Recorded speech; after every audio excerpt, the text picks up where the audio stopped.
She forgot to turn off the text-to-speech. Chat. She forgot. She.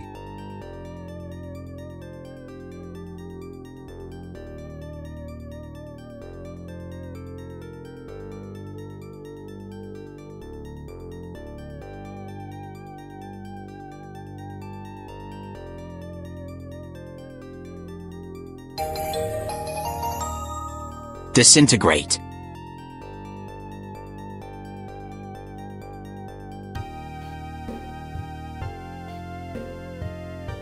Yip. Incorbold.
What's up, friends, family, foes, and everyone else in between? It's time for tabletop.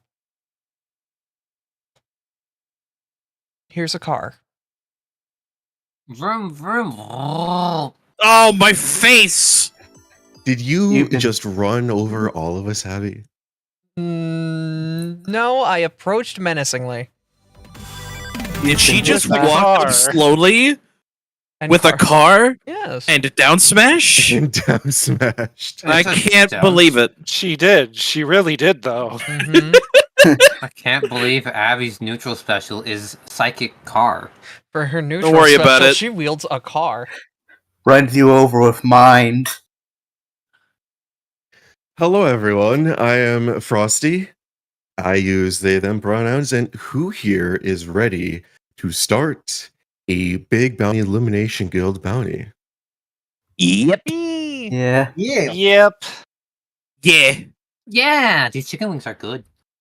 Thank Yep. you, Cool Wolves. I could always count on you. Yep. Yep. So if you haven't already, please move yourself to the front of the bounty board. I think that's everyone already. But we'll get started just after this cozy music starts playing. Hunters United Bastion, or Hub, glimmers under a fresh blanket of snow this winter's wishlight.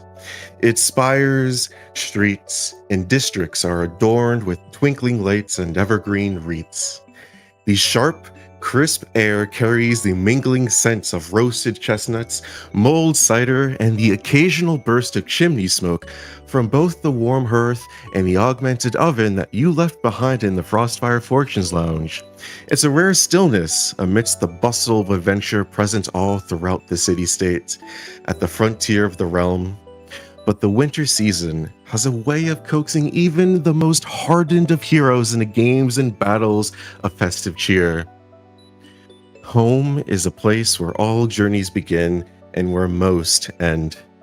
And most of you find Hunters United Bastion your new home, eager to carve your own tales of heroics. Those of you who choose so have found accommodations in the Big Bounty Elimination Guild's campus.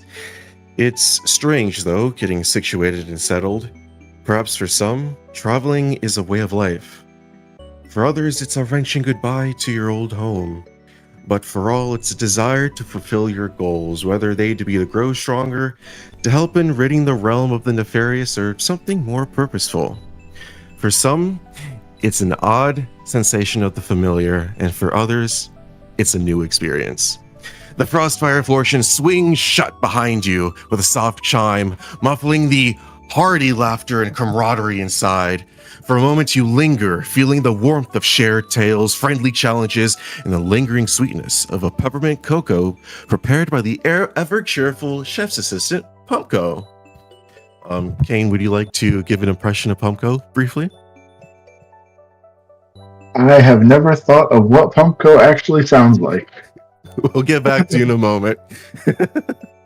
Beyond, the streets hum with life. Merchants hawk their wares with vibrant enthusiasm. Children dart through the snow in spirited games, and distant carolers sing songs of unity and triumph. And sitting on a rickety bench a rickety wet chair by the bounty board is a tall, hunky man. The man's garb is comprised of crimson, brown, and beige furs and leathers, some tattered, some not.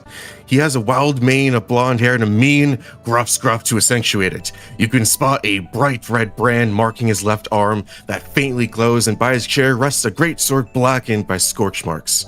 His arms are crossed as his eyes squint, and his nose twitches at a rather unfamiliar short figure.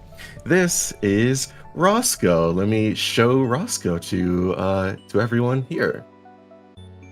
Where art thou, Roscoe? There you are. This is Roscoe. I like him. Roscoe, sure you are who we saw in his dream the other day. Tell him to do big screw-off hammer. Kinda has keys sent. Mizu, this crude man's been pestering you ever since you got here. Please introduce yourself, your character, and pronouns for both. Hi, I'm Corey Mizu. He, they pronouns. I do things on the internet, sometimes streams. I play a lot of tabletop games. My character, is familiar to some, but also not familiar in the slightest. It's Volna, but not the Volna that everybody knows. They are still they them pronouns, but they're from somewhere else. We may get into that later.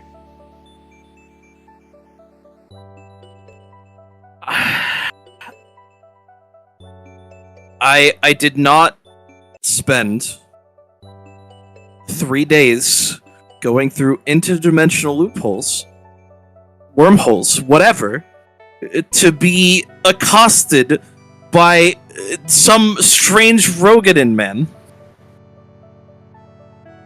Your fellow Lalafell? You're not really sure who this other short figure is by Roscoe, but they kind of speak up. Oh, sorry, mate. The big O's probably just keen on your hammer, you know? They are indeed a short, furry, tailed halfling whose height still can't reach Roscoe's despite sitting right next to the sitting man. They wear an open, azure-colored vest that definitely isn't suited for the weather. Their waist sash strings together all sorts of magical trinkets, including a newly adorned ring of warmth, which is probably why they're surviving this cold weather. Finally, their star-shaped irises glance over towards the group exiting the lounge, and they elbow nudge Roscoe. What do you reckon? They're finally here. Roscoe, you ought to do your bloody job, eh? This is To-Do. This is the character I normally play in BBEG, but they're also sort of a substitute strike squad deployment. This is what they look like.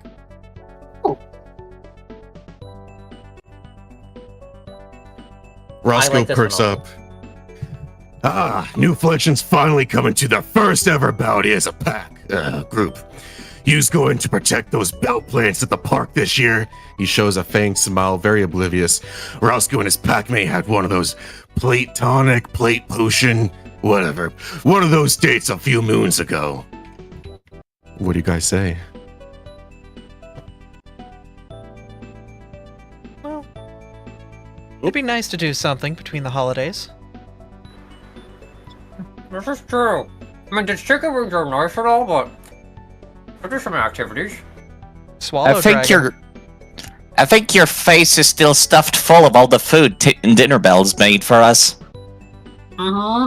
He takes another chicken wing and eats it whole. Might, I'm pretty sure that's offensive to the chef you just took that from. What? Knowing give away. Dinnerbell, I'm sure it's a compliment. Also, Roscoe, they just did that bounty a couple days ago. I Roscoe still pulls feel out- the pain. Yeah, you heard this one's cries too, like you specifically commented on that. Roscoe pulls out a crumbled parchment, squints his eyes, bunches his lips. It looks like he's taking a great deal of effort to even just read it. And after doing so, he just bunches up in a ball and tosses it to the side of the snow. Makes sense. Roscoe's ears heard fighting then. So, new kittens are more experienced in hunting now. Maybe this one will be, what did you call it? Walk in the park. There's an awkward pause as he's too proud of his own pun. Then To-Do nudges him again. Oh, right. Roscoe remembers what to do for new fleshings. Hello. Roscoe is, called Roscoe, and he's a man. How about yous? If friends are hunting in a pack, might as well know who you're fighting with, right? This is the time for you guys to introduce yourselves, your pronouns, and your character's pronouns. Let's go from the top to the bottom. Well, I am Celine, she, her, and Abby, she, her. And I'm here to protect you all. I will do my best to do that. She smiles warmly and softly.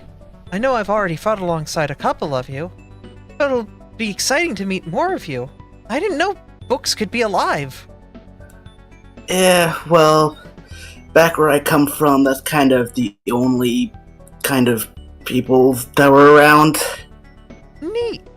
And you, aren't you so adorable? That weapon's almost as big as mine. She kneels down to Volna's height. Thanks.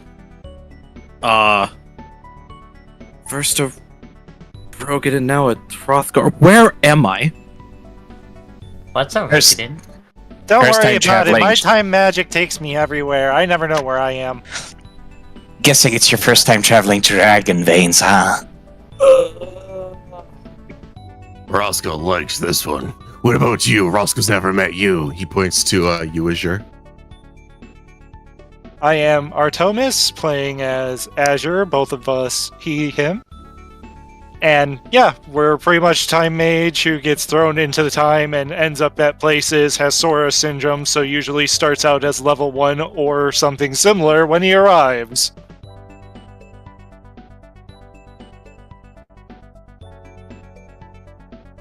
I'm just here for, fun.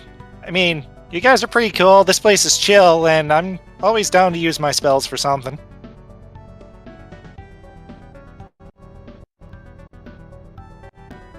I guess I would be next. Hi everyone, I'm Arzadeu, playing Arzadeu.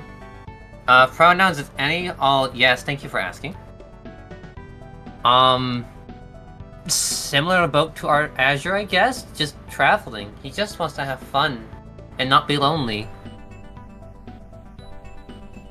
Everything's a challenge run to him, don't worry about it. So nice meeting all the new creatures for the first time. I must learn. You're an interesting one. Roscoe can't see that little green bar above everyone else for you, though.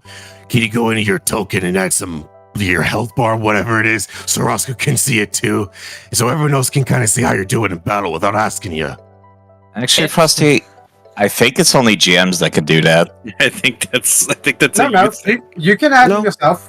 Yeah, you just can- need to put the min and max HP and temporary HP. And, Oh, right. It's the synchronized HP. Yeah. So it uses your actual value. That So- part we There cannot we do. go. Yep. Now Roscoe can see just how healthy you are. Doesn't look Gee, like Celine it's- has it either. Do you need help, Abby? No, it's on my side. I don't know why it's not public. It's public. That might be a GM thing. That would Oh, have never to mind, be it's because not I can't public. see it. Yeah. It is. There we go. There There it we is. go. Yeah. Yeah, if no, you add your mine- temp HP into the blue one, then yeah, it'll show that too. It's already there. Yeah, the blue that's one's not not public. The blue one's not public. I can make it if you'd like, but it's optional. I mean, I regen temp HP like mad, so that's literally my whole character's like I just, as Shifter, every time I get knocked out of temp HP, I just get more. So it would be nice to see, yeah. Yeah. There you go. I actually have the use for all 3 boys. Let's continue with introductions, starting with the one beneath me in the Discord call. Is that me? Yes. Oh yeah, so hi. Sorry about that. So hi, I'm Martin, and the character I'm playing as is Paige. Both of us are he, him, and I'm not the best at introductions, I guess. Just... Tell us a bit about Paige. What are they like? So Paige is... I didn't think too far into this. Well, they're a living book. Yeah. I think. Have you ever read yourself? That's. I mean, now most of their pages are just like filled with spells that he could use. Oh, that's neat. Ooh, He's Yeah. a living spell book. I like books. Do you know Analyze? Roscoe knows the head lady, Simulac, whatever her name was. But she also has like a living spellbook. You probably real good pack mates with them. I don't really know anyone else here, but it'd be nice to meet them since I kind of don't know anyone here. Key can be heard yelling from their spot at the bar. It's Simulatra, Roscoe. We've been over this. Simulac, it's the same thing. What did you say for tomato? Isn't it tomato? I don't know the words here. I think he did it right. No, I think they're talking about an entirely different vegetable now. Fruit? Snafu is like looking at his reflection. Fruit, vegetable, fruit, vegetable, fruit, vegetable. This goes on for some time. What's the deal with the kobolds? Don't worry I'm about it. We do confused. that all the time. Sometimes to ourselves and not just our reflections. That's Wait, that sounds so cute. what? Did I pull Wait, that sorry. out of the oven? Is that your reflection? I thought that was your brother. Both of the kobolds will turn back at Celine, interrupting themselves. And they'll both point at each other, saying, kind of. Which has a slight echoey sound. Yeah, I'm sorry. Sorry for taking up so much of this out of character. No worries. I love it. Don't worry about it. I was not mentally prepared for this today. Just wait till I learn mirror image. There'll be 4 of me. I'm not mentally prepared for this. While everyone's inspecting the kobold duo, Reggie, would you like to introduce yourself and your character? Yes, my name is Reggie. I go by they them, and today I'm playing Flo, also they them. I'm just a little ball of slime. I'm just a little ball of slime. I'm literally the smallest person here, smallest character here, because I am less than a foot tall.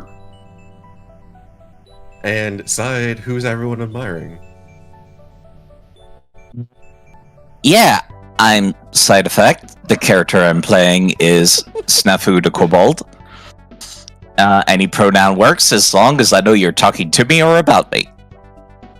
They are a very interesting weapons master character that I've reused in a lot of campaign. Little bit of a comfort character, even.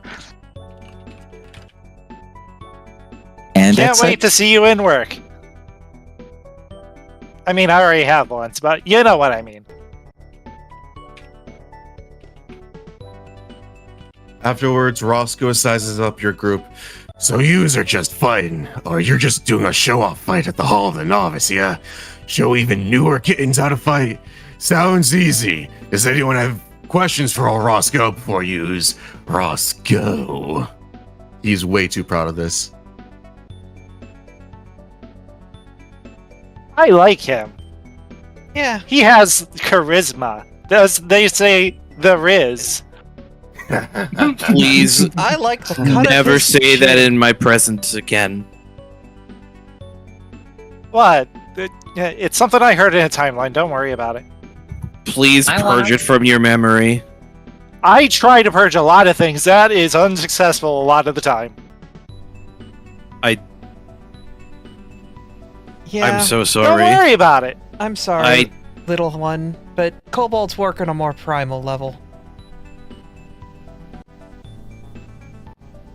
Yes, I'm This is generally the opportunity where you guys can do any last-minute preparations, purchasing anything from the mercenaries market in town, or getting any pre-buffs from the trader's tent, anything else you'd like to do before you head off to the Hall of the Novice. I already have my pre-buff. I think I'm good. I mean, this is like the first one of these I'm doing, so I'm not sure if I actually need anything important or. Sadly, we can't really afford all that much quite yet, so... Yeah. It's okay. Soon, I will be able to get a equivalent to your +1 weapon. Soon. I think last minute, though, I might buy a medkit just because. Yeah, we do have also 2 meals that have not been claimed for temp HP. Yep. I, as a chef, make 2 temp meals that give 4 temp HP. Basically, if anybody doesn't have temp HP and needs some temp HP, I have 2 servings of 4 temp HP to hand out to people. I will take that 4 temp HP if that's okay. Alright, that's 1. I think I might need it since I have like the lowest health in the group. Alright, That that's might the be a other. good idea. You have 10 hit points, Paige. The wizard numbers, baby! Yeah, that's his wizard numbers. I mean, books aren't really that durable, so. I don't know, maybe it's one of the soft cover ones. It's okay. Oh, wait a minute. You'll I grow a can't spine believe- sometime. That was pretty good.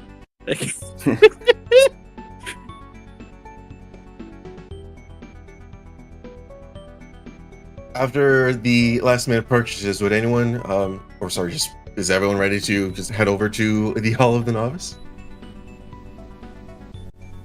I am ready. I am Yeah. now ready, I'm just formally posting it. I think I'm- so.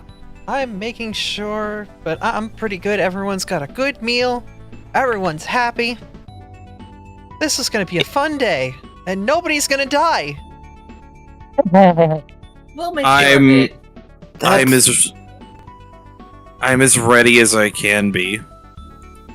Yeah, So say- listen how Oops, sorry. the small halfling, besides Roscoe, said, pipes up. Let's hope this ain't like anything I've heard last time. That happened with a band of new trainees and recruits. What do you mean by that? Yeah, don't worry about it, mate. Yo, before you go though, local bloke, decided that your group could use this. Careless of newbie assistance. I will post it in the voice chat. Yes, If dinner Catalyst of bill's Newbie fine, meal. Assistance. If dinner bill's fine, meal ain't enough of a bloody boost, this'll make you last longer in battle.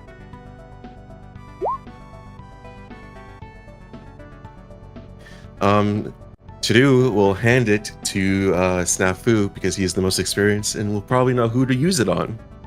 Ooh, right. Okay. I need to write down how it works. Side, would you like to tell us what the Catalyst of Newbie Assistance does? I need to scroll up to it, but yes. You get to cast 8 on 3 rolling creatures. God damn it, I just scrolled up to it. Thank you, Mizu. I was gonna be all fancy and read out the flavor as well, but never mind. You Why can don't you still read- read the flavor. We've heard tales from friends in the master ranks that their fledgling days were some of the most dangerous. Can you believe it? A kobold, deadlier than a dragon. They suggested we offered some aid to the new recruits. We took it pretty literally. Some Greenhorn members seek to buy this catalyst, but we've given them scornful looks. Yes, it allows the user to cast aid on 3 willing creatures of their choice, which, if I recall correctly, is also temp HP. Yeah. Aid increases your maximum hit points by 5. Right, it's not temp HP.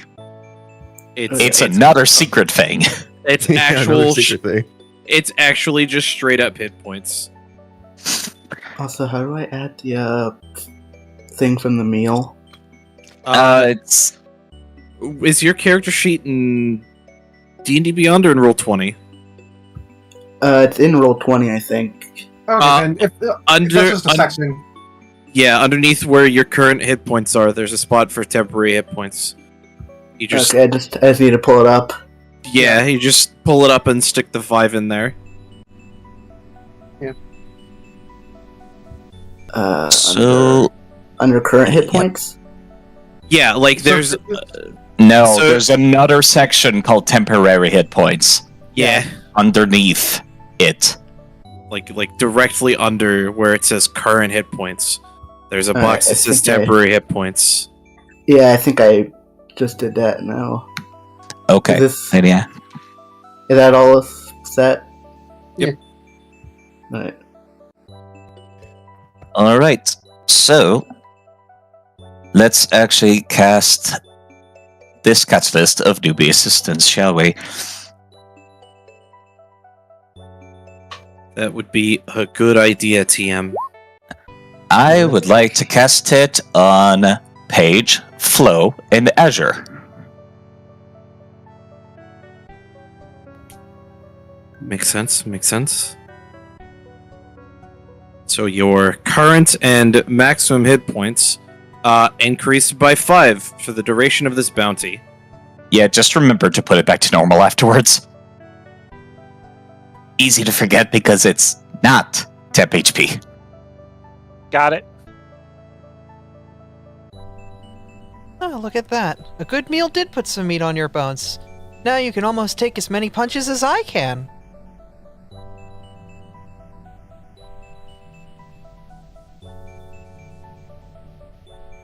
Do feel a bit more beefy. I think it was the beef. Now it makes me want to have more jerky. Why? Everything set in hand, you pass by the hub's central market district to the northern side of the city-state. You arrive at a rather wary brown brick structure complex. Upon first glance, you can immediately discern its history as one of the oldest buildings in Hub. Perhaps starting off as a simple frontier outpost, now stands as a proud network of integrated towers and banners that acts as the city's headquarters for all things military and defense. A garrison bolstered with new additions by the years. Wait a minute. This is the militia training. This is not the Hall of the Novice, and as soon as you realize this, you are waylaid by bandits. Allow me to bring you guys to the map. This is not the common encounter. This will be where I explain travel complications. Let me just move y'all before I copy paste you guys. Before you can regret Roscoe giving you the wrong address, these bandits will accost you. And let me bring you guys to the map.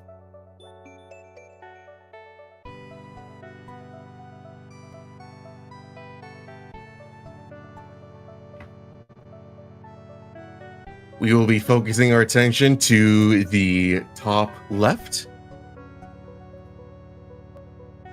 I love the name. Oh my goodness, look at it! I'm gonna write down for history. His name is Mr. Travel Complication. Mr. Travel Complication. I like him. Can we punch him? So yeah, of course we Here's, don't want to do. Pardon me, please go ahead. Thank you. Let me grab the appropriate music for this. This will be nice music until we get to the actual battle. Travel complications are a system that Big Bounty Elimination Guild uses. We obviously don't want to spend all day fighting a couple random bandits. We want to get to the actual combat encounter of the session of the actual bounty. So, this travel complication is a system to whittle down resources before we get to the actual meat of the session. As you can see here by Mr. Travel Complications to the side here, a couple of bandits are stopping you from reaching your true destination of the Hall of the Novice. And you can see that he has a rather beefy health bar. Allow me to show you what you can do to whittle down that health bar. These are travel complications. They hamper your path before the main combat encounter of the bounty, and you must expend resources to surpass this obstacle. In this health bar variant, there is a maximum HP that the strike squad must whittle down before reaching their destination. You can do so by expending resources as follows. Short rest resources allow you to roll a d6. Long rest resources allow you to roll 2d6, and so on and so forth, as you can see in the pop-up. As he notes, any resource you expend cannot be recovered before the start of the actual combat encounter itself. So, with that in mind, how does your group intend to deal with this group of bandits? I want to toss my cookies at him. Your cookies at them? Specifically, as a chef, I get 6 special foods that I get per short rest. They get a hit die of regen 1d8. I was going to toss 3 cookies at him. Those are short rest resources?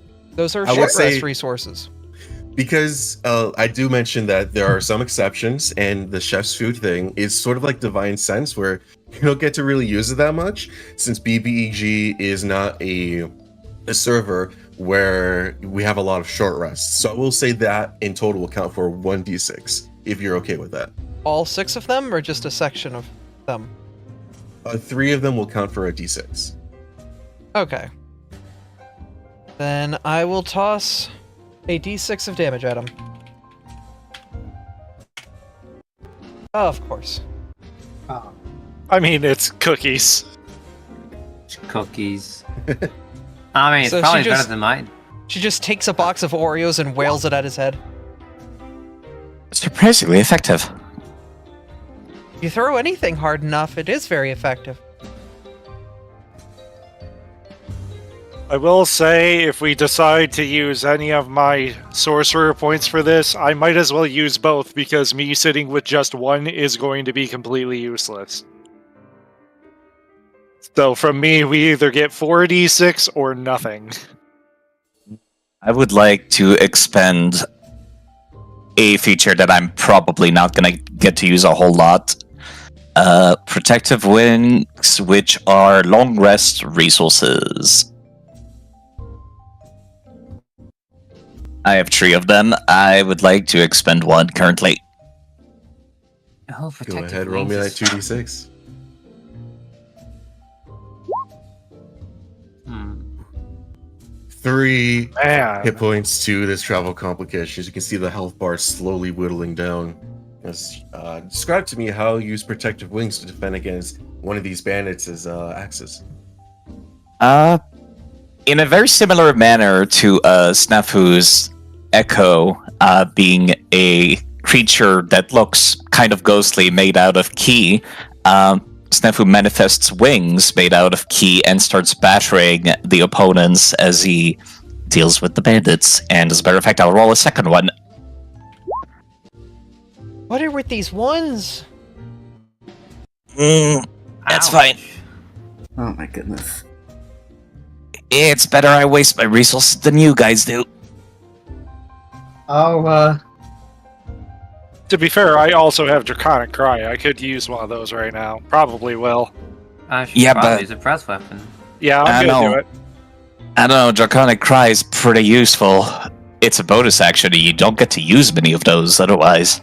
That's true. Sure, I will say Metamagic is going to be very valuable here. Or sorcery points. Yeah, that's kind of... it sucks not being able to do anything here, though. I literally can't do anything else. Mood. So yeah, I just have to sit by and watch. Sorry, guys. Arze, do you have anything? I have breath weapons. I forget I didn't write down if they were long rest or short rest. I think they're short rest as of Fizzbane. Which one? Breath weapons. Draconic breath weapons. Or Dragonborn breath weapon. They are indeed a long rest resource. They are long rest? Makes sense. Oh? This is rolling with the 2014 version of the rules, so if they got changed to a short rest recently, they're in by old rules, long rest. Hmm. Would you like to use it? I would like to use a breath weapon, then. Or only 2d6? Alrighty then. A sizable chunk. Describe to me how you immediately fell like 3 bandits with 1 breath weapon. As 3 of them get close, possibly sliding past some of the bigger frontliners, he expels his radiant breath weapon of glowing light onto them, which they all just succumb to immediately. Oops. I had a sneeze. I'll be sure to write about you in my song. Now how you with fell one, to a sneeze. with 1 bandit remaining, how does your group defeat the last one? I could use up my last use of Draconic Wings, but... I could use a hit die. I could burn a shift. I could use a gift of the Gem Dragon. I mean, burning a shift is just temp HP later that might not be used, so... How many do you have, Abby? 2. Is it short rest or long rest? Long rest. Yeah. I mean... Either that or I could throw the rest of my cookies at him. Yeah, that too. See, like, if that does it, and if not... I'll toss my cookies one more time and hope I get better than a 1. Yeah!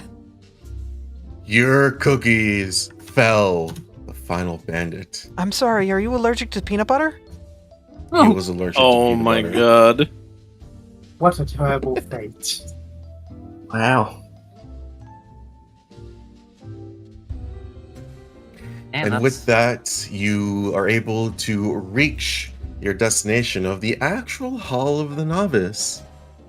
I'll move your tokens over here, and you see before you it's a less grandeur building than the one I described previously. That's the militia headquarters for Hunters United Bastion. Here you see a recently built building, and it has the most iconic green herald at the top of the gates with the sprout icon. This is the Hall of the Novice. I can't believe they sent me back here again. I've already done this. Why am I here again? Ooh, I God say that every damn time. it. Is this plants? Are we gonna learn how to plant plants? No. She'll walk over to the door and open it to hold it open for everybody. As soon as you open it, a man comes out and let's stop moving man. right there. A man comes out. Suddenly, man. Suddenly a Suddenly, man. Oh, excuse me, are you heading out?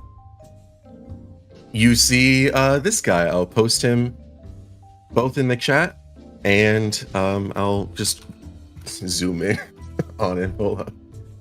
I'm learning new Roll20 tech. Can y'all see this guy? Oh, hell yeah. Oh my goodness, look at this paladin. You see he has a red parrot on his shoulder, and then stepping up behind him is actually this woman over here. You see Lunice as well, and she looks like this. Okay. Nice. I like her outfit. Yeah. This is not the same hall. I don't recognize either of these two. Did you guys know your local bandits are allergic to peanut butter? Well, that is quite an interesting thing to know. Greetings, I am Trainer, graduate of Hub's Peacekeeping Training Program, Stoker of Fires and Forger of Futures. I've been entrusted with the task of providing assistance to new adventurers and militia alike. You must be from the Big Bounty Illumination Guild, yes? Yes. Sir. Yeah. Did a man Yes. by the name of Roscoe say we were coming? A man by the name of Roscoe, that is an unfamiliar name to me. We just make the contract out and we'll leave it to your bounty deployers to send the actual squads. But either way, it is excellent. I hope the walk here was uneventful other than the bandits that you just mentioned. The whole of the Novice offers comprehensive series of training exercises for both militiamen and adventurers wishing to prepare themselves for the rigors of party combat. Myself and a few other graduates have recently established this hall and wished to enlist your guild service to help demonstrate to our new recruits the same fervent fighting spirit you did to us many years ago. Can I trust you lot to give it your all in this exhibition skirmish against me?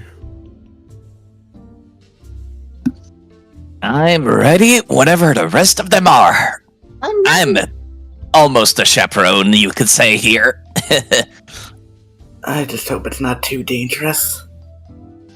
It's exciting. I mean, it's an exhibition, so it shouldn't be too bad, right? Yeah. I mean, I don't have to use the sharp side of the axe today, right? Definitely. Lunu's here is a most excellent healer, and she will be able to patch up your wounds in but an instant. Okay. So I can use the sharp side of the axe.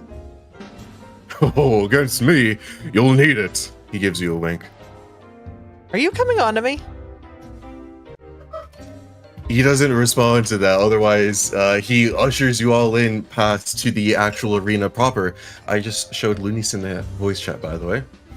But as he and Lunis begin walking and begin to open the gates to the arena itself, Lunis, by the way, a woman in a beige robe, brown tabard, and assortment of silver trimmings and trinkets to garb her headdress, she intercepts Trainer before he can actually open through the gates. She gives you guys a polite nod and smile, and then she begins whispering to Trainer. I don't like where this is going. I don't like where this is going. Anyone who would like to eavesdrop can give me a perception check.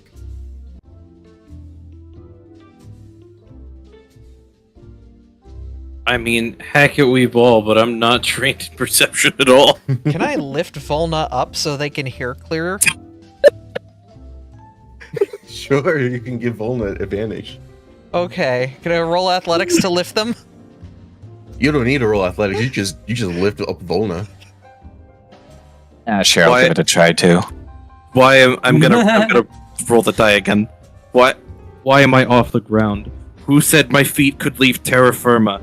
Who did this? Hi! Please put me down. Okay. You can either, in your character sheet, just click on where it says perception, or do /R, and then a space, and then 1d20 plus whatever your modifier is. You could just do perception button. It's easier to just click perception on a character sheet. Yeah, I'm still so new to this. I'm so sorry. You're You'll fine. figure it out. This combat is designed for new players. So, those who got a 14 or higher, you overhear Lunis's words. And I realized her name is misspelled on the token. Oops. There we go. Yeah, who is this lunacy that you have brought before? Yeah, that's what I was thinking. Okay. Trainer, Pandora's box has been struggling in containing one of its devils. If it escapes the prison, it'll likely come here. You really should cancel your fanciful skirmish. Nonsense, it's good for rally morale if you've already paid the guild. She bunches her lips and doesn't provide further resistance as he leads you guys inside. You're free to follow. Maybe they're the cop. Asher's just gonna turn to Snafu, knowing that Snafu probably heard exactly what he did, seeing him probably focus as hard as he did on that. That doesn't sound good. It's only Wednesdays. Don't worry Yeah, about it. You'll get used to it. Wait, Luis, specifically Wednesdays? Yes, I know it's happening. I know it's happening on a Monday right now, but like, yeah, it's usually Wednesdays. It's Monday? Where the fuck is my sense for time right now? God damn it! You would think a time mage would have a better sense of time. Language. Listen, love to Wednesdays think kind of that. just do that. In but I'm a wa- misty step, you see Lunis teleport back up to the eastern balcony to the side of this arena. All throughout you see a couple dozen recruits all sitting in the rafters in this circular, well-designed arena. Wow, it's a 14 battle in a circular arena? Who would have guessed? That's crazy. Wait, there's no patterns on the ground. I don't believe this. Yeah, wait a minute. Where are the lines on the floor? Oh, we'll get there. Within this arena, Trainer addresses the crowd who are all eager to watch you do battle. Students and prospecting adventurers, while questing alone certainly brings its own rewards, you haven't truly adventured until you defended the realm or delve into a darkened dungeon with stalwart comrades at your side. It is for this reason, today, I've enlisted the aid of our realm's finest of the Big Body Elimination Guild. There is a roar of cheers. Your guild's reputation precedes you as the recruits here who wish to be adventurers just like you, and hopefully not take arrows to the knee, all begin to cheer. Fucking God damn it, Frosty! Believe me, my friends, there is no greater thrill than striving alongside like-minded companions to overcome the deadliest of challenge. May the wisdom you gain by observing this brawl at the Hall of the Novice serve you well in forging the skills you shall need for the morrow. He gives a bow, and there's another cheer that erupts amongst the group. Would anyone like to perform anything or do anything while they address the group or the audience? The audience could be a Twitch chat. Oh. Azure will use Minor Illusion to cast fireworks into the sky. Why? Because Really? why not? And I add to that by using performance to just get the crowd even more excited. You sure can. Alright then. He'll be saying, as before. I was like, yes, we'll make sure this is a beautiful bout, just like those blooming moonflowers. Little Volna, do you want to be the one taking the primary hits, or should I be the one doing that? We I can have share, no preference one way or the other. and we'll share.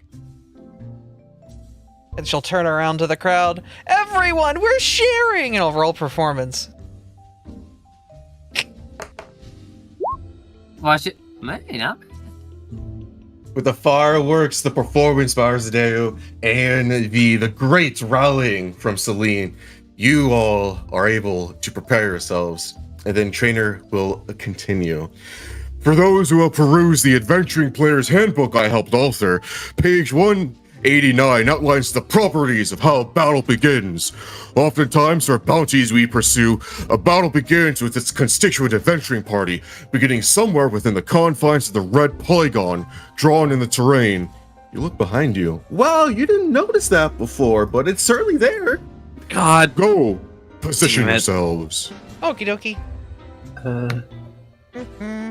This reminds me No. of Fire Emblem stories. this is small erasure. This is small discrimination. That doesn't make it better. I can throw you. Will that help? Are you gonna do a fastball special? That might help, actually. I don't know how much, but it might. Oh man, team attacks. How do I work I with can one? grab you by your legs and spin around and chuck you at him. Oh, mighty team of 7 strong, allow us to act on our initiative and commence battle. Work with your allies in attempts to defeat me. Oh, like everyone. No! To roll me initiative. Yeah! Oh, yes! Oh my god. Oh, snap. So Reiji gets advantage on their first D20 roll. I've That's a house stayed rule. everything. Do you want me to throw you? Yes! All right. I've been given authorization to throw you. Yes, I want the giant Hrothgar lady to chuck me into combat, please, thank you. Does that work? Yes. Okay. As long as you were clicked on your book when you hit that button, it should be okay. If not, we can manually add it. Does anyone need to be manually added? Yes, Paige. Yeah, Paige does. Page Yeah. does They need to be didn't added click the manually. button. Yeah, they didn't click the button. Yeah, I don't fine. know where the button is on the character sheet, so Pretty It's much. at the top, next to your Yeah. speed and your armor class, and above your HP. Yeah. I really need to put this like character sheet on a different tab or something. It's You can pop it out. Yeah, you can make it a different window. Like, I have an important announcement to make. Yes. Did you know you need dice to play this game? You do Oh, need shit. to play this game. uh-oh. I'm gonna send you a I bet screenshot, every Martin. single D&D group who I've invited to watch the stream today groaned because I say that every session. I love it. Though. Good. That's so I'm- good. I've started using it, okay? It's contagious. Oh my god, okay, you got a 20. Oh my Natural god. 20. Dueling 20s? Oh my god. I may not need Hey. you to throw me anymore. Hey, Flo, we both have the same dexterity bonus. You know what this means. Rollies! Rollies, roll me d20. The bonus, baby. Just a Oh, normal wait, D20. dexterity bonus? Just a normal d20. Yep, you're doing a roll. Oh, The duality of dice. He rolled a 7, but he does go first. Reiji does still get advantage of their first action. Yes. Yes. Because- So does Trainer. Oh, dear. Oh boy. Hey, Celine, just out of curiosity, what's your AC? 14? Oh, Why? She's a barb. You know how barbs work. because mine's. I thought hers was higher than mine. Mine's Mine's lower higher than than mine's! Mine's higher than hers! I have a. I Everything's also. higher than mine. I'm supposed to be eating hits. I also have a 14. That's why I asked. Good. Then we can be 14s together. Guys, did you know that this is Sharing. reminiscent of the award-winning MMORPG Final Fantasy XIV? With a free trial up to level 70? You know, it's nice Frosty, though. if He you has to could, walk if to you could us. update Paige's initiative to 20. Yeah, I didn't know if it was like a dexterity bonus thing. Yes, I'm sorry. it is. It is. It is. Is plus everyone Dex. accurate here? yes. I believe we are good now. Yep. Much to my dismay, yes. Okay. I knew I should have taken alert. God damn it. It is Trainer first. Here's a tip for those watching in the comfort of the theatrum. The Adventuring Player's Handbook states, each combatant's turn may utilize one action, one bonus action, and move up to their speed. I will take this opportunity to advance a smidgen.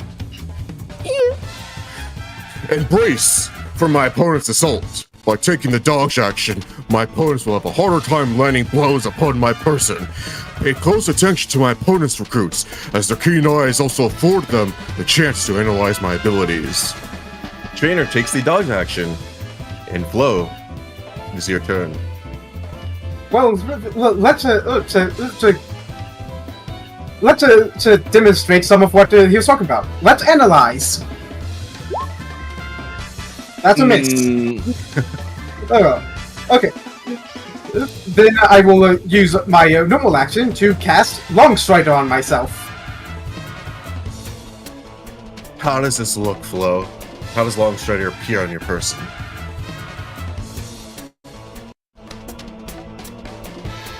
Good question. That is a good question. It really does not have a lot of like. I guess the flow of Flo's goo is a bit quicker. It speeds up a little bit. Oh, Also, Kane makes a good point. You do have advantage on the first thing you do, which was the analyze check. True. I forgot that affected. Okay. Doesn't matter! Well, Either way, wrong spider, yes. There.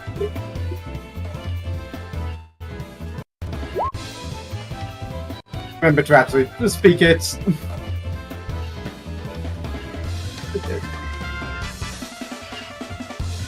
what do you do next, Flo?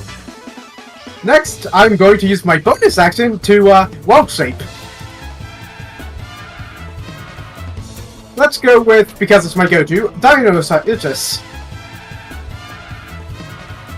I hope that Traynor has a lot of HP.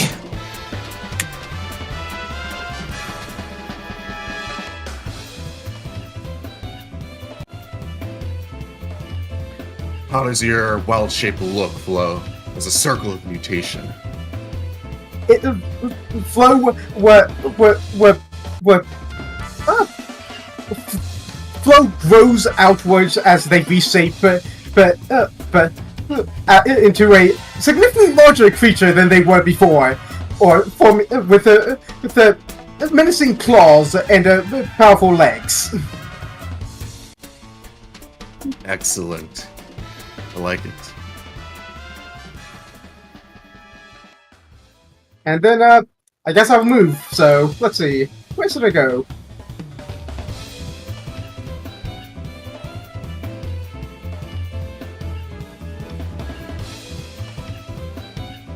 Yeah, that seems good. You know, just Starting to flank trainer. just a casual, 50-foot movement.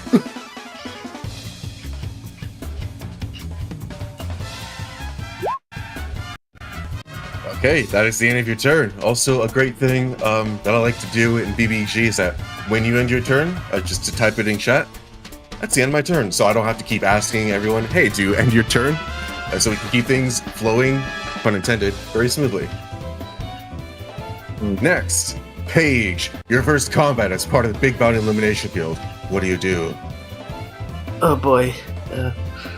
So I guess... I don't know, I guess I'll start by moving up so I get... Oops. Just so I'm right in front, and then... let me get this thing up.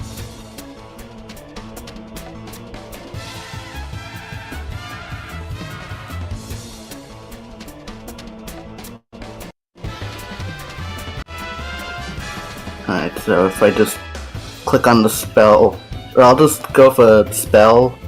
So if I just click it, it just... Seems like you're casting Magic Missile. Yeah. Okay.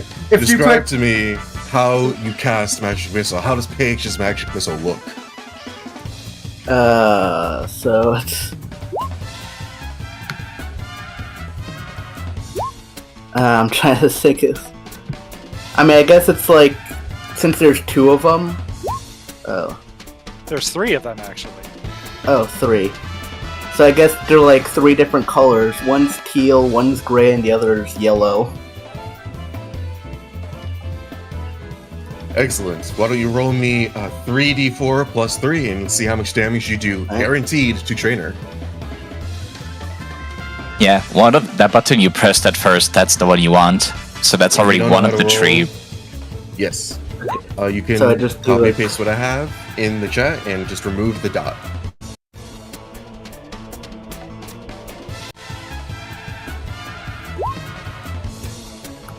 Alright. A sizable chunk straight to trainer who bruises the breastplate that he has, and you leave a colorful mark upon the shining metal. Anything else to do on your turn? I'm not... what else? I will tell you, since you're pretty new to this, and you're pretty fragile, you can use the rest of your movement to escape away from the bad guys. You Yeah, also probably. do have training in Analyze. Let me see. That was only 10 feet, so probably gonna take a step back and then just analyze from here. Is that true? I don't see Paige learning analyze. I don't know. Yeah, I'm not I think Paige is the only person that didn't. Oh, whoops. Yeah, you would have had to post about it in Researcher's Reach. Yeah, I After the bounty. After Yeah, the I'll take bounty. care of it later. A good Yeah, I'm just turn, gonna- Paige. Is that your turn? Yeah, let me just... Excellent. Next, Celine, what do you do? Pop Rage. And I'm going to walk up to the man with my movement. Look him up and down with an Analyze. Roll that. Nope. Nope. Why are you being weird? Thank you. Why are you rolling off of... No, it's off of Wiz. There we go. I don't A have a 20, plus... that is... I shouldn't have a Go plus ahead. 2 on that. It should be a 0, but whatever. It's an 18. An 18 is still pretty good. You get to learn the list of abilities that trainer can do. And I'll post it into the Analyze thread in our Discord. I have a fun idea. I'm gonna take a screenshot of this so Twitch chat can also follow along. I can't believe he has that trait. What kind of trait, Mizu? You know which one. It may not do the same thing. It may not do the same thing. It may not do the same thing. And then I will, I'm gonna hit him with my axe. You do have disadvantage as trainer is bracing for impact as he is dodging. That's fine.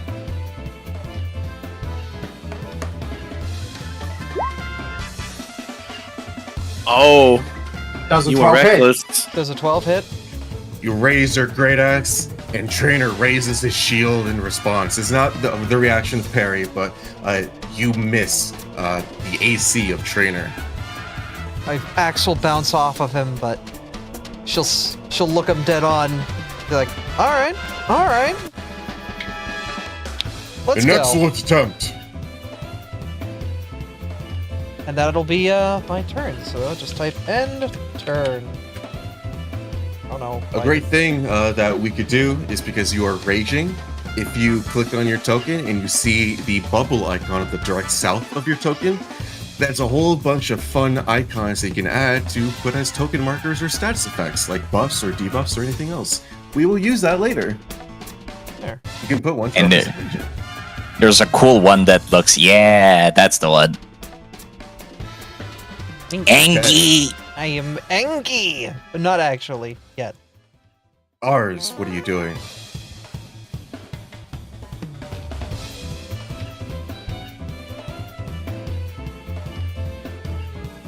You may be muted. You're right, I may be muted. I'm also thinking. Ours will be, staring at this, tall, ironclad man and use, Analyze. To see, what he can find. Barely. 10 with analysis allows you to pick anything from the list that Celine has analyzed and choose to expand upon which one you'd like to know, like multi-text, small sword, whatever you want. May we analyze exploit opening, please? For 500? For 500, here you go. Because we are streaming to a live theater audience, gestures to the crowd sitting in the arena. Who would you like to read out what this does? Sure thing. Exploit opening once per rest. When trainer makes an attack, he can choose to have advantage on the attack roll. If trainer hits the creature targeted by a strange eye, he recharges the trait. Basically, it's free real estate. He can go again and again and begin. And anyways, ours will razzle dazzle his hands, and with a blue sparkle, cast Astral Flare. Cool spell. What I wonder who made that. I wonder who made that. Anyways.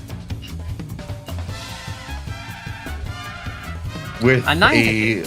a 9, it doesn't even strike Trainer as it pierces and punctures the dirt ground right beside him, and it flares up in a comet, but does not find purchase.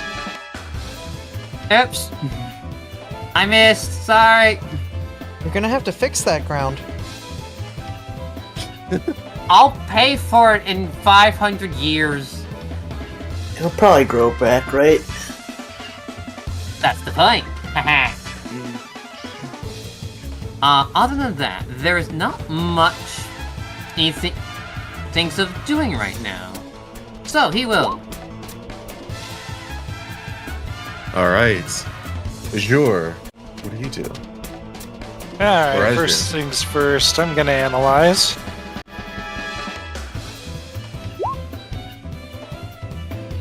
Give me that AC, baby. AC. His AC is 15. Alright, alright. Azure's gonna flip his staff in his hands and smack it down on the ground and just kind of look at him. He kind of learned from his last fight not to hold back, so he's just gonna cast Chromatic Orb right off the bat.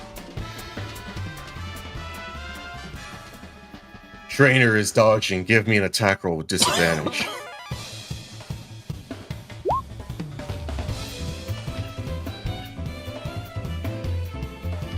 That was not with disadvantage. I'm rolling right now. So 14. Dang it. Describe to me how you manifest this chromatic orb, but it's just not enough to strike Trainer. So as he slammed the staff down, like, just a sphere of magic forms in front of his staff, and he just launches it ahead, whizzes by Paige, whizzes by Celine, but also whizzes by Draenor. Dang it! A valiant efforts, little mage. You'll get it next time.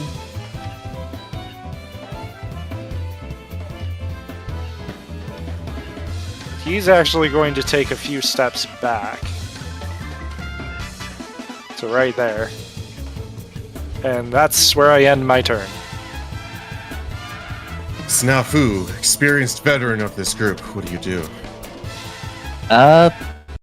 Communicating through his echo, Snafu will ask the small little gremlin that is oh so grumpy, how angry are you feeling right now? Mildly, what's the word? Inconvenienced. Huh, could have... That surprises me. You seem like the kind of person that's got a short fuse, especially considering your height. Anyways, I'll be going now. Ours, fails to hold back a laugh. Oh no. Get inspiration for that. Do I actually? Yes. Okay. Oh, wow. You're gonna kill him. You're gonna die. I'm weak to puns. Alright, so let's open up with something that I think could have helped exactly one turn ago. Draconic Cry. Can you give me an impression of what your Draconic Cry sounds like? In perfect sync with the echo in terms of movement, although no one could quite hear where the sound comes from, it's a draconic... Wow, Chris ate that. Yeah, Chris was like, no way. I thought I heard a Paper Mario sound, and then coughing. I think Snafu and their echo just like disappeared mid-sentence. Draconic Cry! Yeah, something like that. It is far from graceful, let alone draconic. But sure enough, the speech does allow everyone who makes attack rolls, magic or physical, to have advantage. Oh, Yeah, that would have helped Azure. I'm so sorry. that Technically, no, it wouldn't have because my first roll was the 14. And I would have only had a natural roll. Yeah. Still. that also doesn't help me either. Well, you It'll- don't have to attack recklessly now. It'll definitely help me. I have to dash to get to him. Isn't he? My speed is only 25. Oh god, you're a Pathfinder character somehow. The homebrew. Let me double check and make sure that I didn't misread the fucking homebrew. Hold on. I'm pretty sure it says that my speed is 25. I should have casted long strategy. I'm gonna be honest. I'm going to. Yeah, I would have thrown you if I knew you didn't had the ability to make it from there. I thought he was going to move closer than 5 feet forward when he was moving first. What are you doing, Snafu? I'm striking at him with my Mithril Glaive, which has advantage. And so the advantage cancels out with the disadvantage from his dodge. We take Right. 23, the first roll, which definitely does hit, and he deal 9 points of slashing damage. Okay. And I am not going to. Yep, that was main and bonus action. I'm just going to end my turn with that. Okay. Volna, Oh, got what do you do? analyzed. Yeah, no, that's fine. That's on purpose. Y'all are the beginners. Y'all should get into the habit of doing it, not me. Volna's gonna start by getting mad as a bonus action. How does After this that look, terrible Volna? pun. Volna. I'm not going to replicate this because roommates. Will roar toward the sky, and as they roar, a bright aura kind of flashes out from them, and whenever the flashbang disappears, they look bad.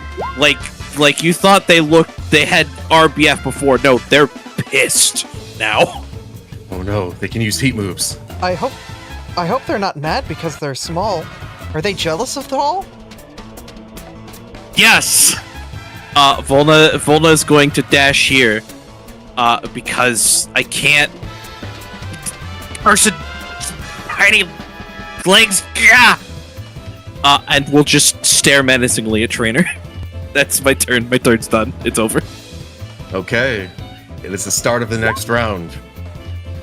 Invigorating beginning, wouldn't you say? The key to victory is coordination with comrades. The long strider, the draconic cry from this great cute kobold. Just look at the effort they put as a team. Under a focus assault, each foe you face will fall all the swifter. Now, many deadly enemies you may face in the realm possess actions or abilities that they may execute off rhythm in the timing of a round in battle. Experts may have different terms for these layer actions, legendary actions, villain actions. The realm finds no shortage of such dastardly strikes. I will demonstrate one such variant today with the help of my colleague, Lunice. I am From outraged. Go ahead. I am outraged! From Going the to- eastern balcony of the hall stands a resigned but rehearsed Lunice. She raises her staff into the air and she says, "Theatrics aren't necessary, but hello. Some of these abilities Trainer mentioned, but not all, can be dampened with evasive maneuvers or proper responses, depending on the combat you find yourself in. As part of this layer action, I will cast Symbol of Luminance, so please handle it accordingly if you get a sense of the location I'm aiming my magic." And you can see she waves her staff. And right here is what's that called? Lunice? It's called a telegraph? It's called a telegraph. Can't believe we're learning 14 mechanics in D&D again. Yes, not every quarry you hunt will allow the spellcasters and archers to simply fire with no qualms. Now then, allow me. He starts his turn. Kane, it's time to post the thing again. It's time to post the thing again. We're learning Final Fantasy 14 mechanics Against our will. against their will. Can't believe I'm learning Trainer. 14 packets, period. Will attempt, no longer dodging, by the way. He will attempt to make a small sword attack. He pulls out a short sword and then tries to strike at Celine. Let's see if this hits. Celine does a 14 hit you. That meets. It will strike true and you will take 4 points of slashing damage. Halved because of my natural armor. Your rage, yes. Have because you're big mad. I'm Then very upset at this. he will turn, switch as a swivel towards you, Volna. Make a second small sword attack against you. Does a 15 hit you? Yes, it does. You shall take 5 points of slashing damage, half because you are raging. Oh, yeah, also reduced to 2 because I'm mad at tall. And then, while you are mad at the tall folk, a trainer will finally use a shield bash to attempt to knock you. So this is an attack roll on his end. Uh-huh. This is, 19, that will hit. You will suffer 4 points of bludgeoning damage, and give me a strength saving throw as he tries to use the momentum of the shield. Reduced to 2 because rage, and I have advantage on this. Also because rage. 13. 13 is just enough, and you are not pushed back from Trainer's assault. Trainer will then move right over here, scooting between the melee different opponents, and he'll use his bonus eye directly at you, Snafu. He trains his one good eye directly at you. You're not sure what this is, but he's focusing his attention. Oh, I'm so stupid. I do have 30 feet of movement. Oh. I Flo, forgot. What do you do? I forgot the feat I took gave me additional movement. I'm so dumb. Dinosaur, go. You have advantage. Well, first of all, I'm going to move away from him a little bit, and then pounce onto him. Oh. So, first attack, let's go with a bite attack. I thought I was the bad one.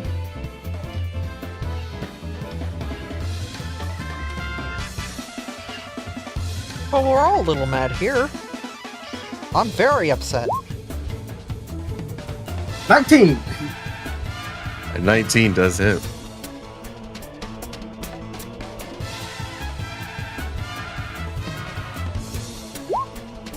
That is 7 piercing. Describe to me how you bite into Trainer's armor. As the flow leaps forward, you come pressing down head first, biting down on a cauldron. Getting not aside, but definitely leaving scratches in the armor. All right. And now, more attack. 31 hits. Yes, it does. Just a 3 damage, but because I pounced, Trainer now has to succeed on a DC 12 strength saving throw. And he succeeds with flying colors, 18. Alright. One more claw attack.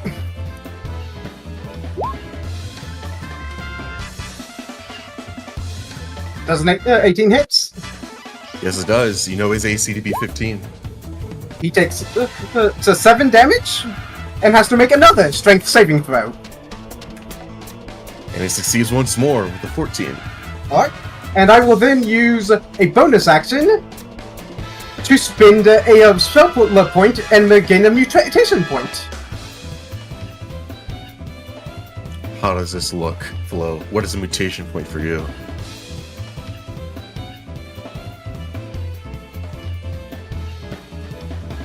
Sorry, missed that. My internet blinked.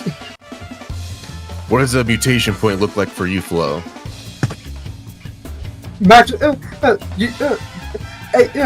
a glow comes from Flow as their body twists and flows different, changing shape slightly.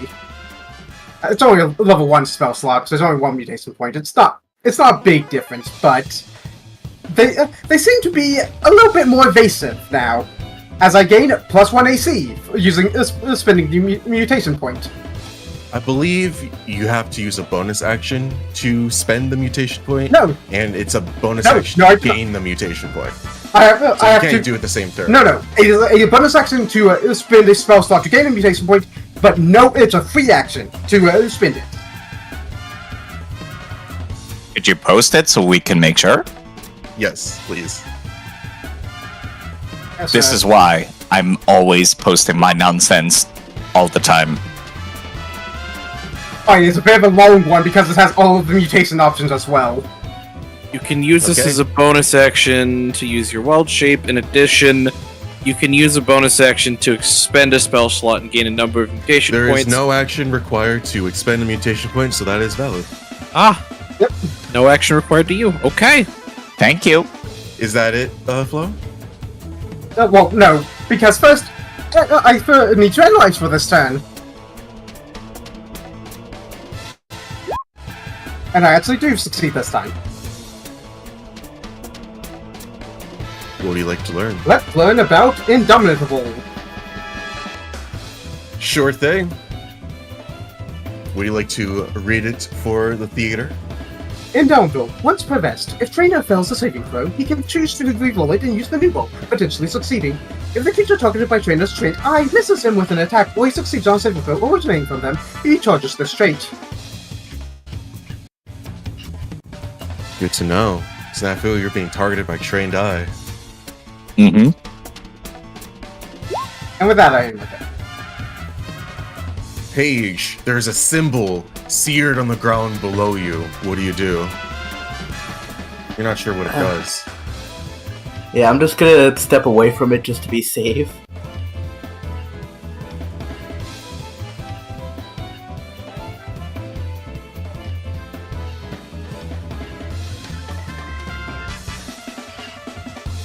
So about there. Actually, since I can move 10 more feet, I could just go down there. And then... Okay, unfortunately, I can't really see the range of most of my spells. Assume most of your spells are gonna have a range of at least 30, so he's definitively in range. Unless it's a touch thing. Alright, so... I'm gonna...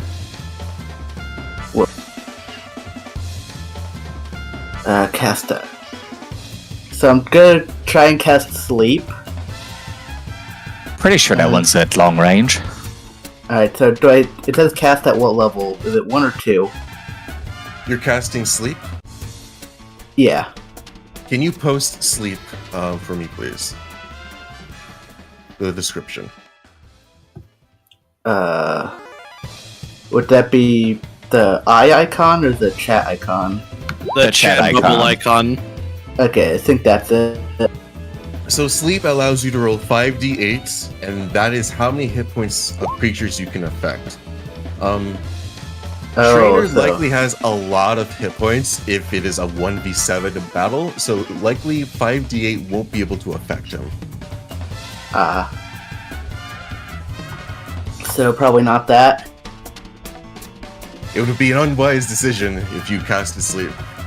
Yeah. Sleep is mainly for like if like he was here and there were a bunch of like smaller ads around, like you would want to cast sleep on the smaller ads so that way we wouldn't have to deal with them and we could focus fire on Traynor. Yes. Aptly said.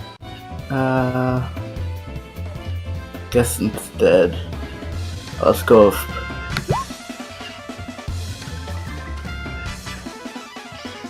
All right, Ray of Frost. How does this Ray of Frost look like?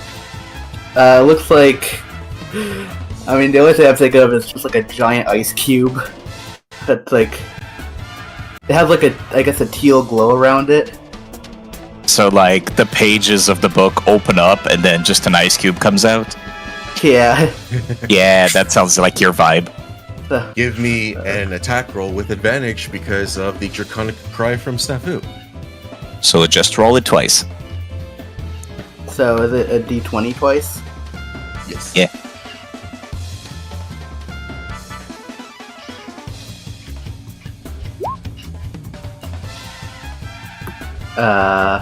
That is unfortunate. A 3 and a 2 on your d20. Even though you do add your spell attack modifier for this, it won't be enough to actually damage Trainer. The Ice Cube does strike Trainer, but it breaks upon impact of his armor.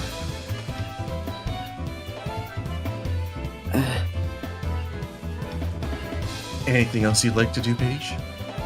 I have like... Wait, what's the last action I could do? Bonus. And I don't think you have any. Yeah, I don't think so either. I'll just... Wait, I could just like do like a... I don't know, movement for the bonus action, right? Or no? No, you cannot. Not unless you have a specific feat that allows you to do so. I'm not sure. I think I'll just... Yeah, don't feel bad about it. It's fine. Yeah, I'm still trying to... Effort. Go ahead. Yeah, I'm still trying to learn this, so I'm just gonna look at the character sheet while it's everyone else's turn. No worries. Next, Celine, what do you do? Oh, this ground seems to be getting a little spicy. So she'll move down 1.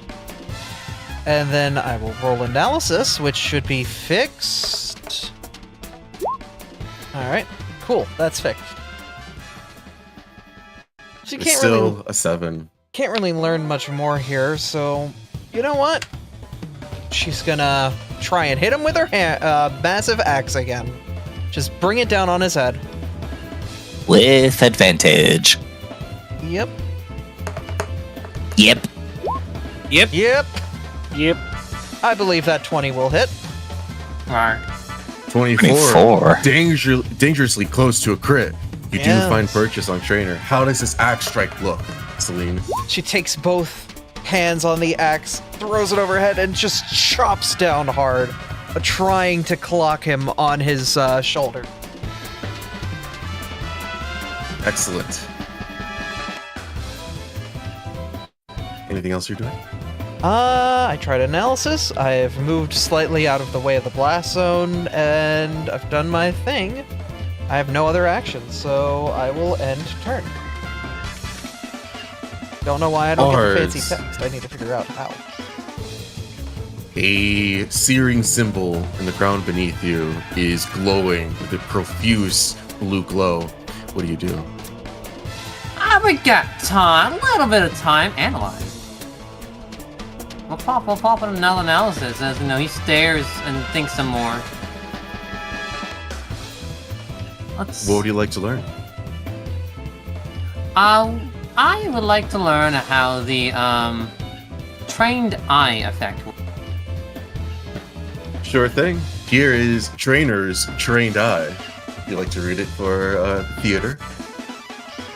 Trainer focuses his attention on one creature he can see, studying their tactics intensely. This lasts until the start of Trainer's next turn. For the duration, they have disadvantage on attack rolls against Trainer. Trainer has advantage on any saving throws that creature forces him to make. Trainer has advantage on attack rolls against that creature. Trainer cannot use his bonus action again against the same creature consecutively. Thank you. Our pleasure. Ours will then pull out his loot and use Bardic Inspiration on Azure. I was like, you missed till next time. You got it this time. As some might say it, time to take a stand. So remember, there's no surrender. And he will walk out of there. 30 feet. Easy, right? I said... Thank you. Ars, can you post your bardic inspiration when you get a chance, please? Yes. Thank you for reminding me, I apologize. You're fine.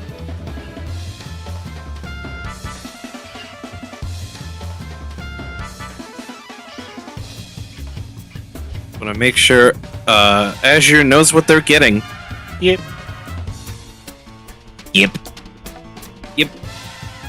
Right. And then, as per usual, let's throw in another astral flare at them. Ooh. An 18 hits. How would you describe your Astral Flare? The coolest spell. Let's see, the cool spell ever is that after putting his loot away, he will take his claws and just wave it at him. Streaks of blue fly and strike directly at Trainer in the chest, maybe even more vital spots. And it's a small blue explosion. Strike true. Give me a damage roll. Now, what if I politely declined? And you won't do damage. 4 radiant damage to Trainer. Excellent. Then, to the end of the turn. Azure, this symbol in front of you, thankfully you're not standing on it, but it's unwise to get in that area. Man, I feel like a bard from Final Fantasy XIV. Wait a minute. Wrong universe. Hold on. Anyway, I should check this guy out again. How do you know the bards of my homeland? What would you like to know? It's his con save. Constitution saving throw. +3. Alright. Remember, he does have Indomitable. So if he fails, he gets a reroll, if he so chooses. Just debating of which of the few spells I have. Understandable. Wait, To be fair though, since I have advantage, probably better to use just an attack roll, so I'm gonna cast Ray of Frost. Volna, you're from the critically acclaimed guild Final Fantasy XIV? I've heard they just had an expansion in roster. Yeah, I don't know what all that's about yet. Well, apparently I'd like to set their eyes to a new sight, to a new horizon. Into this new horizon, the Ray of Frost strikes against Trainer's armor. Azure, describe to me how it looks. He's gonna flip his staff in the air and just kind of fling the gem forward on it as just like this giant ice shard just forms and then launches forward, just going right at Trainor. And his speed is reduced by 10 feet. And Azure's actually going to move a little bit this way.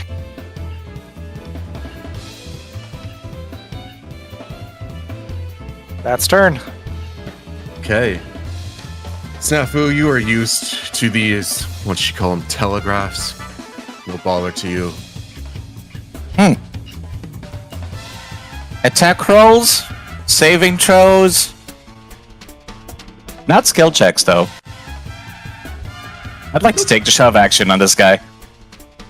To put them prone on the ground. Ah, crap. Well, that failed miserably, but He gets a 12. oof. That was almost good. That was almost a smart play. Because they would not have advantage on that. Fuck. Well, snapping his fingers, Snafu will say, "Don't blink," and swap his space with his Echo as a bonus action.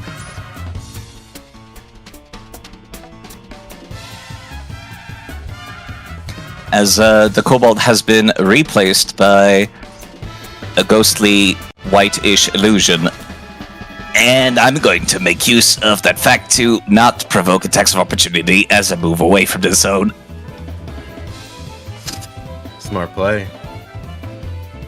And I'm going to see if he takes one of his own by moving the echo here. He will. Which I don't think would be an advantage either, because it's not striking me, right? Trained Eye specifies against that creature. Your echo is not a creature. Correct. So this is just a normal. So it would be just a normal attack. Technicalities. Oh boy. We love Echo Knight shenanigans in this Echo server. Knight shenanigans are saving you because that was a natural 20 on his attack. Oh, dear God. Your echo is gone. So, question. Uh-oh. What is Trainer's crit line from Fire Emblem? I would love to use Pick a God and Pray, but Trainer is not. What's his name again? Frederick. He's not Frederick. So I'll say, And stay down. Sorry. And stay down. that's his voice. man, I thought Roscoe was here for a second. Yeah, where was he? Alright. I could keep moving, but I think I'm good where I'm at. Good turn, Bona. Angry. Is it because of what I just posted? Yes, actually. super mad. So I don't lose my rage. I'm gonna beat this man with a hammer. Specifically, this hammer. Snafu, is Draconic Christ elected? Nope. Okay. It goes no away at longer the start effective. of that my was turn. that was a reckless attack. Okay. 21 does hit. Bona, with your big screw-off hammer, as Roscoe describes it. How do you do all that damage? So Volna takes this giant warhammer that is just barely their size, like any bigger, and it would probably be unwieldable by the small potato. Volna rears back overhead with two hands and slams the hammer forward directly onto Trainer's dome. It's Volna, of course it's a big fuck-off hammer. I like how he's got like an axe in one shoulder and a hammer on his head. Like, he is not having a great day. This is a new "This is fine" meme. Don't worry about it.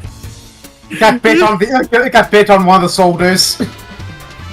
Yeah, that was Anything that else was. you like to do? No, that's my turn. That was max damage, by the way. Yes, it was. Okay. Starts of the next round is the Layer Initiative, the symbol of luminance. A burst into light. And no one's in it, so you all successfully adjusted for mechanics. I'm now putting the symbol of luminance in the mechanics corner. Then Lunice raises her hands, and you can see on her free hand, and then she waves with her staff, are two equally identical symbols. And she uses the layer action called I'm a healer, but and she marks two creatures with a mystic symbol. She marks Azure, and I'm putting a yellow dot on your token. And then I don't like this. then she marks Volna with the yellow dots. This does not surprise me. Afterwards, Trainer will address the crowd once more. Inspiring utilization of action economy. You surely laud the praises of your guild well. Now, I believe it is time to demonstrate my full potential. You will face a slew of attacks, and not merely from myself. What is that supposed to mean? You see, remember the red parrot I mentioned on his arts when you first met him? You're not sure where it is now. But from the eastern balcony, you see this red parrot as he whistles for him, and he comes fluttering from the eastern balcony into the air. And behind Trainer, it drops 5 circular discs on the ground. And the Master Trainer then retrieves an amulet from underneath his breastplate and sparks a purple arcane ribbon to flow from it. And suddenly, the discs emerge as illusionary replicas. You will have to face an even match now. As 5 folk trainers appear. And they get to roll initiative. Oh man, I thought Fox Hollows was a thing of the past. Thank you for getting the reference.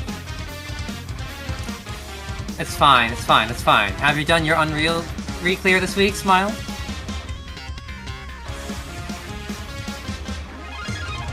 Oh my god. Azure's outfit turned yellow. I was targeted by a yellow dot. I'm trying to get rid of it. Trainer moves his trained eye as a bonus action to Azure. Oh, great. Now I'm yellow and he's looking at me. I'm embarrassed. What the fuck?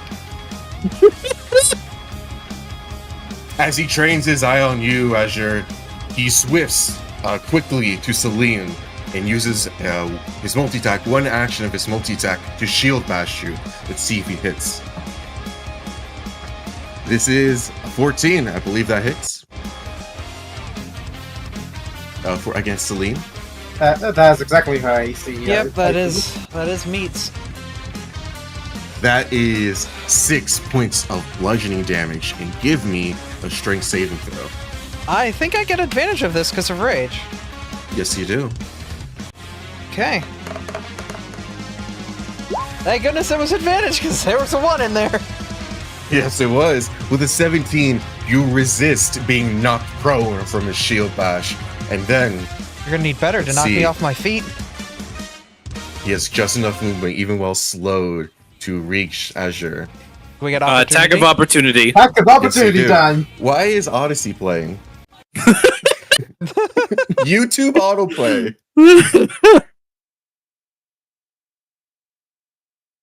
Do I get to... Have that. No. I don't No. get advantage on this. That's fine. I'm in danger. I fucking... No, against I think. That'll connect. Mine will not. Okay. An 18 will hit. This is creative, but I don't know if I'm allowed to do this because it's kind of a sentinel feat. Can I, instead of hurting him, use my axe to, like, vaudeville show hook him to stop him from running? That is normally reserved for the Sentinel feat. However, let's do a contested athletics check to see if you can hamstring him and reduce his movement further. If you succeed, he won't have the movement to reach it. Azure. Oh, I roll advantage on this. Always go with the first dice roll if that's the case. Yeah, I don't know why it automatically rolled advantage on this. Oh, wait, it's because like I'm a in toggle. rage? Yes. Yes. Ah, I don't know if I'm supposed to get advantage on that because of rage. You do. Oh, okay. He rolled a 13 on his athletics check. Because it's a strength check. Can I inspiration that? Yes, you can. Alright, that's just another athletics roll? One more, yes. Okay, take the first die, do not take the second die, because it's just going to automatically roll the second die because I'm in rage. And athletics is a strength check. They rolled the same. Okay. And you tied. Okay. Wow. Usually in ties, defender wins. When it is not attacking. Point of But order, it- isn't grappling an attack action? Yeah, but you can't use that for attack of opportunity because it's not the attack action. It's an attack period. Yeah, typically when it comes to like skill checks and all that such, it's the defender. It's so frustrating. The attack is not an attack action unless it's an attack action specifically. Volna, Flow, your attacks of opportunity miss Trainer as he slowly begins to approach Azure. Then, with his one good eye trained upon the small kobold, he will make 2 small sword attacks. One is a natural 1. The second, wait, he has advantage. A 2. Oh. Lucky. The second hit with this small sword, he gets a plus 82. That's an 18. I imagine 18 hits you, Azure. Yeah, 18 hits. Ugh. You shall suffer 6 points of slashing damage. You shall suffer. That is Trainer's action. That's his bonus action. Flo, there are new combatants on the battlefield. What do you do? Analyze.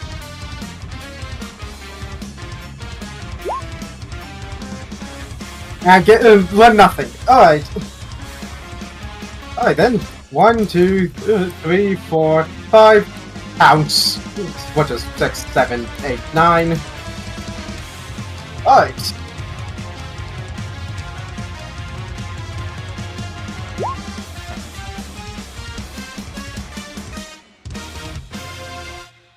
That'll be a hit.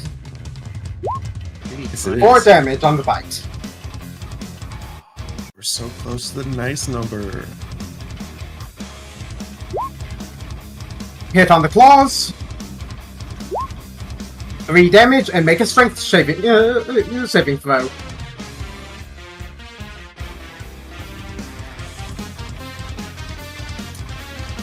That is a 12. What is your DC?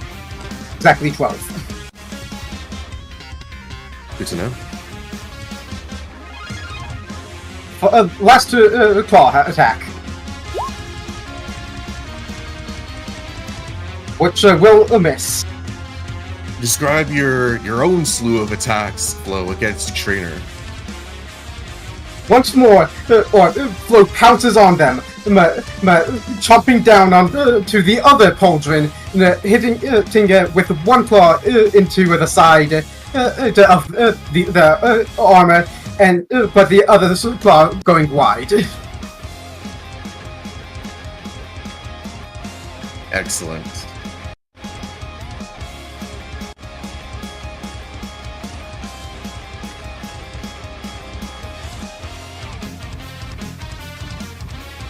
Anything else you like to do?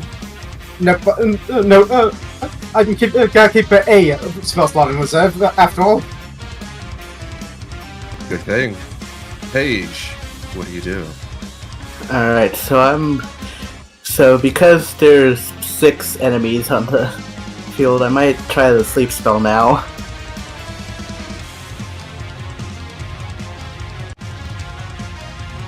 Good idea. Where do you aim it? Because it is, I believe, a radius spell?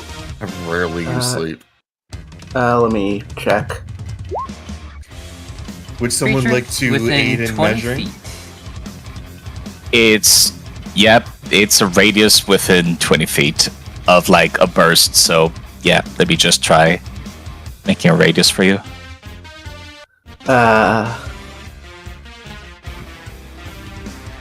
So, yeah. I'm worried I'll... You could hit those 3.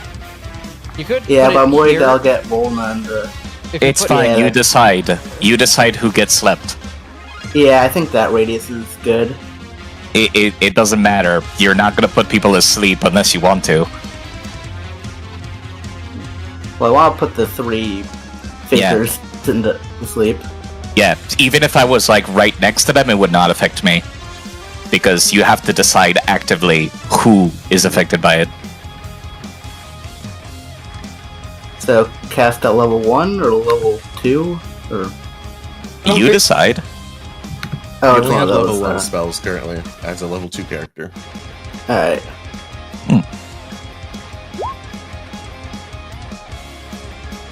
Honestly, I'm surprised that it's giving you the option then. So that just hits all 3. Yes, so we'll go from left to right with the hit points. So this is reading the spell and is extremely funny.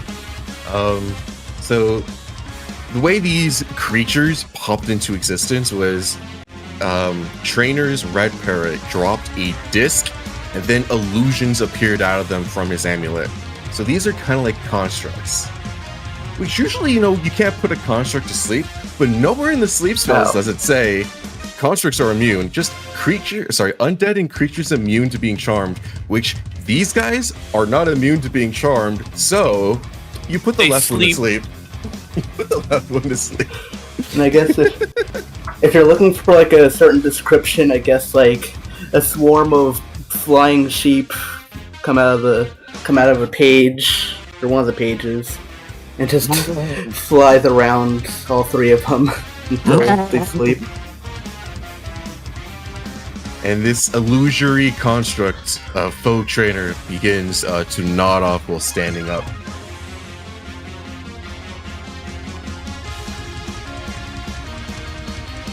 Anything else you'd like to do? Does it also hit the other 2 or no? It does, but it doesn't have enough hit points to put them to sleep.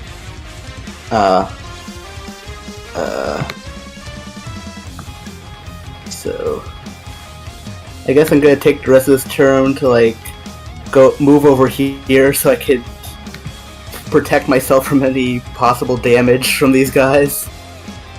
Good idea. And I guess I'll end my turn there.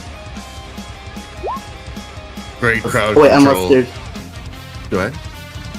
And I wasn't sure if I had like an extra thing I could have done or not. Pretty sure you don't. I don't Okay, think you have then any yeah, bonus actions at the moment, and you don't have Analyze, so I believe that's it. Yeah. Alright, yeah, that's good then. News from our BBEG voice chat. I got an ad with hilarious timing. The sleep spell doesn't actually say constructs are immune. I wish people knew how easy it was to get healthcare. Thanks, ads. Amazing. I wish. Anyway, Celine. So Celine, Show upon Trainer why he should have healthcare. So she sees Azure get hurt, and you see this like pang of like, she was feigning her rage pretty much. Like, oh yeah, this is a fun battle. Yeah, no, I'm gonna get mad. Yeah. No, now she's legitimately, something has changed, and you see her snarl like a wolf for a moment before her already tall 6'5" stature bounces like hard into like a 7'3". Like, she is shifting to gain 4 temporary HP as she just gets a lot more feral and then just straight up barrels her way towards the man, snarling, and will recklessly attack. The faintest ability to hear the words, "Don't touch Kobold," as she tries to bring her axe down on him. Give me your attack. 22 is gonna hit. Yes, it does. Even the first one would have hit too. I'll do 8. A good slice of his health, as in your rage, you strike down Taylor. He's still standing, but he knows now not to pick a fight with the small ones. All right, she'll look over and analyze one of the small ones before I forget to do that. Never mind, she does not.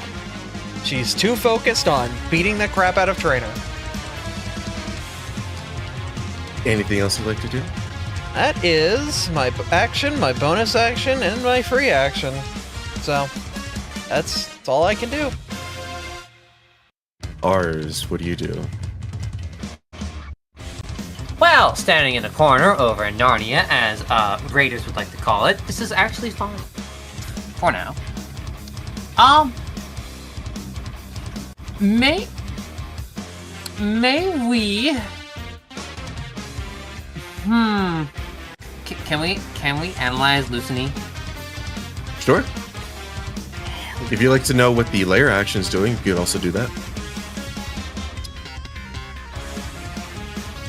Yes. Alright, where is it? Never mind. Nope, there's nothing. Too much thinking and confusion.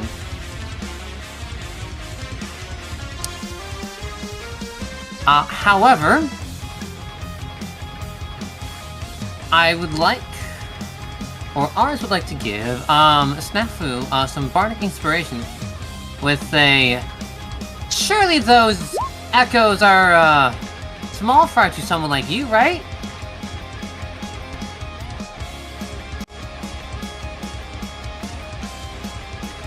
I am waiting for the terrible song reference before answering. What? What song reference? What? There's no song reference right now because I can't do the song reference. Okay. My songs aren't that terrible. He'll mutter to himself before casting another Astral Flare, because why not? At the far right one.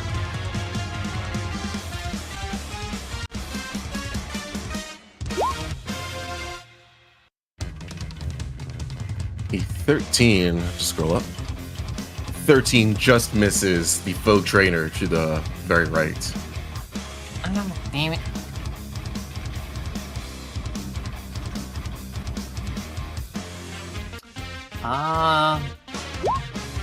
That shall be everything.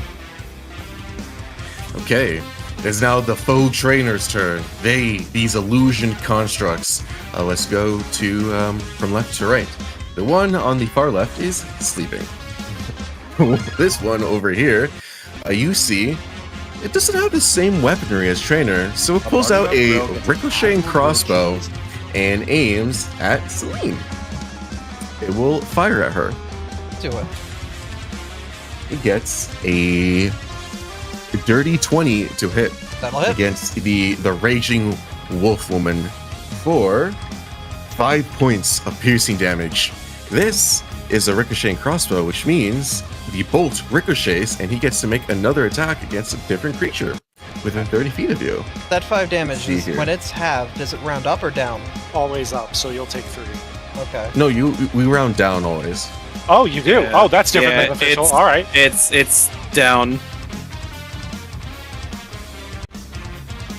Let's do a crossbow attack against Flo. That is a 13. Does that hit your wild-shaped No. form? No, it does not. The ricochet bounces off of your hide, your gooey hide rather, or rather sticks to it, without damaging you. Okay. Then this one will move to engage with Volna. How The one dare. in the middle, over here, will take a step back. And fire at Volna. Volna, did you do reckless? I did. Wow. I love that for myself. You sound so proud. This is a 22 to hit. Ow. You shall take 5 points of piercing damage. Hey, Have to 2. I can ricochet that shot. Let's attack Paige. Right beneath the raging gremlin, Paige does an 11 hit you? No. You deftly dodge the arrow coming straight towards your book. Okay, now it is this foe trainer right next to Snafu. The one next to Snafu will attack Snafu Alright. with his own small sword.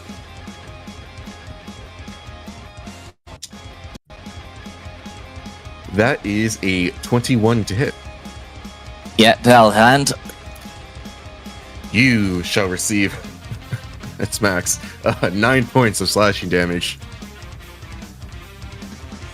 Okay. And then finally, this folk trainer in the far right, not knowing about Snafu's extended reach with their Naginata, begins to move away. That's still technically within my threat range. Now it is not, and I will take an attack of opportunity. A 9 goes wide against this illusory construct. And then this folk trainer, a little bit odd. This one pulls out a illusionary wand and waves a wand of cold right on top of you, Ars. And you see this entire area right here that I'm measuring out glaze and nice. Please give me a Constitution saving throw. Dang, how cold of you. You're targeting a, not quote black mage? How dare you? Is a 14 Yes, good? I am pretty frosty. A 14 does pass, and you take no cold damage. Oh, chilly. But not cold as space. Okay, that is all the folk trainers. Azure, one, not only you trained by Trainer's Eye, but you have this golden mark upon your person. You're not sure what it does, but you're not liking when it resolves. Actually brings me to a question I wish to ask. If I pass on an analyze check, can I get the specific happenings of what is on me? Yes, you can. I wish to try to analyze what is on me then.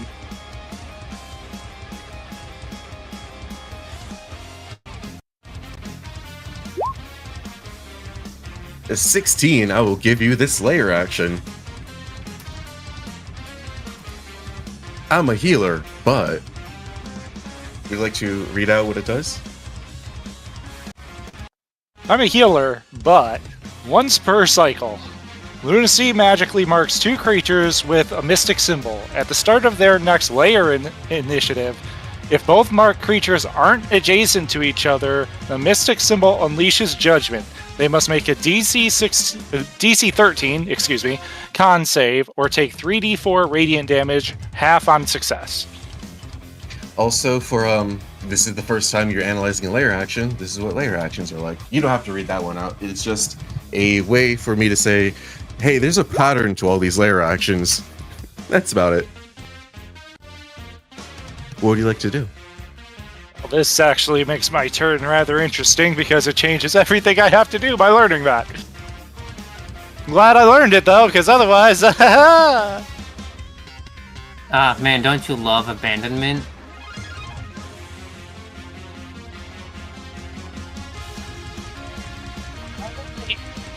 Azure's gonna turn around as he moved to here, just kind of give Trainer a raspberry as he tries to squeak by.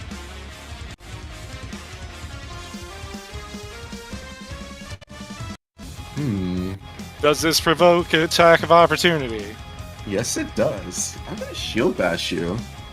Maybe I can make you prone. No disengage? I think Azure wants to cast spells. You know, fair enough. That is a 12. Does a 12 hit you, Azure? No, it does not. Ugh. You swiftly dodged the trainer's opportunistic shield bash, and you're able to move.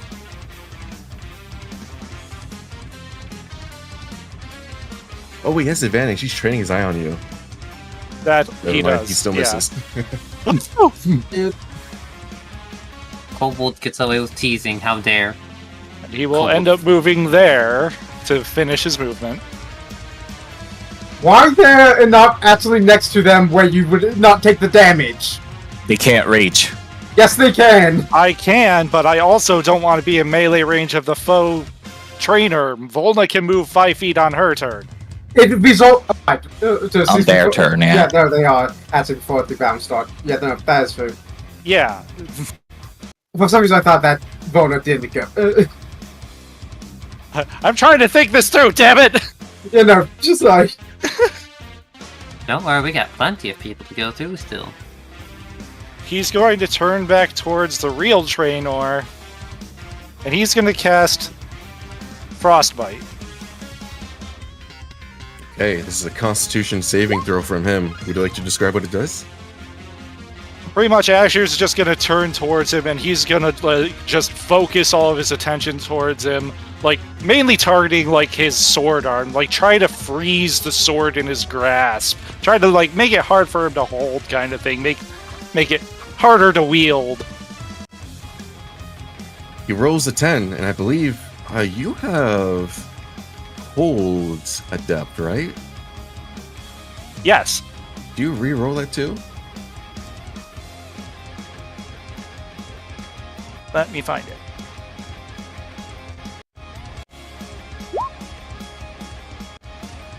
Oh, okay. And he won on the damage dice too. So hey, 2 points of damage, and he has disadvantage on the next weapon attack. Keep the ice cube on him. That's turn. That's all I'm gonna do.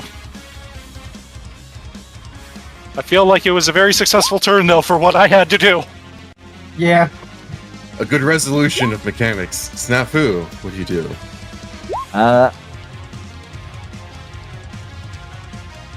As much as I don't like this, I'm going to provoke attack of opportunity by moving 5 feet up. I'm going to take that attack of opportunity. Does a dirty 20 hit you? Oh, yeah, yeah, well. You shall take 5 points of slashing damage. That's fine. And I'll use my bonus action to use another Draconic Cry, hitting both of these two trainers as they're within 10 feet. I will not ask you to replicate the voice again. Alright, I'm turning off Crisp again. Sorry, I will not ask you. However, if you like to, you can. Alright, time to clear my throat. Roar! That was much better. There you go. Excellent. You know what? Get inspiration for that. Let's have it twice. Give it to someone else. Paige. Paige, you're Okay. inspired. Wow. You can reroll something twice if it looks like garbage. I'm probably gonna need that. Yeah! See All right. how my rolls for it.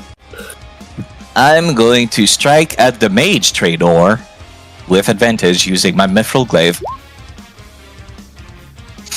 Wow, is that normal? Oh, why does that use strength? Sorry about that. 1 second. That should be way I was more. gonna say, I thought Glaive was Dex.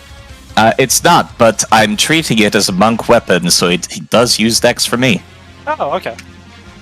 Why Just is this reroll that D4? damage It's with dexterity. Yeah, it's swapped to a D4 for some reason. It also no. didn't roll a die. It just rolled 1. Yeah, just One. one plus minus Minus 1 plus 1. There we go. That's more like it. There you go. There you go. Heavily wounding this construct, this illusion construct. Yeah, that was only 5 feet of movement, so I'll spend the rest of it moving over to Paige's location. And you are a willing ally, right, Paige? Would you like to get a small buff to your defenses? Sure.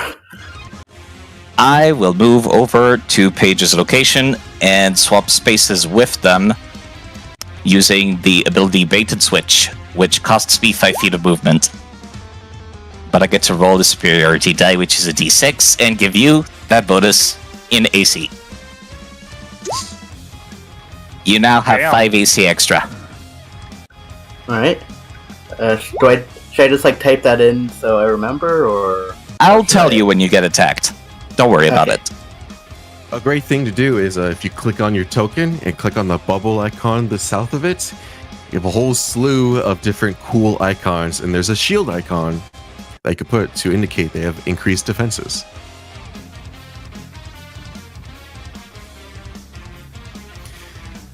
Great turn, Snafu. Next, Volna, you are marked with a mystic symbol, and Azure is reaching towards your location. Sure am. Good teamwork, Volna. Angry. I also saw what happened when the fucking kobold got attacked. I'm mad. I'm not stupid. Anyways, this faux trainer's getting wham. That should be with advantage. Wham. Does a 14 hit? Yes. A 14. That's why I does hit rolled this twice. illusionary construct. Fantastic. That's 9 bludgeoning damage. As hammer meets disc construct.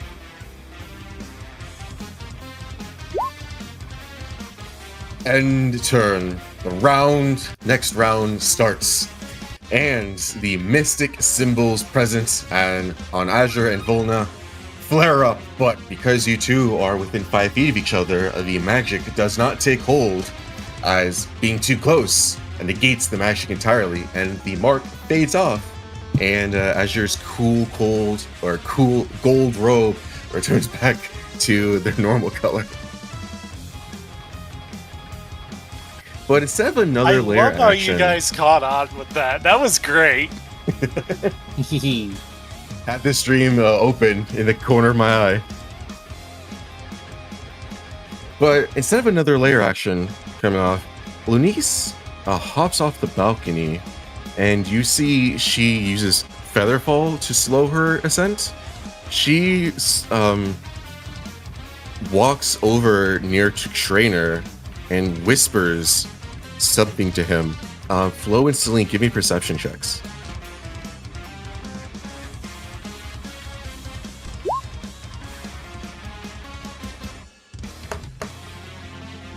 I have a +6. I'm just falling Oh.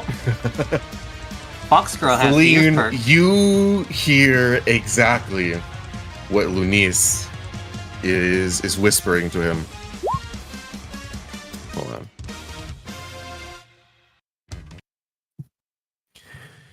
Trainer, the wardens just reported to us that dangerous devil escaped Pandora's box.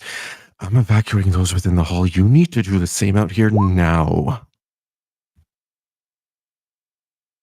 Then Lunice looks at all of you in this battle. She looks at the injured Snafu, and some of you have also sustained injuries. She casts a spell called Horizon of Healing, and Snafu, roll me a d8 plus 3. Crap, I just refreshed the page. 1 second. 1d8 plus 8, right? 1d8 plus 3. 3. Misheard.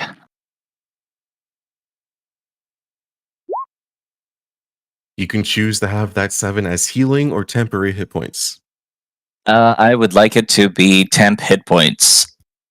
You got it. Afterwards, after Lunice uses a spell to heal you, Snafu, she returns back and casts Misty Step, and you cannot see her anymore. Something is going on with this battle, and there's a disturbed look in his face, but he is definitely very, very trained, pun intended, on this fight. And let's just continue with combat. Oh boy.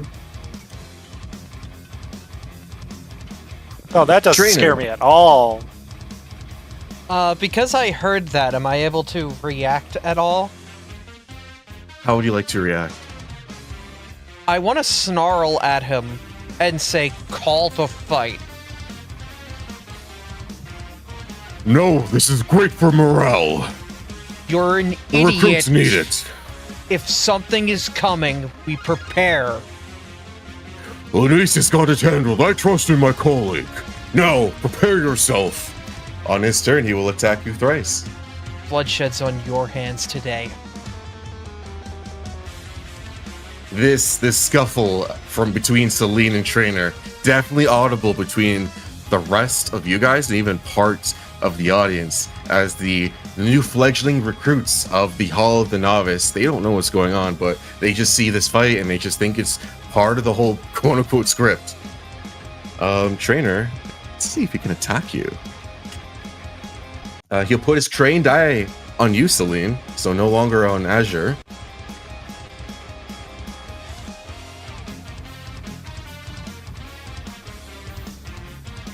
Okay.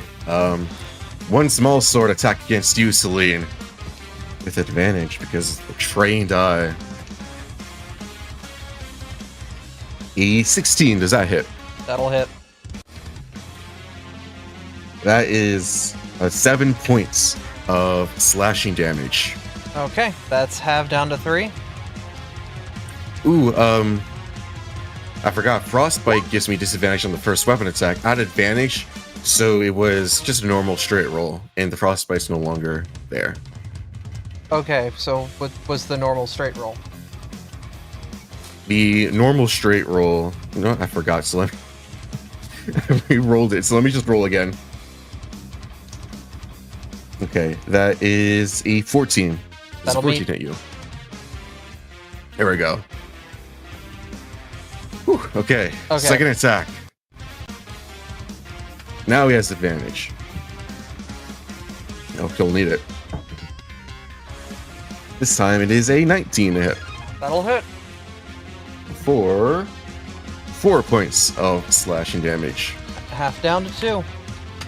And then he'll do a shield bash to try and push you away. Let's see if he can make this attack. That is a... Whew, that's a natural 20. Alright, nat 20. Hit at me.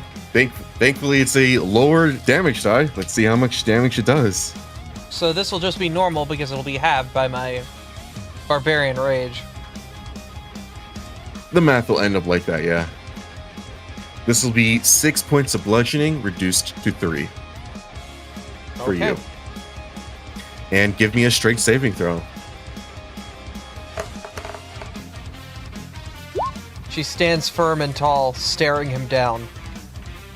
Yes, you do. And you withstand all of his strikes. He will begin to move out of y'all's reach. I'm going to Reaction. opportunity. Unless my reaction to try to tell him to call the fight is the Look, reaction. You have a reaction. You got it. Okay.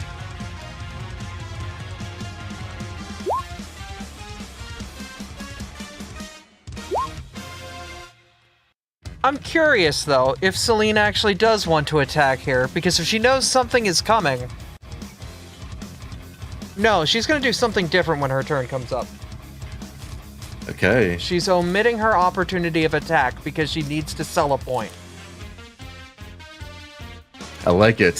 Flo, is this a bite or a claw? It's a bite. It goes wide. It bites into his armor, but doesn't do anything to actually puncture through the metal. Trainer will end up right here. And that is his bonus action. That's his 3 attacks. That'll be him. Flo, what do you do? Analyze. What would you like to know?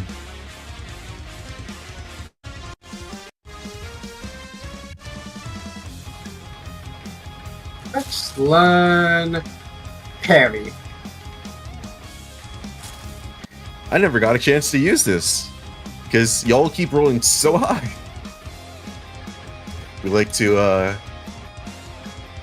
describe what it does. I want to describe, just say what it does. Trainer adds +4 to his AC against an attack targeting him if he can see it, additionally causing it to miss.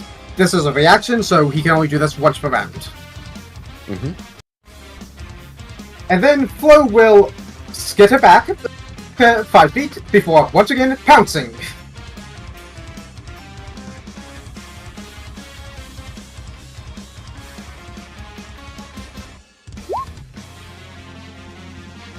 Bite hits.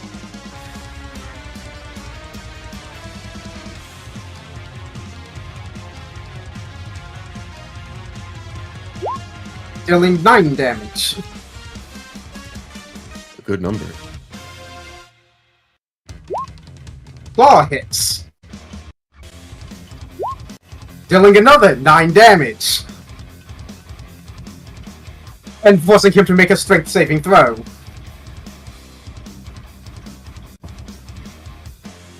I'm good. Indomitable, that 9.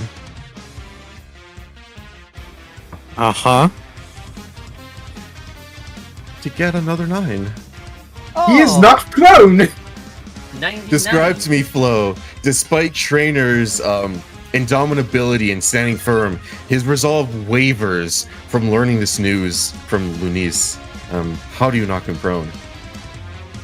As they pounce upon them, landing a bite on once more upon a shoulder. They swipe down as they reach towards the ground, knocking down his legs. The man is prone. And I now get I make yet another claw attack, which also hits. This time doing 7 damage.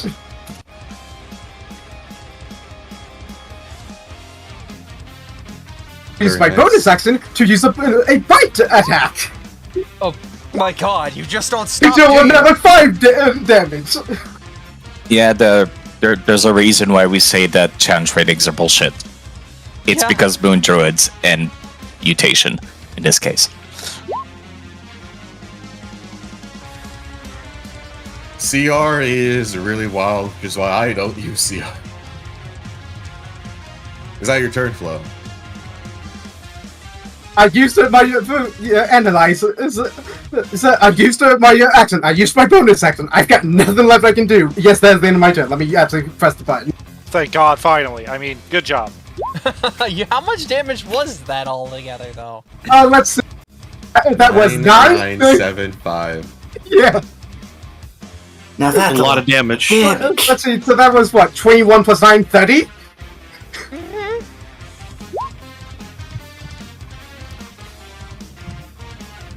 Okay. Paige, it is your go. You are protected by Snafu. So my attention is fully focused on the foe trainer right below Volna, because I know no one else from the 4 of us would be able to attack before they attack, so I'm just gonna attack. Like, does that make sense? I could use Magic Missile again, right? If you have the Should spell have 3 slots. level 1 slots. Yeah, I have 3. I used that once, then sleep, so I can use it a 3rd time. Yeah, and that's your last one of the day. Oh boy. This is against the folk trainer beneath Volna, you said? Yes. Now, Roll in me- case you don't know how Magic Missile works, you can target different targets with each shot. You can target one person with all 3. I mean, do I know like how much health this one's at? This one, you don't know the health, but it has been hit with Volna's big screw-off hammer at least once. So pretty sizably hurt. Yeah, same Yeah, for I this feel one like over here. Yeah, I'll probably go like 1 for the one below Volna, and then I guess the other 2 can be from the one all the way to the right. Okay, roll me a d4 plus 1 for the one beneath Volna.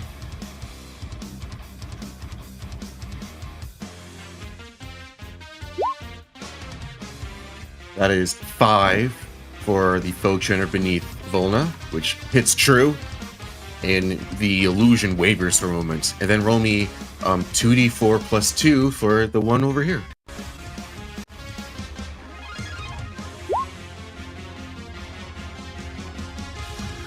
Right?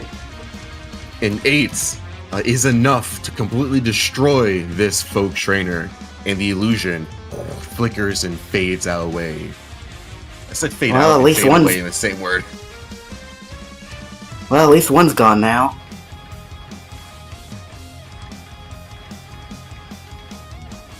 Nice damage roll, by the way. Like, for real. Thanks. And I'm probably... I don't know about like moving at all. I mean, I guess I could just... Yeah, you can move. Yeah, I'll just move there just in case. And I guess that's the end of my turn. Okay. Paige, sensing danger, slides behind the 2 kobolds and the angry potato. Hack tactics? Wait, these are all small characters. Don't worry I mean, let's about be it. honest. Don't worry about Let's it. be honest. The three of you are tankier than I am at the moment. So. I am way tankier than I ever should be. Thanks, Damn. Catalyst of Newbie Assistance. Thank you. Celine, what do you do? So, what does prone give you in D&D 5e? Like, as me attacking somebody who is prone, what does that give me? Advantage on your melee attack rolls. Advantage on anything else? That's the main one. Let me check. Okay. Yeah, it's just yeah. I got the course. an attack It's roll. only An attack roll gives the creature has advantage if the attack is within 5 feet of the creature. Otherwise, the attack roll has disadvantage. She's going to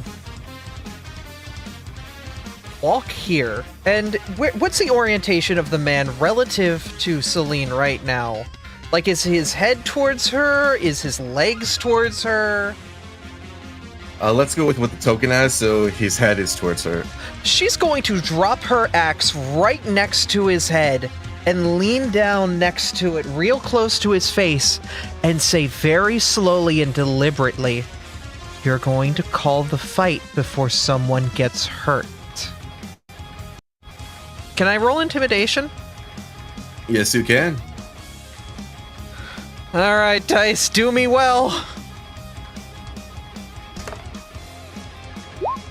Right, Celine does not have Bardic Why Inspiration. does 12... Wait, that should be plus 4 on that 12. Why did it not... it was a 10. Yeah, it's a 10 plus 4. Yeah, that's Weird. 3 plus 4. Weird, the dice on D&D Beyond showed a 12. Yeah, but that's just like a visual thing. It's not the Yeah, actual don't result. trust what you see there. That sometimes can be bugged. Okay, It's the same for Foundry. okay, weird.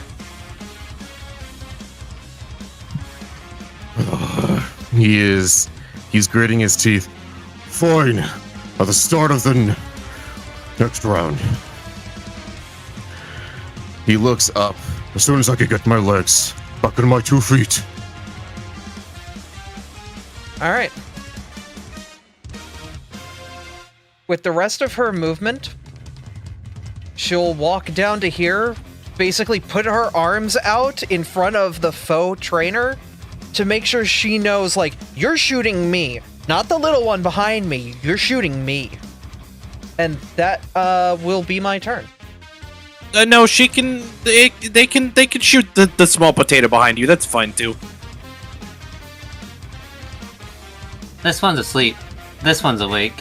Oh yeah, that one is asleep. I forgot. Oh wait, it is asleep? Oh, Yeah, that's Yeah, just that's the sleep one. Probably, Oh, never probably mind. I'm should have coming, mentioned back. that. I'm coming back here and holding him to it then.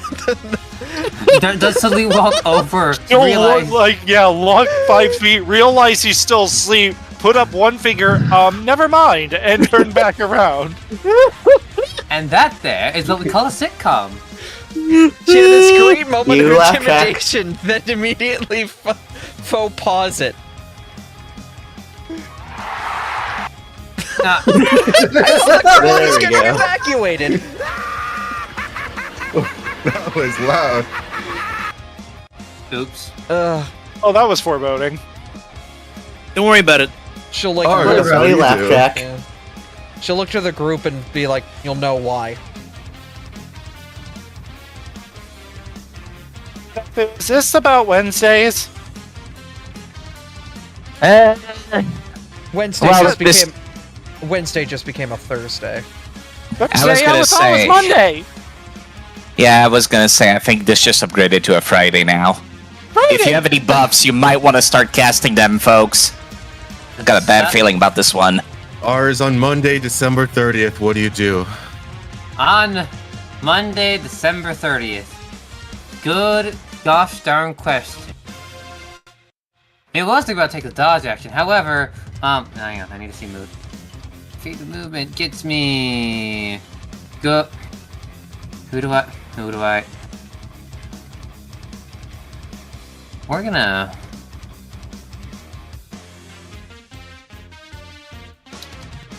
I wanna go there. He's gonna move here. And,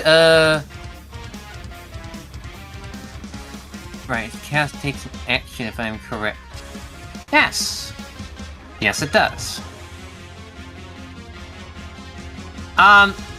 Ours will cast Longstrider on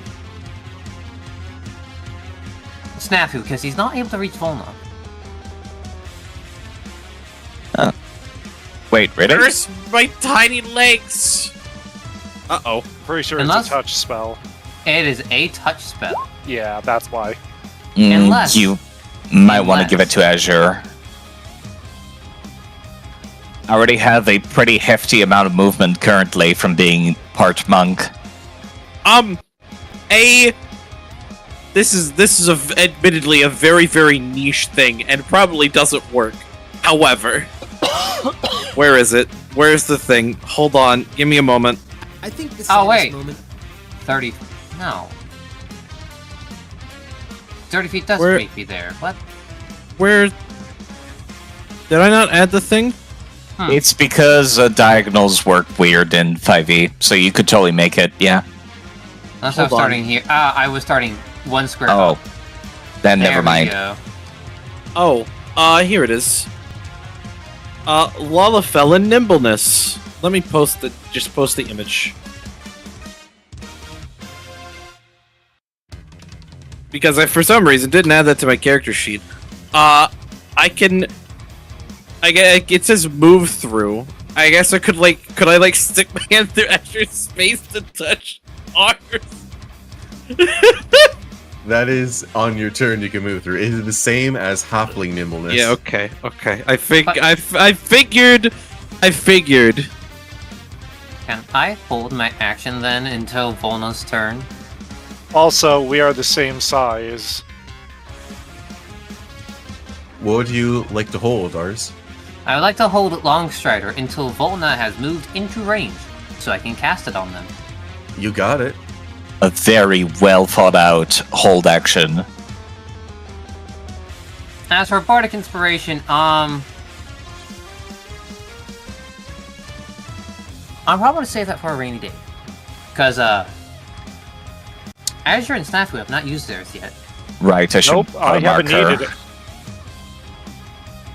I have it marked on my Beyond sheet. That's good. I'll put an icon for myself. And can't use our first match to upcast it for free because I don't have access to second level spells yet. If you're curious what Apparition Magic does, here, you can read it. Have fun. Other than that, that is all for my turn for now. Okay. It's now the foe's trainer's turn, who doesn't have an off switch. Uh-oh. So they're gonna keep attacking the contestants, not the opponents, combatants. This one's asleep. This one will pull out its ricocheting crossbow and aim at Celine. As she has garnered their attention. Hey, you know what's fun? These guys have a trait called Shared Eyesight, which means they have the same advantages as trainers' trained eye against the same target. So these guys have advantage against you for... That's fine. They've been having advantage because I've been recklessly attacking. That's true. I'm used to it. Does a 16 will hit? 16 will. You shall take 6 points of piercing damage. I'll take 3 of them, actually. Thank you. And then the crossbow bolt will ricochet to flow with another attack roll, this time at normal. This one will be a dirty 20 to hit for 7 points of piercing damage. The first hit on me this entire encounter. Yes. This one, this folk trainer right here.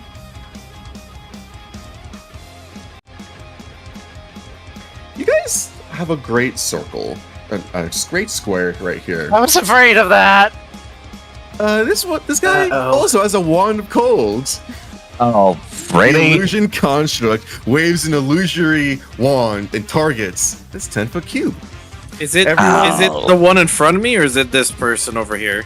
This one. Damn it. I'm not playing key anyways, it doesn't matter. All of you guys in that square, please give me a Constitution saving throw.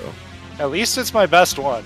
Oh, I'm good at those. Wait, don't you have? Oh my god. Because you're a cast or an ice I'm mage. good at those. Azure wouldn't have advantage due to being an ice mage. Okay. Oh no. Oh. Ours Wait, don't and I have- Paige. Go ahead. Wait, didn't I have something that like Nope. re-rolls it? No, I don't think No. so. Wait, actually, yes, I gave you my inspiration. Yeah. Yeah, the bonus one I- that was given out. So I could use that to re-roll it, right? Yes. Yeah, There much we go. better. That was That just is a ours. success. Thank With you for the inspiration remembering. you were given, you managed to bolster your own resolve and pass the saving throw. But the same could not be said to ours, who you take, like a betrayal from outer space, 4 points of cold damage, and your speed's reduced by 10 feet until the end of your next turn. Okay, this one. Yeah, it feels like home. Ah, ours, you look cold. What the hell?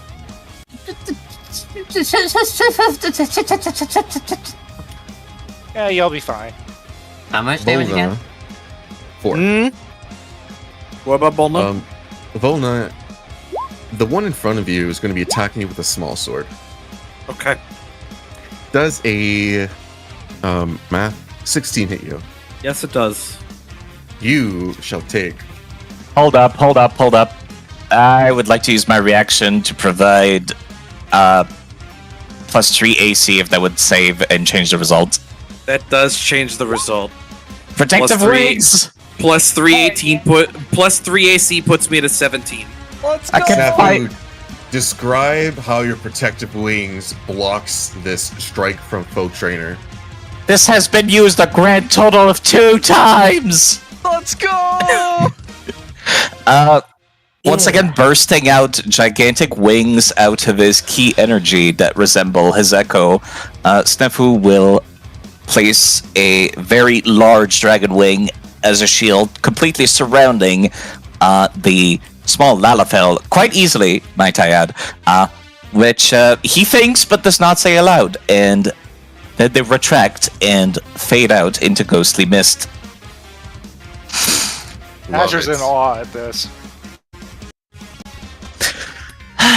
Ooh. I can't believe Snafu's a fucking 14 paladin. I mean, he is a war priest in first edition Pathfinder. Azure, it is your turn.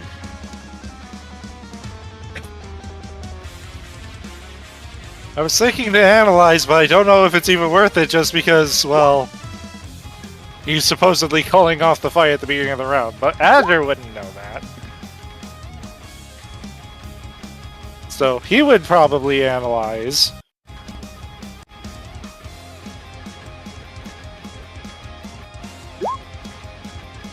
Of course, this is when I get in that 20. I love it. Who are you analyzing? It was gonna be Trainer. What would you like to know? Let me bring back up the chat.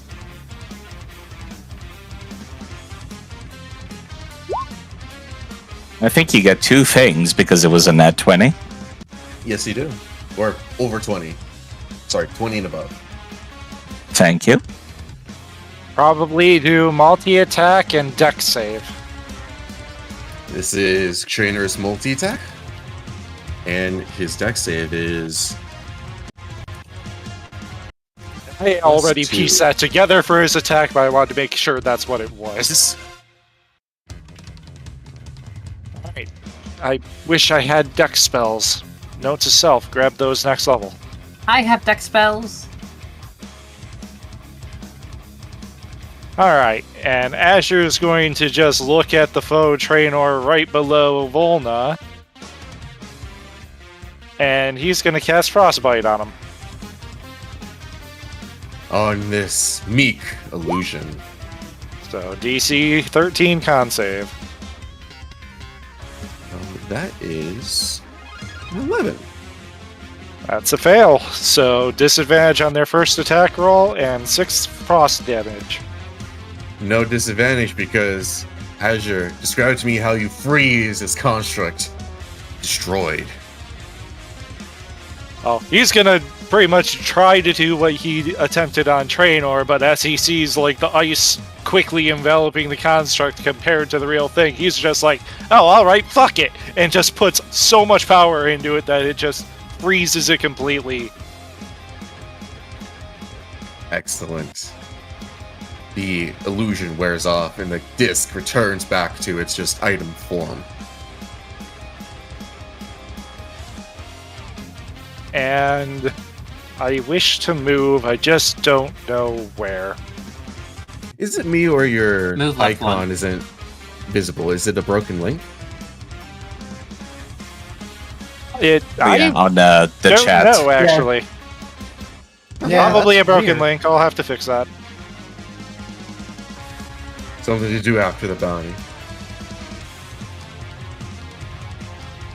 I'm sure it's gonna go up there. Just hang out up there. That's my turn. Snafu. I'm pretty sure I'm the only one who's taken any major injuries, so I'm going to use my bonus action to re-manifest my Echo back onto the field.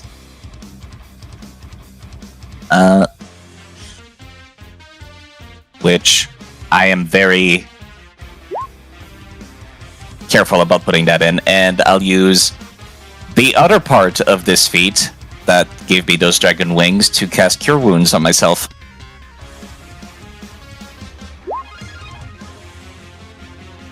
Hey, it's not a 1. It's not. Go figure. I'll restore 6 HP. Bring me back to 34. And the Echo will be placed somewhere within 30 feet of me, so I would like to place them down here. Okay. I believe PH is no longer protected. Yep, nope. It goes away at the start of my turn. And Okay.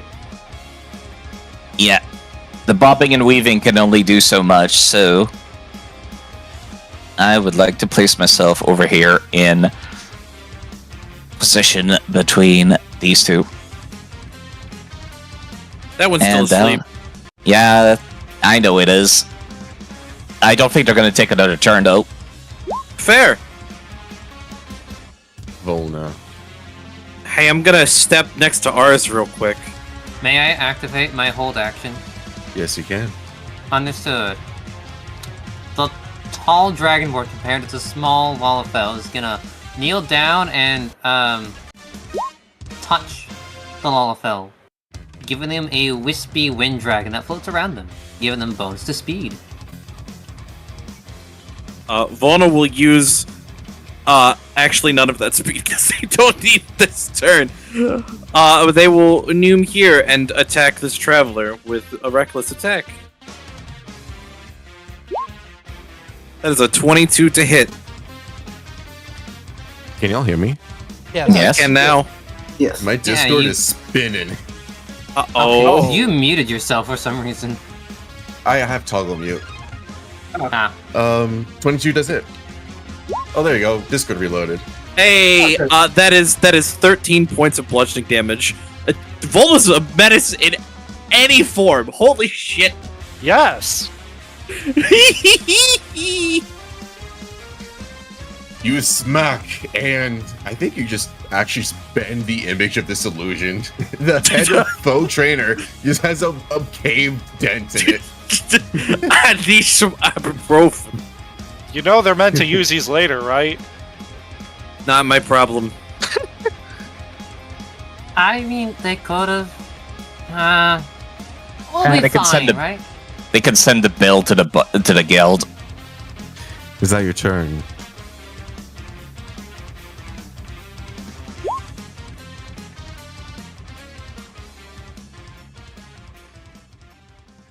You may be muted. Who? Me? Yes, Oh, is that your turn? Yeah. Yes. Apologies. It is the start of the next round. Trainer, will slowly begin to stand up. His token accidentally goes to the game. His token turns blue. And he puts up a hand. Okay. Everyone, there has been an emergency. Those in the Theatron, please. I need you to... Oh! Oh, fuck. Azure, Snafu. That's the type of roar that rattles you to your very core, because it can only be associated with one type of creature you'd never want to see in your lives. And before you can think, a rain of flames descends from the western sky like a volcano's eruption. And in that wake, you see all a scorched, withered creature plummet from the ash to the field before you. She stands, her vermilion scales and burned coat glimmering with hatred, her wings chained with magical locks. The red Abishai's gaze pierces you. 4 years I was imprisoned in Pandora's box, and now I shall finally return to my Dragon Queen. You were my first sacrifice. Welcome to the Red Abishai's return to the waking realm. This is what she looks like, by the way. I really should have stayed put where I was sitting. Oh my goodness, can I rehabilitate her and we go out for soft tacos? Oh no, she's hot! Yeah, that's what all the kobolds are thinking, including me. But I'm not a kobold. The giant wolf hot. lady's not even a kobold. It's just like, oh no, she's hot. Yes, she's made of fire. Of course she's hot. God. So glad I have called Elementalist. Fuck fire resistant cold. Trainer, now an ally, turns back. His defending instincts full on activated. He shifts his trained eye directly towards her, which I will put the icon on her. And then, Celine, you could remove the eye icon on you. He moves towards her and then makes 3 attacks, 2 with his small sword, 1 of his shield bass. All at advantage. The first attack is a math. Oh, that doesn't clear out icons. I'm looking for that eye. The first one is a 15. That will miss the Red Abishai. The second one, with a small sword, is a 14, which misses. Shield bash. Oh my god, Trainer, that's a 9! He misses all 3 attacks against this fearsome foe. Stay back! Recruits, you'll need to get to safety immediately. Oh no, I'll make sure you are all sacrificed to the Dragon Queen, and this ad too! And this... That was a baby that was crying from the audience. Don't worry about it. They're trying to get it out. Flo, what do you do? They're scaring the children.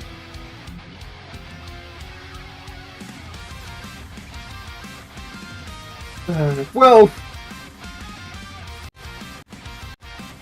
I guess the first thing I need to do is analyze. 19 are analyzing the Red Abishai.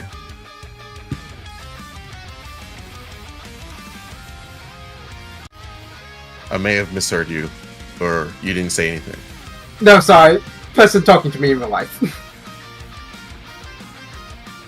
But yes, I'm analyzing the Red Abishai. That should You give us learn. just a list, yeah. Her name is Penathani, and this is her list. I will send a screenshot to QuickChat of her list. Oh man, that's a lot. Yeah. Well, the first thing that next thing that I'm going to do is move 1, 2, 3, 4, or 5. Pounce!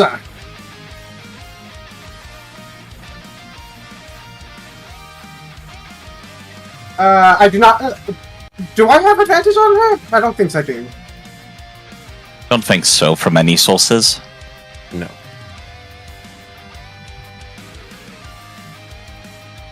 First, bite attack misses. Claw hits. A claw will strike true against her burned coat and shackled wings. Dealing 7 damage and forcing a strength saving throw. 25. Alright. Wrong thing.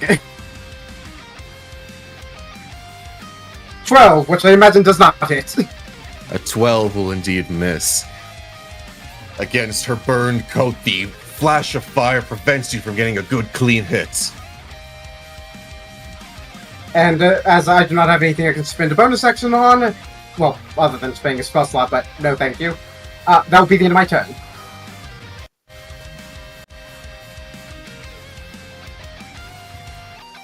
Paige, a new foe has appeared on the battlefield. What do you do? Okay, so I guess I'm gonna move down. Actually,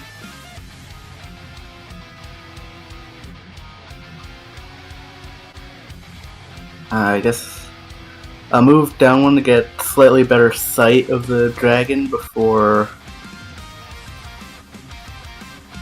going with Ray of Frost, which is a cantrip.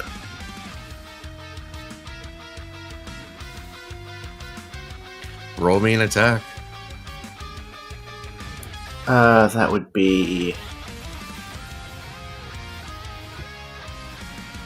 Wait, which dice do I have to roll?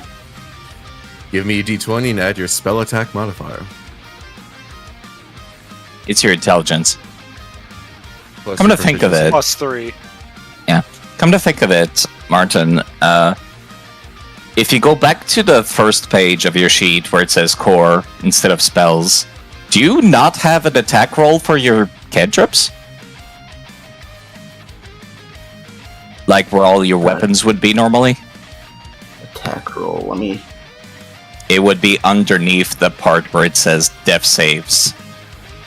Death save. Straight down below HP and stuff. Low HP, death save. All the way at the bottom. No? I have the dagger. Yeah, you don't have your spells. Acid Splash, Firebolt, Ray of Frost, Burning Hands. Do you see that area? Oh. Yeah, I have all that. Yeah, Click those on are your the Ray attack of rolls. Frost. Okay. So that's like +6, or... No, just click it. You don't even need to change anything. That'll save you a lot of time now. Because that's just a okay. spell attack roll. E17 does hit Penathani. Describe to me how this ice cube of yours strikes her burning scales and cools her off a little bit. So I'm how should... I'm trying to think of how to describe it. I guess it's probably the same thing where I just like fly, where I just like jump up and then open the page that has the ice spell that just shoots an ice cube at her. Does that make sense? Roll me yes, it does. Roll me some damage.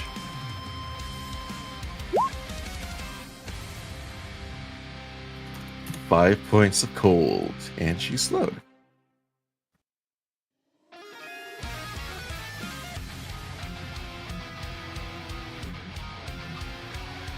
Oh yeah, guess, I mean, I have the movement to the attack, so I think that's the end of my turn now. Don't forget to look at her.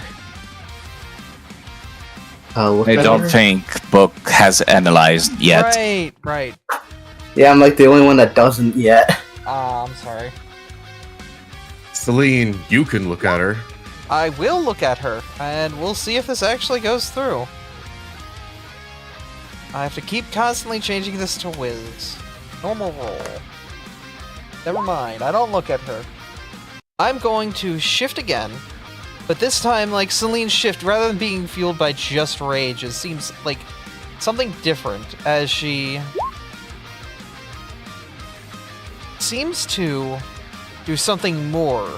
Specifically, I don't know if it'll let me hit this for just Beast Hide, but as a bonus action, you can assume a more bestial appearance. Your transformation lasts 1 minute with the regular shift. However, when you shift, gain an additional benefit based on one of the following options. Beast Hide, gain an additional 1d6 temporary hit points. While shifted, you have a +1 bonus to AC. So I get 8 temp HP, and my AC goes up 1. I like it. She'll run over here with her massive axe and swing it down recklessly.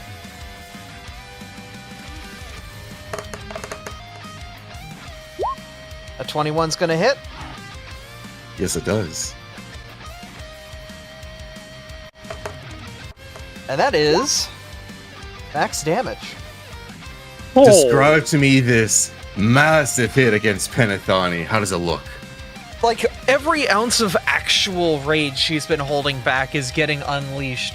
She's gripping the axe hard enough you can hear the wood creaking as she just, with snot and spit coming out of her mouth, slams it around, trying to clock the Thini right in the side of her chest, like right at where the kidneys are. You'll make a fine leader in the hells. You'll make good boots! That's a good comeback. I love that. Anything else you're doing? That is my entire turn. It is now Penethani's turn. She will use a multi-attack, and her first attack will be against Trainer. She takes Trainer and this heavily injured man we've all been beating and battering against this excavation skirmish that was supposed to not go wrong. She grabs him by the throat and effortlessly lifts him up in the air. This man, who is decked out in plate armor, is lifted by her immense strength and then throws him into the crowd, the fleeing, confused crowd, and deals damage, because I'm going to say this is an auto hit. Dealing 13 slashing and 6 fire damage to Trainer, who is in the crowd, in the seats, knocked unconscious. Now it's just you and me. Bring it. With that, Trainer is out of the fight, and so are his illusory clones, who all crumple upon his unconsciousness.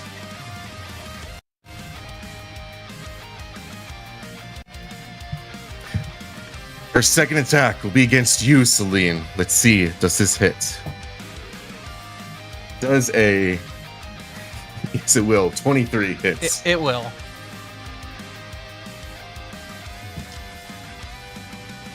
That will be... Oh, you're so lucky. Minimum. 4 points of slashing, and... you mean 2 points of slashing? Yes, it's Snake Eyes. 1 point of fire damage for her second claw attack. Then her her third claw attack will be against Flo. Flo, she rakes her fiery claws against your gooey form. Does a 18 hit. You may be muted. Let's see, +2, plus 13, +2, +1, that's 17. So yes, that does. You will take 9 points of slashing and 5 fire. And then, for the final thing Penethani does on her turn, not the final thing actually, I'm blind, sorry. The fourth thing she does as part of her action, she will let out a much more blood-curdling roar, the same one y'all heard at the very beginning of her approach. I will not replicate this. I would like to interrupt that, actually, before you do that. Pardon me? I How so? Gift of the Gem Dragon. I use my reaction to force them to make a saving throw. A straight saving throw. She succeeds with an 18. Yeah, and now she has much. magic resistance for the next thing she's inflicted upon. Everyone in the arena, Don't take you support hear... Give me a wisdom saving throw against frightful presence. Oh, I don't got a lot of that. Saving throw, not it's just wisdom. Does this count as magic? Wow. No, it's a scariness. Fuck. Okay. I'm scared. Damn it. Yeah, I'm like... That shouldn't have been an advantage, but we'll take a 14.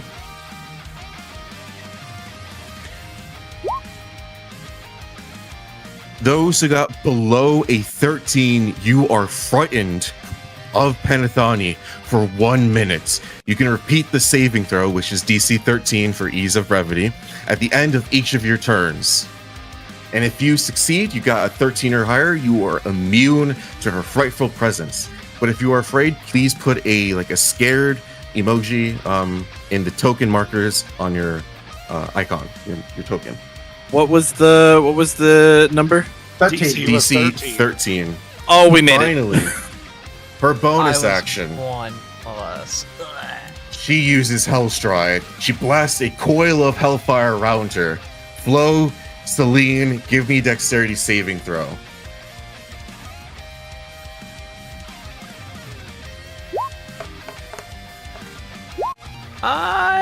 Do I get any advantage on that? I forget. Yes, you have danger sense. You have advantage on Yes. dexterity saving throws, you can see. Actually, that's a good thing. If I can actually use my inspiration there. Yeah, that's hot garbage. That's the case. I think I'm the only one with inspiration. There we go. Okay, Flo, you brace against the flames that burst from her. However, Celine, you take 2 fire damage as the smoke clears and she has moved without provoking opportunity attacks right over here. And that is the end of her turn. Ours, your true foe, stands before you. A devilish dragon. What do you do? Well, there are many things I could do. One is the ask, who's your queen? And why are you after us? I mean, you say sacrifices, but you know... You sure? She snarls in your direction.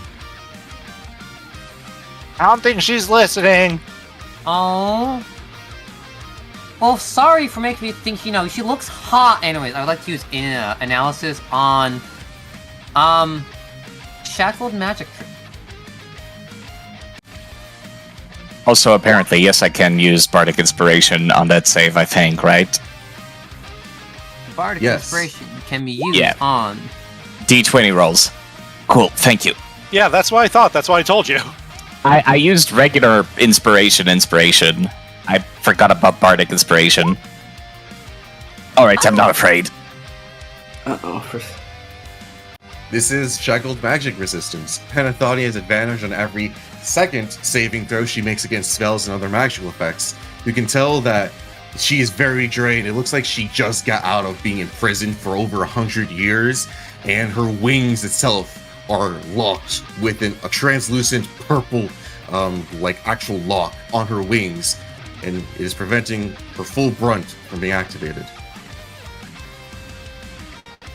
Oh, interesting.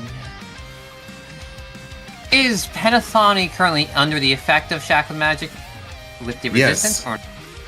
That is the green thumbs up icon on her icon. Yep. Understood. See, it became active because of the gift of the Gem Dragon, which counts. Right. That's where that came from. Alright then. I would then like to telepathically communicate to Azure of a, hey, when you get a chance, hit them with anything hard. I'm gonna go get rid of that weird magical energy around. By casting, if I want to make sure I do this right, saving throw expels and other magical effects. Understood. So I really should throw a dark matter vortex.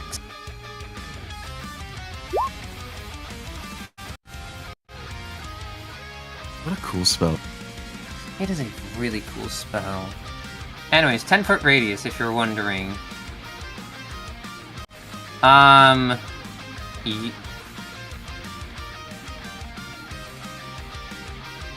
Apparently that's 10.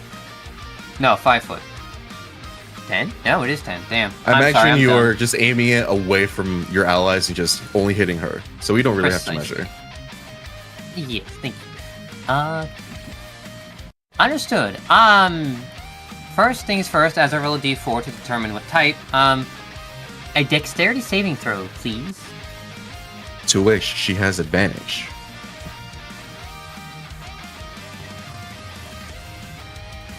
What's her bonus? Oh yeah, plus 99. She gets a 16. That will pass the save. The save is a 13. As for the spell effect, I rolled a 2. Let's see. On a failed save, unsuccessful, takes half as much damage and suffers no additional effect. So I'll roll 2d8 and you will have that.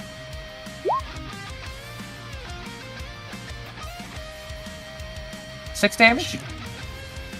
Yes, she takes 6 points of cold damage. How does this dark matter vortex look when you cast it, Ars? A bit of sad tinge in his face, unable to make a friend of a bull-looking creature. He takes his starlit pendant, purple energy of dark matter electrifies from it as he takes another claw and thrusts the 10-foot area of frost at her. Of course, her heat makes it so it doesn't really affect her, as well as the magical resistance. Excellent. Is that your turn? Other than that, yes. Okay. Azure, what do? You know of Red Abishai's, and although this one is severely weakened, she is still quite a match for all 7 of you. Oh yeah, quite the threat, and we need to deal with it pronto. But first, let's learn some shit.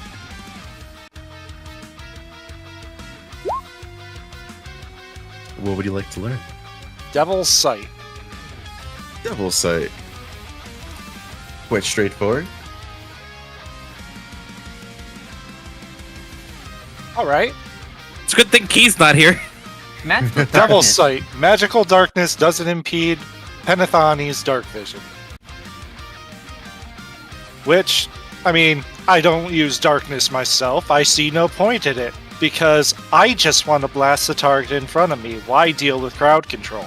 But now I'm expecting Penethani to have something which throws up magical darkness. I was told to blast him hard. However, my hard blast targets AC, not saving throws. Sorry, Ars. But I'm still doing it anyway. I was going to say you could hold action until I get in there. Yeah? I like that plan, actually. Yeah. You could see Snafu raring to go and clearing his throat over there, tip-tapping from one foot to the other. You know what he's going to do. I kinda do, actually, but I'm gonna make you wait just 1 second as I use my bonus action to convert both of my sorcery points into my missing spell slot level 1. Giving me full spell slots to deal with the bitch. And I will hold my action, which will be a chromatic orb to her face, after Snafu takes his turn. Chromatic orb waiting in the ranks. Snafu, what do? Well, you know what's coming. I will move within range and roar once again, sparing you this time because... Actually, no. Snafu very much this time actually roars with pride and grace that actually befits a dragon, unlike previously, as he feels a little intimidated by by her own, which grants everyone advantage on attack rolls against her. Which doesn't help me! Oh, it helps me, though. It That's helps true. everyone, except you. It helps everyone but Volna. It's fine. Yeah. Volna's clearly the outlier here. It will definitely help me. Yeah. Volna. Yeah. Primal Rend. Just Primal Rend across the arena. Easy. If only I had that ability at level 2. But Primal Rend is so... It is. But I'm Anything level else 2. you'd like to do, Snafu? Yes, I would like to strike. I've also moved my echo.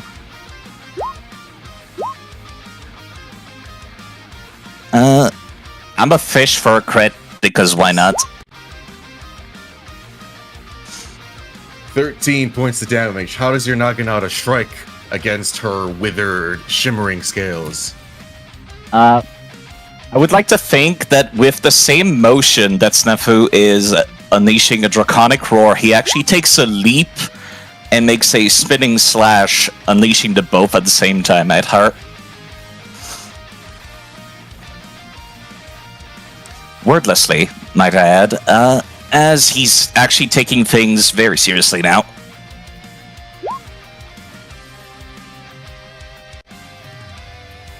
Is that all? I'm reading Unleash Incarnation. Nope, that's a melee attack only. Crap. In that case, I would like to use Action Surge to go for another one. Ooh.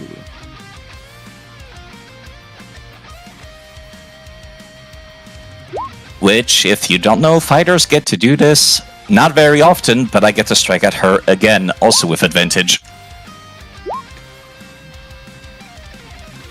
Damn. Almost a crit. Almost. Almost. We'll take the first damage roll. That's a 9. Alright. Goodbye, Action Surge. This is fun. And as soon as Snafu's done with his attacks, Azure, who's been charging his spell the entire time, shoots it off with advantage now because of the roar. Whilst she's reeling from the blows. Give me that attack roll. Yeah, you're gonna like it.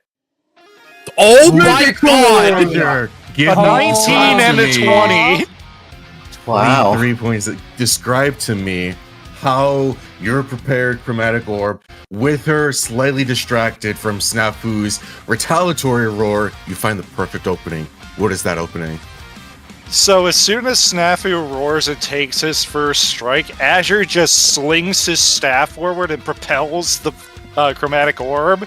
And as soon as he deals a second shot, it just curves around and just slams in the back of her head. Ah, you two!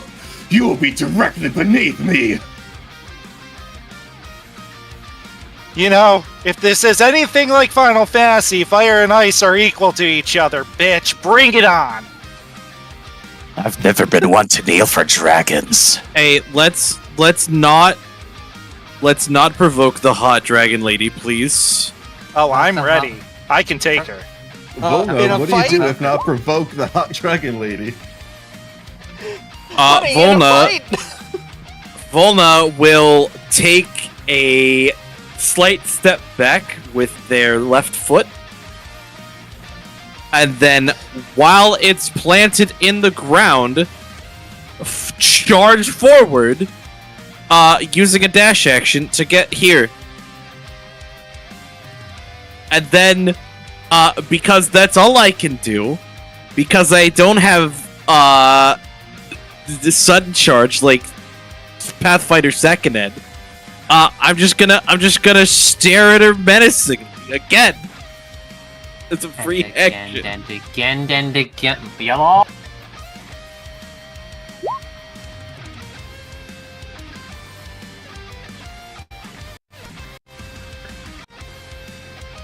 Excellent. Is that your turn? Yes. Yes. At the start of the next round, you will see the arena closed off with a flame wall. You could no longer escape easily. And then she does a lair action. I'm gonna love doing this. Frosty, I swear to God. We're gonna have to pop the nails, aren't we? We're probably gonna have to pop the nails. If it says Not yet. Infernal Nail, It yeah, does. that's Ifrit. That's Ifrit. That's Yeah. Ifrit. Yeah, we gotta pop the nails. It is just pepper. She swirls coalescing embers into two very wide regions. These embers are ready to burst within 6 seconds. She uses, or begins to use, Flames of Perdition. I was gonna say, this sounds like Flames of Perdition. Oh my god! Oh! Uh-oh. Uh-oh!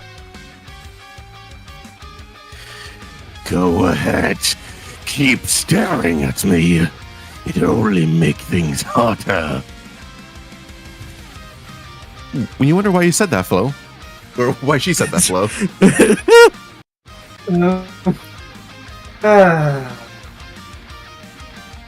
Well, first things first, analyze. Joke's on you, Penny. I already beat it for it once. I can do it again.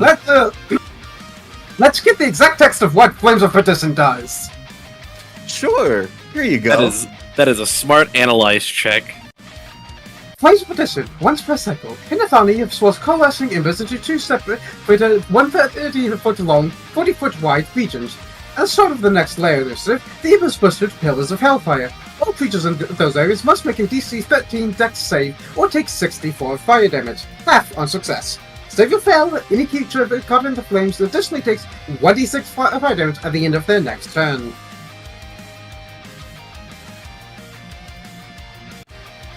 Much as I would like to go for honor the attack, I can't afford to be, no one can afford to take that damage. Oh, I love this class. Anyways.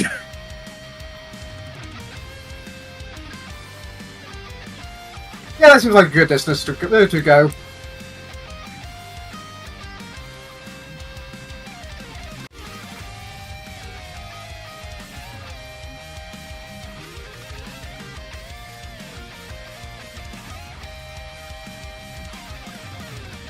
Since I can't attack, I'll actually use my action to analyze again. Wow. Action analyzing rarely happens. I can't believe And I missed. somebody action analyzed. That's crazy. I didn't know you could do that until now, actually. Alright. Yeah, It is an underutilized skill that you can use with analyze. It's good to know, though. yeah, it's a case of a lot of the time it's better to just attack more, but if I can't attack or well, really I could have attacked, but I couldn't do, but I'd have to eat a opportunity attack to get out. May I ask Frosty a question? Mm-hmm. Can you bonus action analyze? No. Okay. Reaction and action only. Yeah, Making sure. Which, to be fair, Otherwise- makes sense because most, like, skill checks require an action to do in combat. if it was a bonus action, I'd have be popping two analyzers a lot more often. He might actually remember to analyze more often if it were twice a turn. Anyways, that's my turn. I would like to make a quick comment. A red Abishai is normally CR 19. Oh, good! Yeah. Yeah, these you do not fuck with if you know anything on D&D lore at all. This is not good. So what you're saying? This isn't an extreme trial. This is a savage raid. Yes! She's the ultimate life form. What a Shadow? campaign to start out Oh, on. the ultimate weapon. Ultimate. What did the page Ultima. just say? I swear Huh? to God, if I hear Ultima one more time. Witness Ultima. Don't. You just made him scream from the other room. I heard it, God then Chris damn it. cut it off.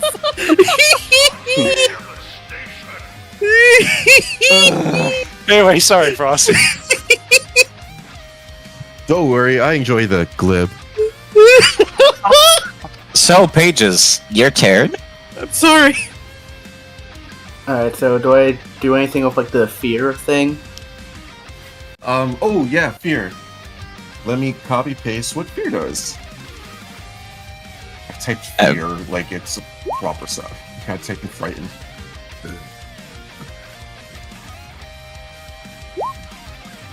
Frightened. A frightened creature has disadvantage on ability checks and attack rolls while the source of its fear, Panathani, is within line of sight. A creature cannot willingly move closer to the source of its fear. But I can move away from it, right? Yes. That's what she wants you to do.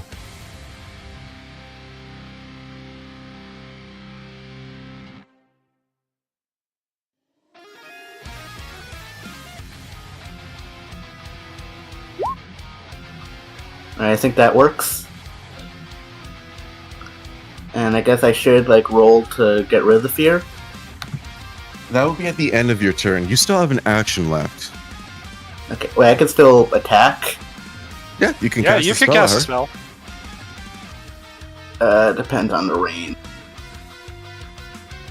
Just have a very lovely I could- skill that has 120 feet. Yeah, I could cast something. I was gonna say, she's at 50 feet of you. You can do a lot. I have... Yeah, I'm probably just gonna do like Ray of Frost again. It will be a disadvantage, but you can certainly try. Alright, so... Don't they get advantage back because of the kobold? Yep. Oh, yeah, it's true. It's a flat roll. So, natural roll. And it's, intelligence, because that's the spell thing. If you're doing an attack roll, just go back to your attack list, like we showed you earlier. Oh yeah, it's that. Yeah, that makes it so much easier for you, trust me. So you don't have to type it out every time. Oh, and a good roll. Despite the fear, your Ray of Frost strikes true. Roll me some damage. 5 cold damage, and I keep the ice cube on her. I might not be that well read, but I'll make sure that you'll be, I don't know, dead, I guess. Yo, we got the bars! It's basic. Yeah, and that's just in character, because Paige is also just kind of just unsure of speaking most of the time. Well, it's a better line than anything I've said tonight.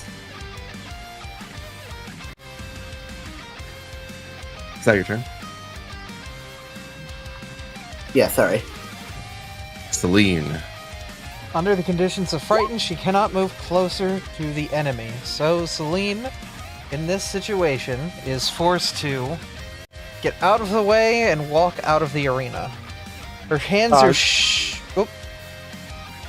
Or not. Paige forgot to roll their wisdom save. Oh, they don't have Oh it yeah, I yet. forgot. Paige, No, not roll me for a analyze, wisdom for fear. save. Oh. Or see if you shake off the fear. 13, you shake off the fear, you're no longer frightened. And then we'll cycle back to Celine.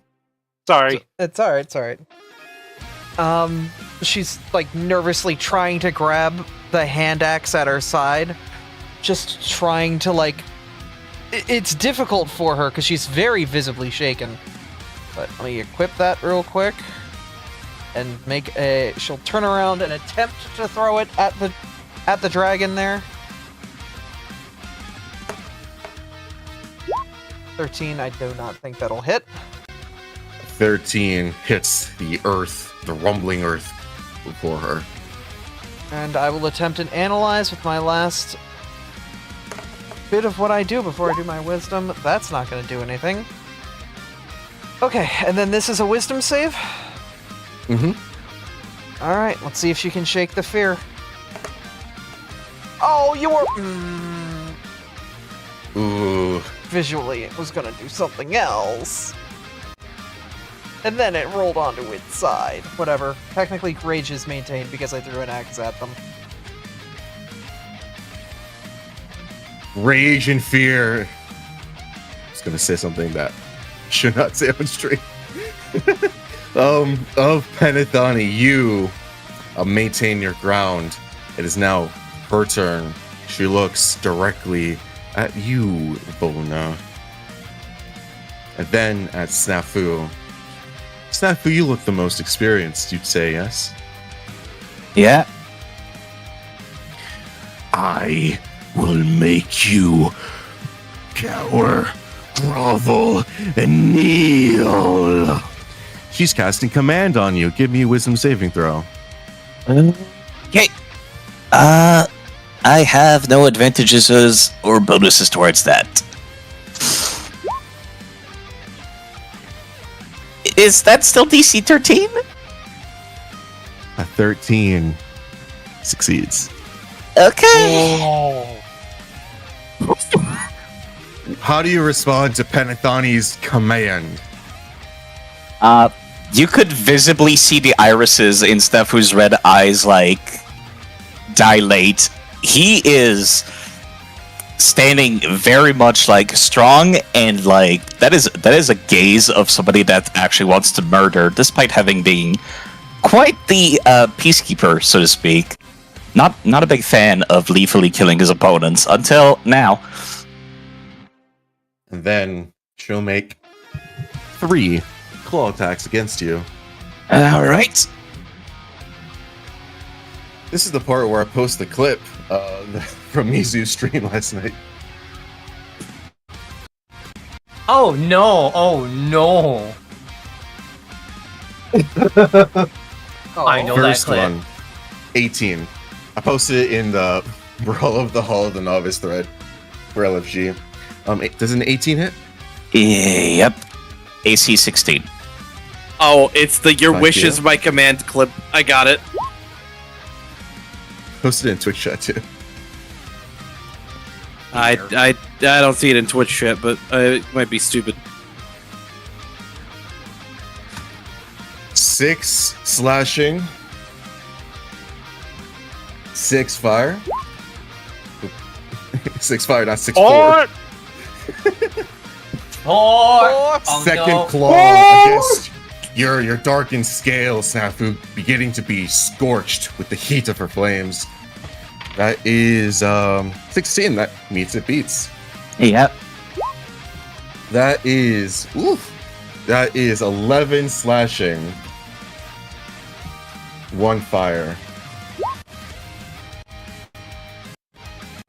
Then the third attack is that's a 13. That'll miss. Alright. Still holding on strong.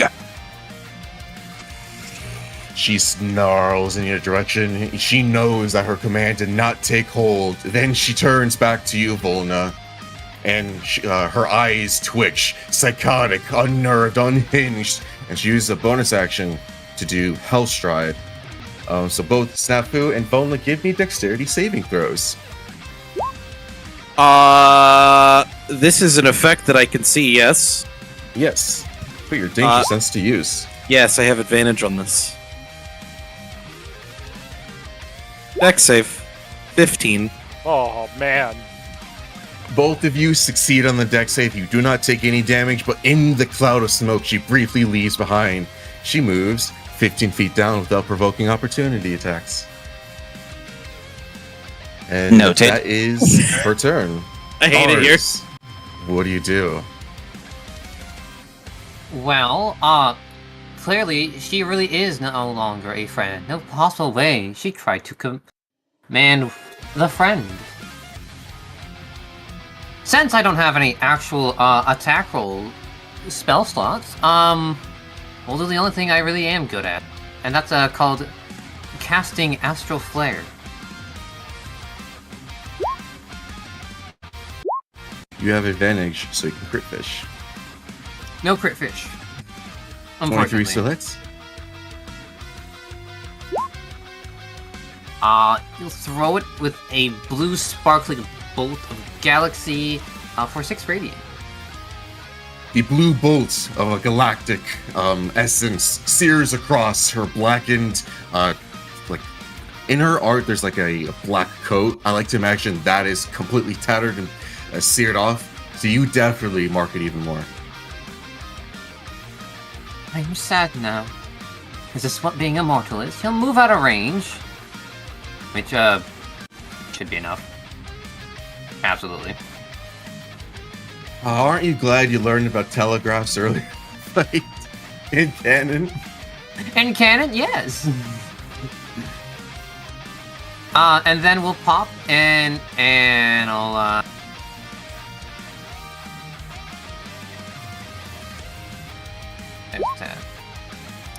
Ow.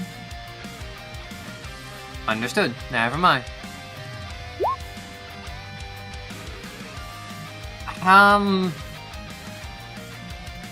Yes. Sure. I'll Bardic Inspiration Snafu again. Thank you. Be beholden to no one as you are.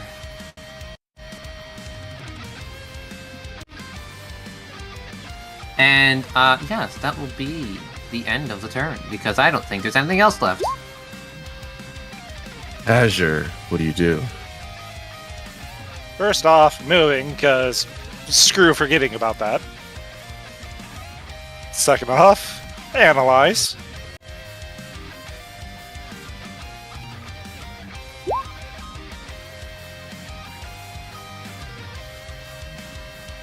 What would you like to learn?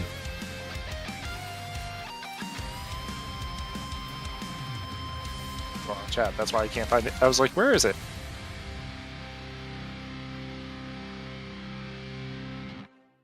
Let's learn Fissure. That's where you're going to experience soon.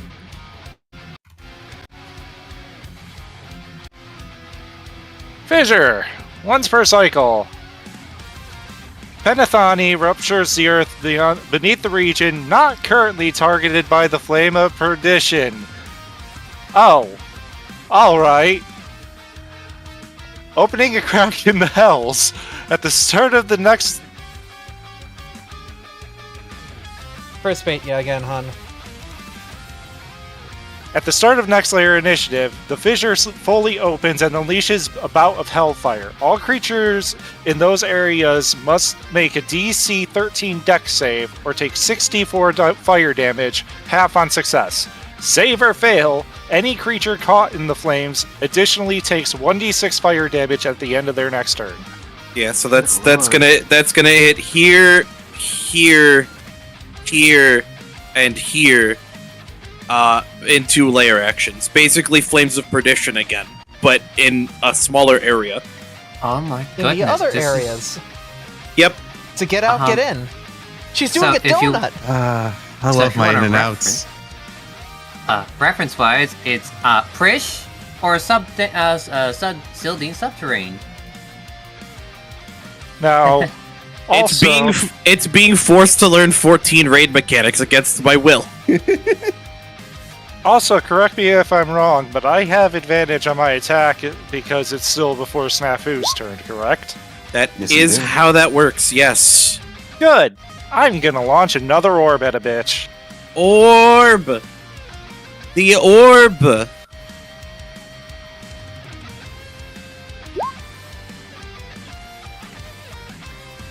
That's a good orb. 20. That's it. Good orb. So as he flips his staff around and slings it forward, he doesn't have as much momentum as he did last time because he was moving, but he still casts it on the go and still slings one at her and just kind of pumps his arm as he realizes he hits her. Very nice. Snafu, your draconic cry against Penethani wears off, and an area beneath you rumbles with intense flames. What do you do?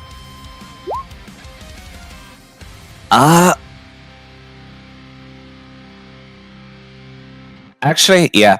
In perfect unison with their echo, Snafu will stride towards her and yell out, "Together we'll show you how 1 + 1 can equal 10!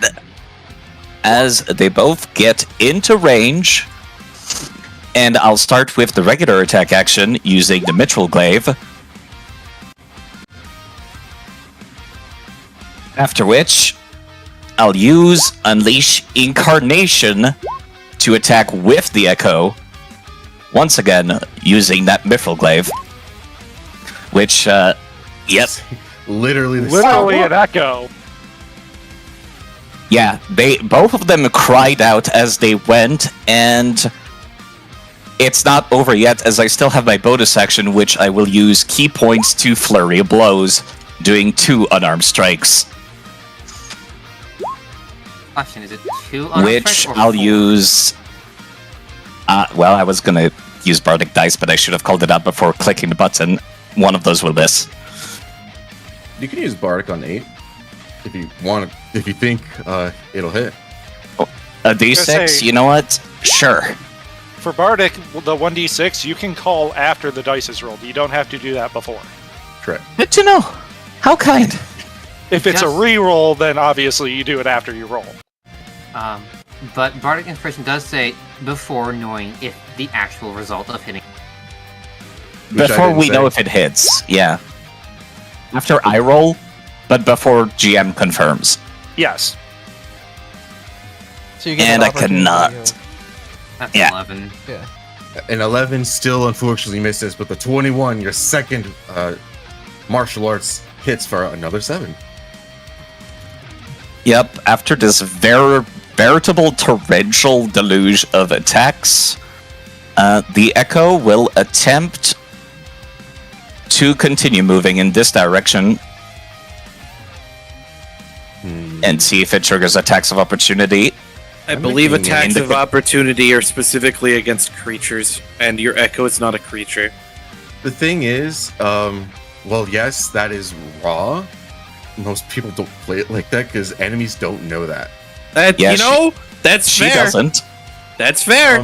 However, It's a fair point. She's a Red Abishai, and Red Abishais are very, very smart. So I'm going to roll publicly. 10 or above, she knows this is an echo or can intuit. That is not you entirely. And 9 or below, she thinks it's a creature. Oh my She god, thinks she's it's a creature. She'll make an opportunity attack. Ooh, she's not gonna have a reaction. Exactly the point. Oh, Snafu, you slide dog. She gets a 16, which does it hit your Echo's AC? The AC of the Echo is exactly 16, so yes. I should have known. Snafu's fiery spirit is dissipated back into Ki, which returns to his form. And that'll be the end of my turn. Good play. Oh my It's me. First of all, I still have Long Strider, which is great. Kane, shut up. I'm gonna move here, and I'm gonna bop her with advantage with a reckless attack. That's 12. That misses. Fuck. All right. Well, I'm gonna do the smart thing and move outside of the flames of perdition and end my turn. Oh, I really love it when people do mechanics. Starts of the round. The flames of perdition, the embers burst. We have a sound effect for this. That happens. The flames of disaster. The pillars of hellfire burst. And no one's in it except for her, and she's immune to fire damage. And you go into the mechanics corner. Not the Then- mechanics corner. She ruptures the earth beneath the region where you guys have all congregated in. And just like you've analyzed, you now see, wow, more telegraphs. I can't believe we figured out the mechanics. Uh-oh.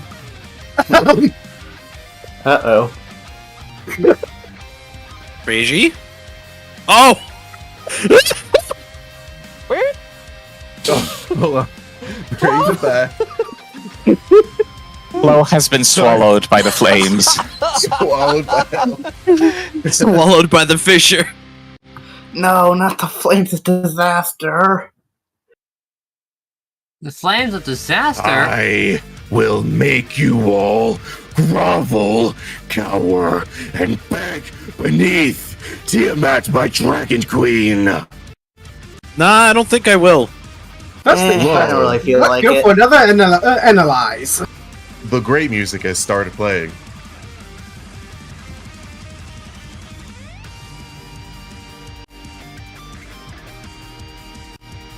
Let's go ahead and learn the last action ahead of time. Infernal Nail. A great flashback for all our friends here. Yes. Infernal Nail. Once per cycle, Pinathoni manifests a medium-sized billowing spoke of fire and stabs the ground in an unoccupied space you can see within the 60 feet. The Infernal Nail is an object that has AC 14, 15 hit points, and immunity to poison, psychic, and fire damage. As part of each subsequent layer initiative, every active Infernal Nail blasts out a ring of flame. Every creature of Pinathoni's choice takes 1d10 fire damage.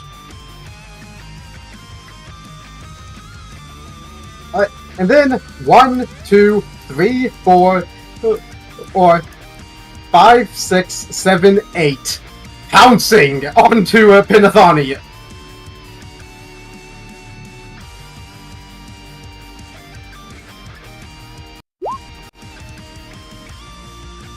And that will be a miss.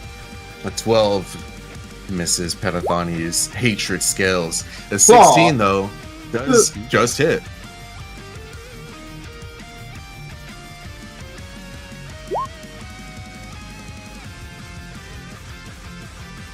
Dealing 8 damage and forcing her to make a strength saving throw. Let's see. She gets a 14. That succeeds. Next claw's a critical! Ooh. Describe your critical for me, Flo. The first Stoke Claw strikes one way. As Flo jumps onto Pinathoni, Nia, missing with a bite as one claw strikes hard, and the other strike just jabs into her, spurting out blood. You will not knock me down. Once again, strength saving throw. I pre-rolled it, she got a 19. Yeah, I'm not expecting to get the throne, but I got a fish for it. Let's go gambling! Aw, dang it. Anyways, as I do not have anything else I can do on my turn. Thank you. Also, fun fact, this is Penny's theme from Pokemon, and Panathoni's named after her. And you just named her after Oh, Penny. trust me, I made the connection as soon as we found out her name. Yep. The moment you started calling her Penny for sure, I'm like, I see. Paige, what do you do with this newfound information? So first I'm gonna move out of the way. Just move there. And then... Actually... Gonna move up one more. And I think I might attack from... I'm not sure if I should do Ray of Frost again or something different. Do you have anything different? Well, I'm obviously not gonna do Firebolt, because that probably won't do much. So I have Acid Splash. You could try. Yeah, I could try it. I mean, I'm not sure how good it is compared to Ray of Frost. Won't know until you try.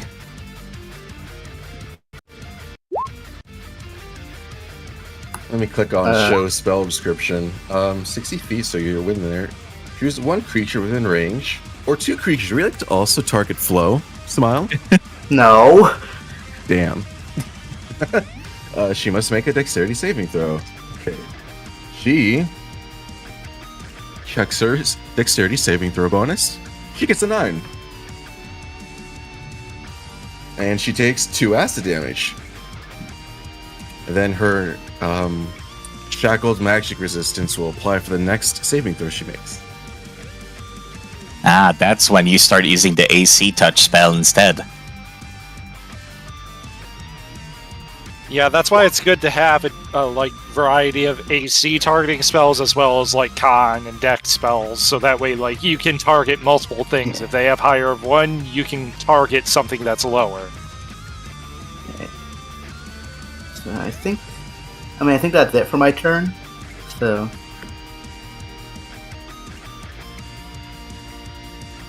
unless there's something else I could do. Is there anything else you like to do? I mean, there's not much that I think I could do other than just move around, which... Yeah. Yeah, it's low level. Don't worry too much about it. Okay. Celine, what do you do? She's still having her issues with her fear. She can't directly approach. That's part of Frightened does. She cannot directly approach the opponent. But she will circle around, sort of like how a wolf keeps sort of like a perimeter around its, like, prey. Her hands are, like, fidgeting in the air. She reaches down, grabs another axe, and lobs it at her. Please be the bad roll. Okay. Alright, hopefully that was the bad roll. She'll look over, attempt to read the analysis of her. Come on. Okay, thank goodness, I got something. Okay, so what is left on the chopping block? Which, yeah. I will take the Brimstone Lash. You're gonna like this one.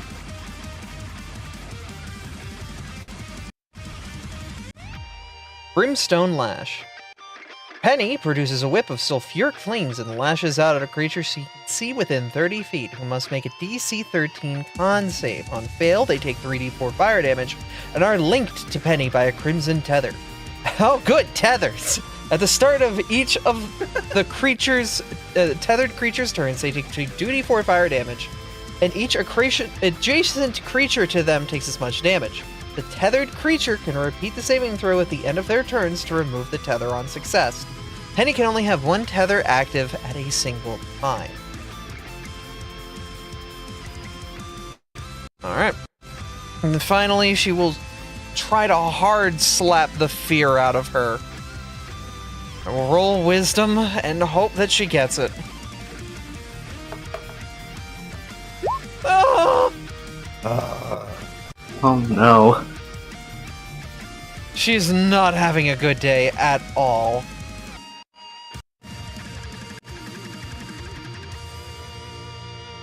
A good attempt. Yep, and I will end turn. It is now Penethonia's turn. First, she will claw attack Flo. The gooey creature, this dinosaur that has been doing a lot of damage to her. Let's see. What's your bonus again? Oh, plus 300. Does the 19 hit you? Yes. You shall take. Go ahead. I love how it's like, what's their bonus? Right, high number. That is 6 slashing and 4 fire.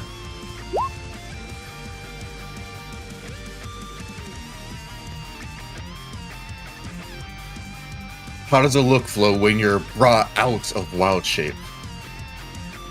As the claws slash through Flo's form, they shudder as the majority of the goo would just seemingly evaporates, leaving just a small ball of goo behind, which quickly forms back into the normal goomy form. Then she moves. Oh, hold on. She begins to move forward towards you, Celine. She's going to do her second claw attack against you, capitalizing on your fear. Let's see. Whoa, do you have any weapons to take a reaction attack with? So, technically, It's better than nothing. Yeah? Yeah, you could take an opportunity attack. It's free! Alright. What do I roll to make an attack? What weapons do you have? I have a spear. Oh, wow. Okay. That's actually pretty good, because you can two-hand it for like a d10. How Hold on, does is this spear finesse? Let No, me it is go. not. It's not. Make a strength attack roll, Flo. If only you had monk weapon, it would be. A 13 does not hit Penathoni. The flames, she even bat an eye towards you. The flames just consume the spear, and the tip of it is blackened. And you miss. But Celine, you are very lucky, because I almost rolled a crit, but instead, it's just a 24. It'll hit. Thankfully, you're still raging. Yeah. Because I've been maintaining my attacks, so this will get halved. That is 11 slashing and Reduced down to 5. 3 fire. Alright, so the 4 off of 17 is 13. Alright. And then she'll measure out how far she's moved. Okay.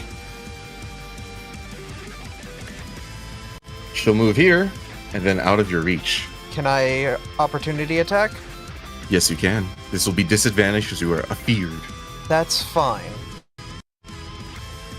So let me... Where is it? This will just be at disadvantage. No. That ain't happening. And then, with a burst of speed, she uses the remainder of her movement and her bonus action, Hellstride, to be right here. She looks you down, Azure. You could have been a great blue Abishai beneath the Dragon Queen serving her will, but instead you decide to defy her will. She will claw attack you, Azure. Her final claw attack. Get a 1. Azure's just gonna sidestep and just look at her plainly. You haven't seen the timelines I have. Then see this! She will use Brimstone Lash upon you. She produces a whip of sulfuric flames on the back strike and lashes out towards you. Give me a Constitution saving throw, you sorcerer.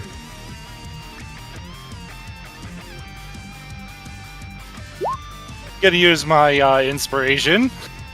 Okay, very good. Definitely do that. I've been saving it just for this moment. Okay, question. Do you still have Never mind, you don't need Bardic.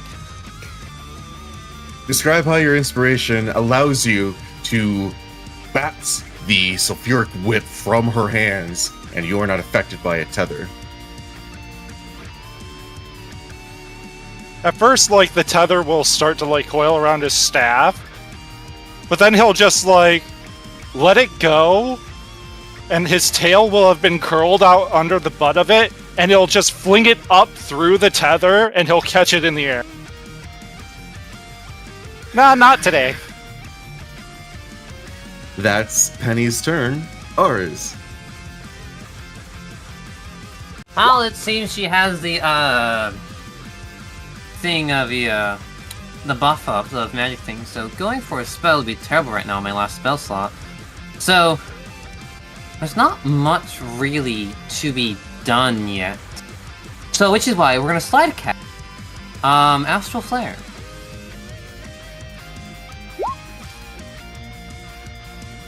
Never mind. Unfortunately, you didn't have her targeted. No, you moved too early and the cast failed. Yes. I messed up my fire form! Restart your combo. Ah!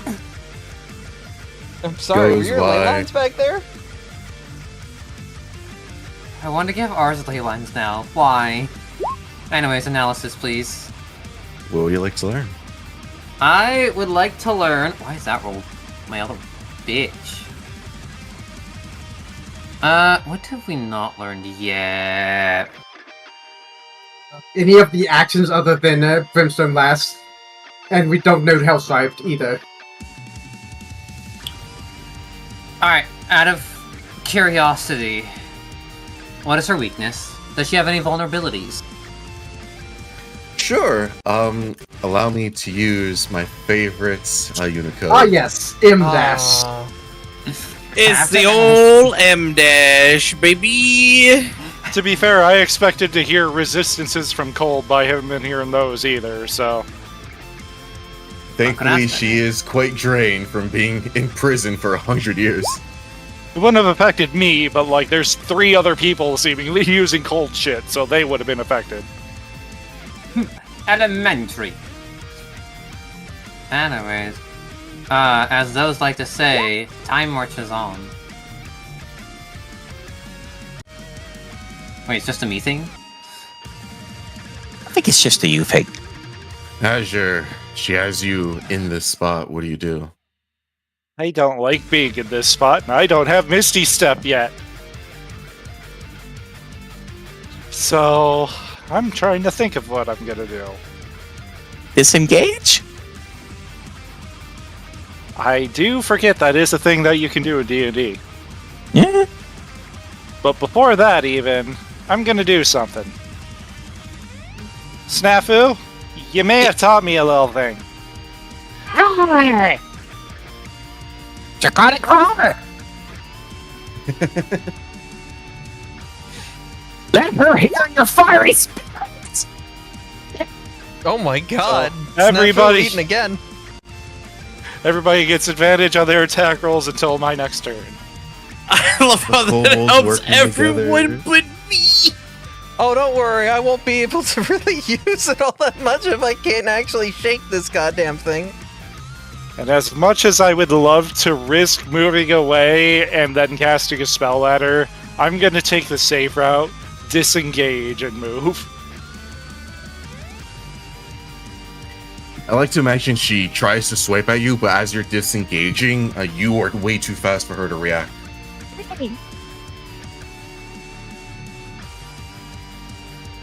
And that's turn. That's everything I can do.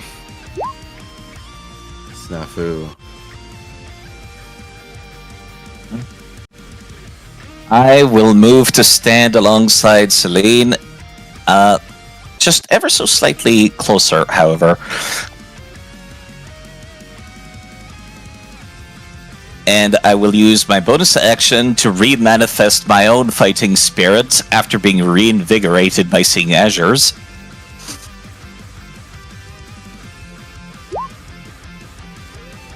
Returning him to the fight, and I will take the attack action against her. There we go. Right here. Also, I found out Maiko's supposed to have 17 AC, not 16. Which would have helped earlier, but I forgot. Oh yeah, you just turned level 5. Oh yeah, you do get +3 both at that time. Nah. You still had your inhibitors on. You haven't removed them yet. I'm guessing this will miss. You have advantage. 10 Oh, right! give you advantage. I sure There you do. go. 13 points of damage. And yeah, no, I will not unleash Incarnation this time. It is way too satisfying to pair it with Flurry of Blows. Yeah, I will end my turn. As soon as you strike Penethani through Fubar, Snafu, she draws upon her undying fealty to the Dragon Queen. You all will not destroy me. I will make sure you all personally meet Tiamat. She breaks the shackles upon her wings, and she uses a secret trait that you have not analyzed because it was a high DC. Fanatical Desperation. Her wings now activates, and as she roars again, I won't do the sound effect, but she casts immediately mass commands. Everyone give me a wisdom saving throw. Hey, this is a magic effect, isn't it? Yes, it is. I have advantage on this. Also, with Snafu saving earlier, doesn't mean they're immune this time. Specifically written, even if you are immune to frightful presence, you still have to make the saving throw. I Damn. fortunately failed. I don't think I get anything on this. I think I just roll wisdom and hope. I can't ask to see if my nat 20 from the other one counts for this. Smile. The other what? I rolled a nat 20 on the first fear check. I'll give you advantage here.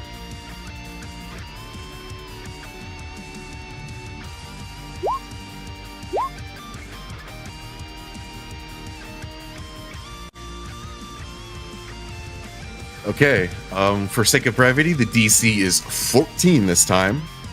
And those who got below a 14, you are commanded and frightened. Again, even if you were immune to frightful presence. So the frightened effect you can repeat at the end of each of your turns, and the mass command, she is commanding everyone who failed to kneel. Which The means floor you looks just- rather comfortable right now. Which means, all you do is, on your turn, you drop prone and you end your turn. What icon should I use for fighting and Hold up, couldn't I use that right now since it's still my turn? This will apply for your next turn. Okay. Damn, What's I was that? hoping to get back up Now- already. What Penny's in icon? phase 2. What Go icon ahead. should I use? Any that works Just that you spin. remember. Okay. Sure, that works. Volna, what do you do? Volna's gonna try some shenanigans. Volna will feign kneeling just to see what Penny's response is to my beginning to kneel. I haven't fully kneeled yet, but it looks like I'm going to drop to a knee. She is more concerned with those who are resisting her command, and so you falling in line with her commands is almost like, yes, this is how things should be. You Cool, are and obeying. cool. Instead of kneeling, I'm just, because I can action dash, am going to explode out of the crouched position that I'm in, and run up next to her. Hi, how are you? That wasn't a kneel. can't- That was just an accelerated start. Exactly. Spin dash. Basically, I just wanted to That's see just what her a crouch reaction jump. would have been if I was trying to feign failing the save, but that clearly didn't work. So, hi, how are you? I'm bad and unable to attack you this turn. A great turn, Volna. Yep. that Yeah, me. Start of the next round. The rupture goes off and the cracks open up and a bout of hellfire bursts through. No one's in the area except for Penathani, who is immune to fire damage. So, to the mechanics corner to you. Not the mechanics corner. No. Finally, in her heightened state of awareness, Penathani looks towards you, Volna, and she puts out her claw in front of you, and with it, manifesting a flaming spoke of fire. And then she stabs it, but not in front of you. She actually stabs it right over here. You's a bitch. Well, other people are gonna have to deal with that because I am going prone. Flo, what do you do? Oh, that's not measuring distance. I failed the saving throw. I go prone and I end my turn. You obey Penathani's mass command. Paige, what do you do? Okay, so could I like go over and like I don't know, shake Azure out of the command? I believe he is magically inflicted by the magical command, so you wouldn't be able to shake it off. In that case, I feel like that Infernal Nail is gonna be a problem, so I'm just gonna Frost Ray it. Hit the nail! Let's see if you hit. Fuck! Ooh. Oh. And I had something funny planned for it. Sometimes that's how the dice roll. Yeah, well, anyways. Since I still don't know what it does, I'm gonna take a couple steps back. You could move a lot more than that. If you wanted. Well, yeah, I'm just gonna... We have the Infernal Nail analyzed. Yeah, it's an unlimited range. Yeah. Wait, how much of a range? Unlimited. The range is yes! Oh. Here, let me show you the range exactly. This. Ah. Yeah. The range is yes. Yeah. The Yes, blast thank you for asking. the blast radius of this bitch is yes. Yes, thank you for asking. I'm a menace. Hi, I'm a virus. Hi, I like to blow things up. Please Where do blow you like to things move, up. Paige? But Paige has ended their turn. Okay. Yeah, I already moved behind ours. Celine. She can't do much besides just... Okay, I can do my movement. Is there any other additional way I could do movement in D&D? Unless is it a feat thing, or is it there, like... I can't attack, so I can move with that attack. You can use your action to dash, which lets you move your movement speed again as an action. Okay. She will dash over here. She cannot attack because that was her action. But if the nail goes off next turn, that means she's taken damage, or was attacked, which means rage should be maintained, correct? That is how rage works, yes. Okay, I'm banking on that to maintain rage then.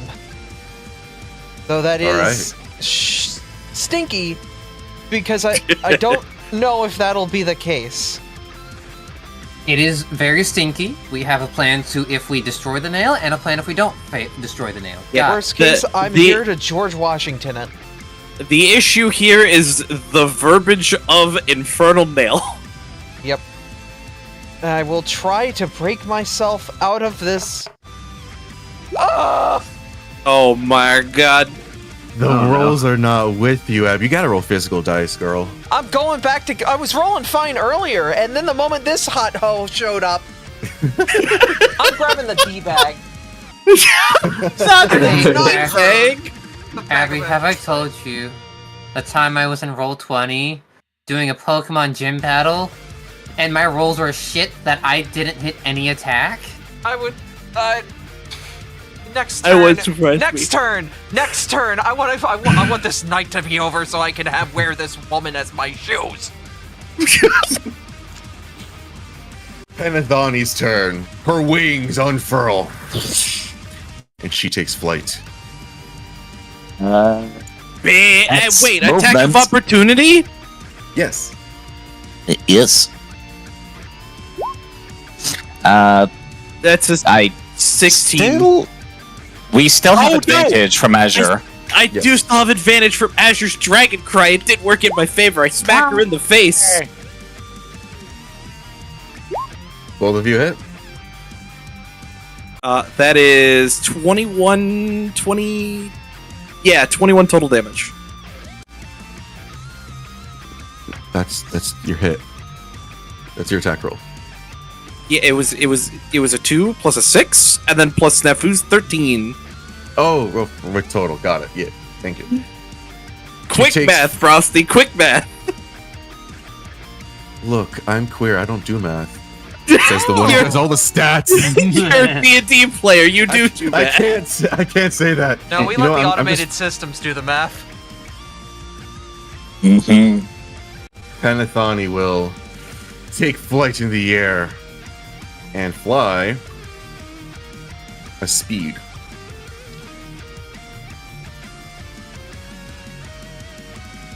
Right here.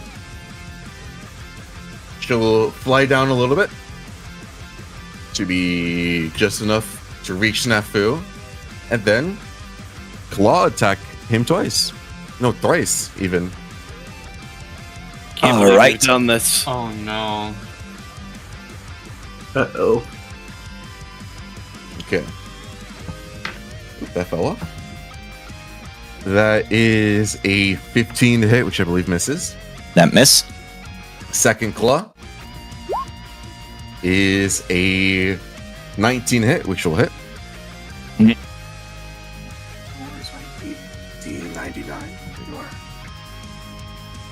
Excuse me. That is 5 Where's fire. my- Sorry, 5 slashing. D99. 7 slashing for fire. Don't think I didn't hear that. Next time I see you and we're in a snowy environment together, that one of those snowballs may have a D100 in it. A metal D100 in it. Oh no. For legal reasons, this is a joke. However, Third claw attack against Snafu.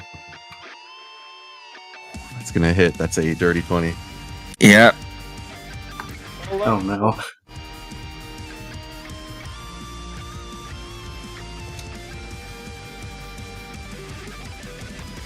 My burning spirit might be going out.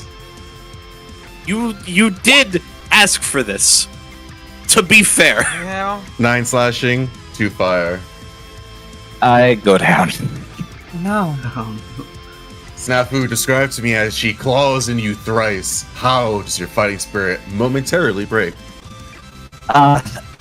Honestly, the best way I could put it is that Snafu was almost not even trying to dodge the attacks and was trying to retaliate, but failed miserably.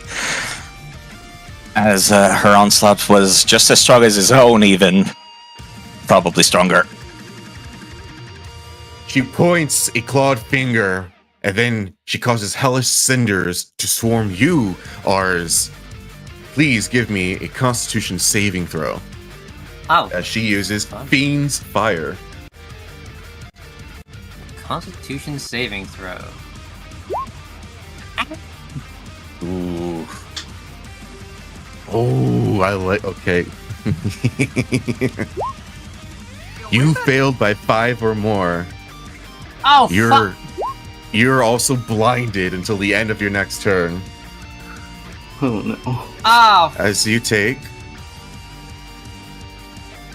6 fire and 1 necrotic damage. That is Panathani. Ars, recently blinded. What do you do? Well then, I wanted to ask. I probably know where. There's no blindness artifact. I'll find it later. I got you. Thank you. I was trying to find a way. Could I use Page just for amplifying spells, or is that not allowed? Amplifying spells how? I want to have 1 free spell slot from Page to be able to use Arbiter Magic and Dark Matter Void. I would have allowed it if Paige had a spell slot to willingly give you, but I don't think they do. Sorry, I don't have any other. Out of magic juice. Understood. Sorry. It's fine. It's fine. It's fine. I expected this to happen. So then, let's go gambling. Can I target the Infernal Nail while blinded? Sure. Actually, give me. Pretty sure it's just disadvantage on attack rolls. It's not even an attack roll. Let me check. Okay. If it says a thing you can see, then no. and implodes in a 10-foot radius sphere sent out on a point you can see within range. You cannot see at the moment. Understood. Alright then. Can I do prismatic? It's got to be unleashed late magic. Interesting.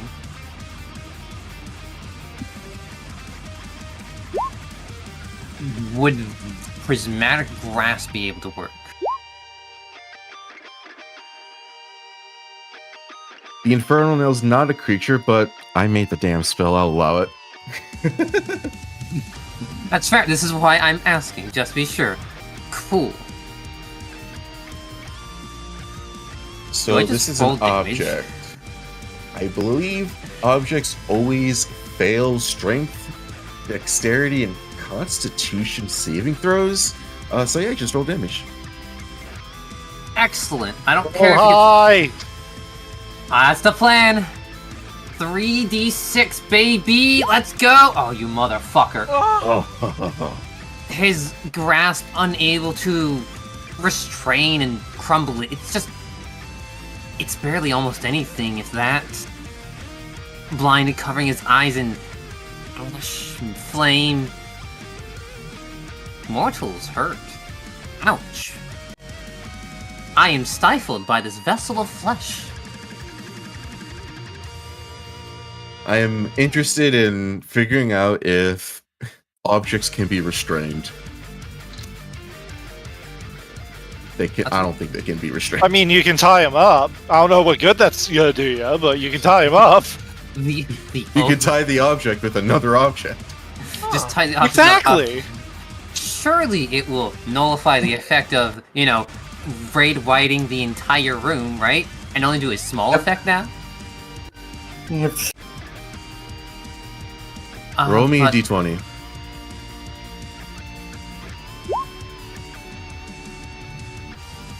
$18. Let me do a circle. This far. Because Good of enough. the restraints. Understood. Improvisation. Crispy, In you which alive case- ours. In which case, let me add a fun aura to this. Oh, Someone no, may that's way want to too get short. the dying kobold out of the blast zone. Unfortunately, okay. what turn? What turn does it go off? Round start. Round start. Meaning... Yeah, I don't think I'm gonna save myself. You can't. Yeah. Is picking up Snafu in action? Or No. could it be a bonus? It's not either of them. You can just use your movement to drag him. Understood. It would be like one. It would be. How do I word this? You dragging him would be half of your speed to drag him one space. Does that make So sense? difficult terrain. Yeah, basically. Cost double movement. Cost double movement to move the tile while carrying somebody. So it'd be 20 foot to get there, and then 10 foot double, put 20 foot, so 40 foot altogether to get him out. Yeah, can I drag Snafu from west of Penethani out of Yes. range? That would be... Whew. Alrighty then. The screams of Snafu still give position for ours, even though blinded by smoke and ash. Able to get... This provokes opportunity attack, doesn't it? Smile. She is not going to take it. Oh. Understood. The Dragonborn, it seems to be successful in getting Snafu out of danger. Appreciated. Good turn. Is that what you're doing? Time shall pass. Azure, the infernal nail has been slowly tempered, but still a large blast radius. What do you do? I'm a little tired. Azure falls forward on his staff, kneeling. That's turn. With my will save, I'm hoping that I get at the end of my turn. Yes.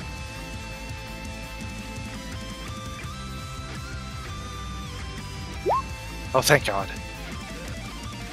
Oh no, Snafu! Azure, you I am save and prone. you're no longer feared, but you are prone. I will move you sideways.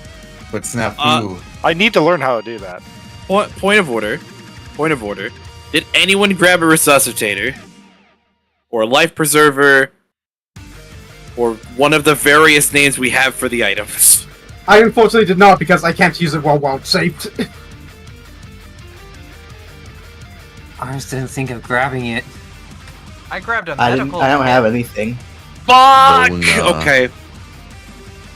This is fine. Everything's fine. Everything's fine. Everything's fine. Everything's fine. It's not fine. Everything is not okay. I don't even know if I can attack her, actually. you can. Fantastic. I will attempt to move away. Oh, she was saving her opportunity attack for you. Bitch! Scheisse! You did not use Reckless, correct? You used the Draconic Cry from Azure. Wait, no, that goes off. No. at the start of That his went turn. away. I had to use It's gone. Reckless.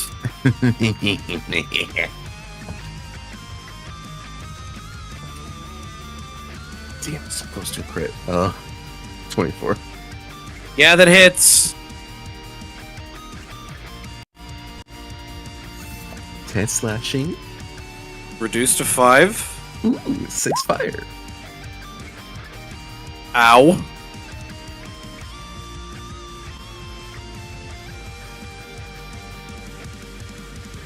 Anything else?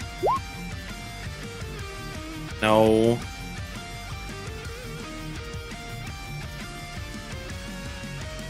That is exactly her crit line, ours. I'll use that next time. If she does, she's looking really banged up. I'm Okay, in danger. starts of the next round. A ring of flame bursts out from the infernal nail. All in the area. Because it has been prismatic grasped by ours. So everyone, Azure, Paige and Celine, you'll take. Where's my D10? I just put you away. You'll take 6 points of fire. Alright. Oh wait, I have that like 5 armor thing from. No, it's gone by now. It's gone, and that Is attack AC. doesn't hit armor. But Okay, so it is the so I don't have starts. Go ahead. so I don't have the 5 shield point thing, so I just No. take. No, that wasn't shield point. It was AC, which meant that like melee attack would have been harder to hit. Wait, I thought I got Yeah. something Or before are you we. talking like- the temporary HP from before the fight? Because I think Oh, this the is the first A? time you're taking damage, period. Yeah. Yeah, okay. Yeah, I think Yeah, it is. you still have the 5 temp HP, Yeah. so you subtract Oh, from that before yeah. you subtract from your normal HP. Yeah. Plus you still have the plus HP from aid. Yeah. Which is why you have 15 Yeah, instead. how do I make it go down though? Oh, You great. just changed the number on your character sheets. Your HP bar might not be linked to your character sheet like some of ours are, so you'll have to. All right. Yeah, Think we that's figured good. it out. Yeah, that works.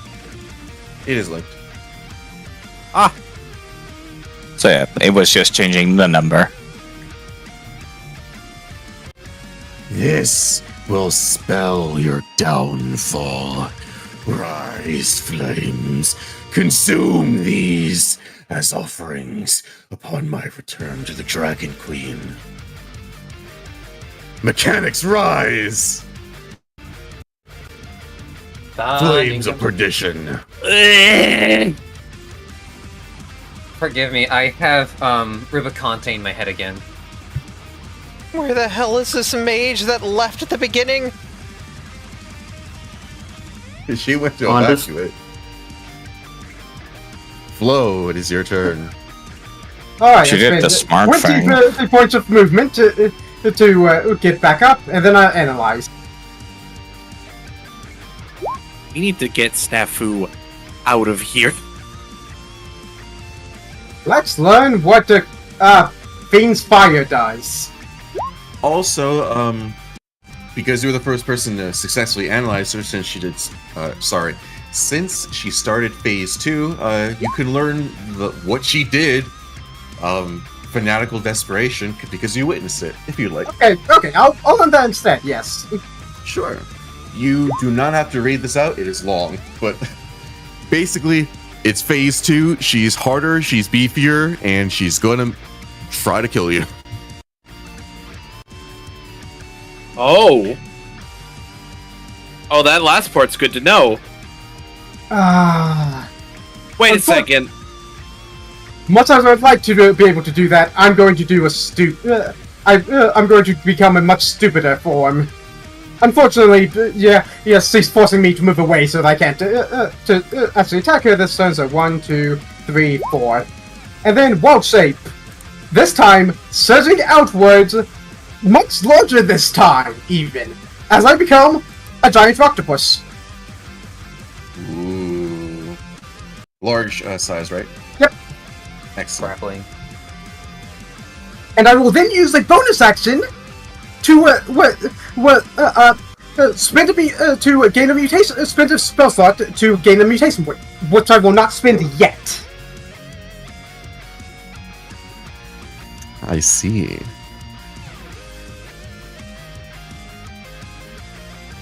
And with that, I end my turn.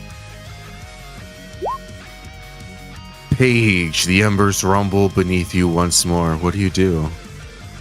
First, run the safety. And then to make sure the nail doesn't cause any more damage, I'm just gonna try and use Ray of Frost against it again. Let's see if you can destroy it. 21 hits. Alright. Looks like the hammer just found the nail. That's terrible. Most of the things I say are references to obscure things, I'm sorry. You and I You're not the only one. 1 hit point from being destroyed. Leave it to me. Someone kick it. Leave it to me. Ghostly, you got the final blow. She's got tears in her eyes. She's shaking, holding her axe. She can't shake this indomitable fear. She will bring the axe down recklessly on this thing, trying to chop it down like a psychopathic George Washington. Absolutely will hit. And you destroy it. Tell me, how do you destroy this infernal nail? There is something more going on with this girl. She is just like, the thing's been destroyed and she's chopping the pieces. Before walking out and just trying to collect herself one more time. Please. I am going to roll a physical die. Artie, can you come here to confirm, because I have done rolling these stupid whiz saves on D&D Beyond and constantly failing them. Artie, pick the die. He's picked the dark purple die with the gold embossed letters. Artie, I'm going to keep my eyes closed. Please read to me what I roll. A 3. Even in real life.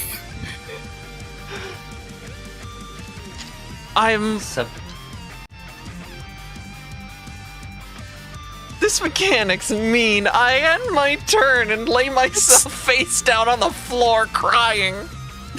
Submit to Dragon's vengeance. That's just how fear works.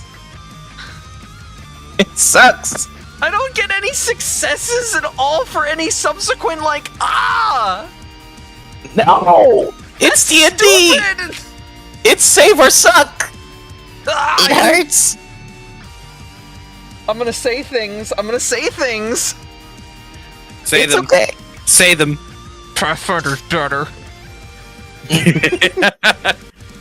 I'm very salty right now. This is no slight to you, Frosty. This is no slight to the system. It's just... Frustrating. Yes, it is very frustrating being in this position where I am very helpless and I'm watching my allies die. It's save or suck. It's, yeah. But It's fine. That's D&D. It's fine. It's not you, Frosty. It's To be fine. fair, I'm no offense taken. to be fair, it's only one of our allies that has gone down so far. It is the one that's intentionally drawn aggro as well. Yes. Penethoni's turn. She sees a giant octopus. Oh! That's like 2.5 opportunity attacks, isn't it? No, we're not in range. Oh. Only I am. And you're dead, so Yeah. no, you're not in range. He's not dead. He's on saving throws.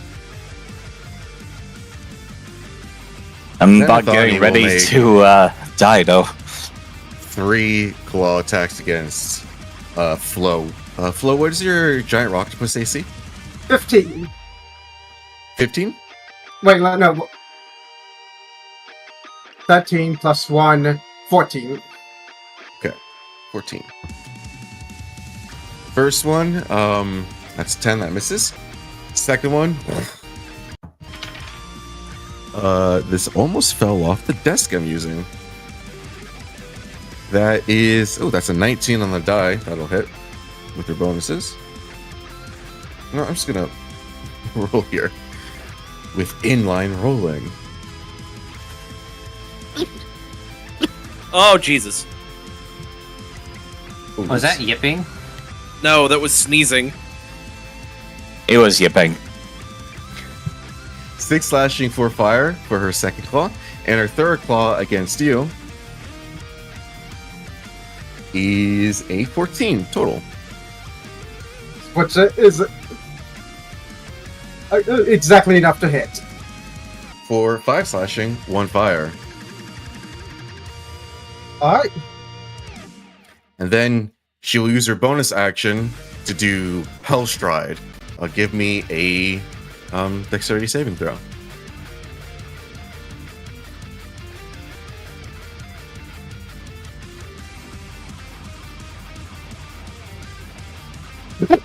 No. You additionally take 4 points of fire damage as blast coils around her, and in the smoke, she moves closer to Celine.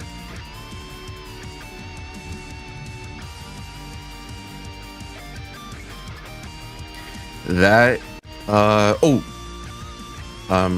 she didn't do her, like, special action, so she's going to do a Fiend's Fire on Paige. She's going to try to burn your books. Sorry, burn your pages, Paige. Burn your books, oh goodness. Give me a Constitution saving throw. 16. You succeed. You only take half as much damage. Which is 3 fire reduced to 1. Alright. And 4 necrotic reduced to 2. So that's 3 total. okay, 3. Okay, that is her turn. Ours is looking real tight. Penethani on her last legs. How long is he blinded for? I believe end of their next turn, which was after Last the first turn. grasp. So you are no longer blinded. No longer Ours blind. can Okay. see. Please kill I it. can. I will Alrighty say, then. I will say right now, I have a healing potion on my belt. Please use it on I'll him. do it. I'll do it. I'll do it. Ours. Okay. Kill. Kill? Okay. Kill. Okay. Alrighty then. Let's better fucking hit. I'm out of spell slots. I only have basic cantrips, but they're goddamn good cantrips. Will a 15 hit? 15 just misses. Bitch! I don't even have inspiration. Get out of the fire. Just get out of the fire. Just get out of the fire. Just get out of the fire. Precisely. Can I pick up Snafu? You would be able to move out of the fire if you would drag him with you. Yeah. Dragging, but like pick up. Throw him. Same thing, really. Okay. Brawl, you're not even supposed to be able to drag me to begin with. Throw him to safety. You can, Raw. I feel like it would be like grappling somebody for free at that point. It's only unwilling creatures you can drag. Oh, I need to find that rule somewhere. So am I able to pick up Snafu with a strength of 13? No. Carry the... Let me do it. Cannot. Let me do it. Let me do it. Alright. Have fun. Let me get to safety then. Let the potato do potato things. I didn't know the tank could learn rescue. Don't worry about it. Can we analyze anything? Honest, it's not much personally that I feel like really should be learning. Fiend's Fire? Did we learn Fiend's Fire? No. Didn't. Cool. I would like to roll analysis Fiend's Fire. We also don't know Hellstride either.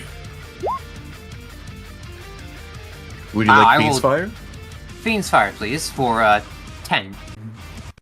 Fiend's Fire. I'll say it this time. Penathani causes hellish cinders to swarm a creature she can see within 50 feet. Must make a DC 13 con save, or take 2d4 fire and 1d6 necrotic. Half on success, those who failed by 5 or more are blinded.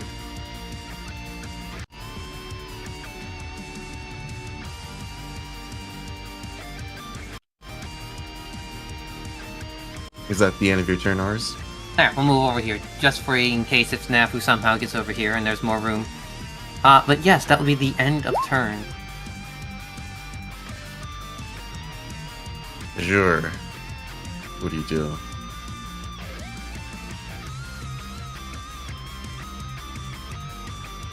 Well, he's gonna get up. But after getting up, he realizes he's not going to have enough time to get out. Unless you'd ask. Yeah. Yeah. We think she's almost dead. It's definitely below half health at least. That's what the mass command was. That was her hitting half health. Yeah. I believe the verbiage that Frosty used was she's on her last legs. Make of that what you will. Azure's gonna stand his ground, as crazy as it sounds. And he's gonna take his shot. Oh no. Please. Please. Game, for all of the bullshit you've put us through, yes! Hell yes. Yes. He stands up, plants his staff on the ground, and just focuses for a minute, just staring her down, just looking at the dragon flying in the air. And he's gonna whip his staff forward just as he did the first time. Out goes the orb, and it swings up and crashes into her back. Azure. Tell me how you defeat Penathani. Yes! As the sphere makes contact and explodes, it just starts solidifying ice crystals on her as it just starts weighing her down. And as she just freezes solid, she just crashes and shatters. As you begin freezing her, she tries to make a mad dash towards Celine to try and bring Celine down. But as Celine had protected you, you freeze Penathani solid before she can reach the large wolf lady. And as she's frozen solid, a claw right before Celine's face. And then Celine drops out of the sky. And can't even see anything within the frozen solid form Penathani but ash. And Azure collapses onto the floor. Yeah. The flames of perdition, no longer having the link to hell, dissipate. And soon enough, you see Lunice immediately come by from the balcony. Where's Trainer? Hold on. Point to the other side, who has been taking probably multiple instances of flames of predation. Among other things, yes. Lunice will cast Mask Cure Wounds, and everyone in the arena get to heal. Doesn't matter, it's irrelevant. I think 3d8 plus 3 or something. But you all immediately heal as she uses a burst of powerful healing magic. Okay. In Volna's defense, Nefu, Volna doesn't know this. We can assume she moved faster than you, please. My potion. I started with so little money. Lunice hops off the balcony, casts Featherfall upon herself. Just go ask Keith for money. Where's the devil? We took care of it. Dead. Frozen, specifically. You see those ice bits? Yeah, you're welcome. We turned her into a snow cone. Celine's Gods praise you. just collapsed to her knees, crying and shaking a bit. Battle definitely shook her hard. Those fear effects even though the magic of the fear effects are gone, she's just like, there's something else. That's gonna leave a mental scar. Yeah. Volna is gonna walk over to Celine and offer her the head of the Warhammer to help her stand. Because she's short.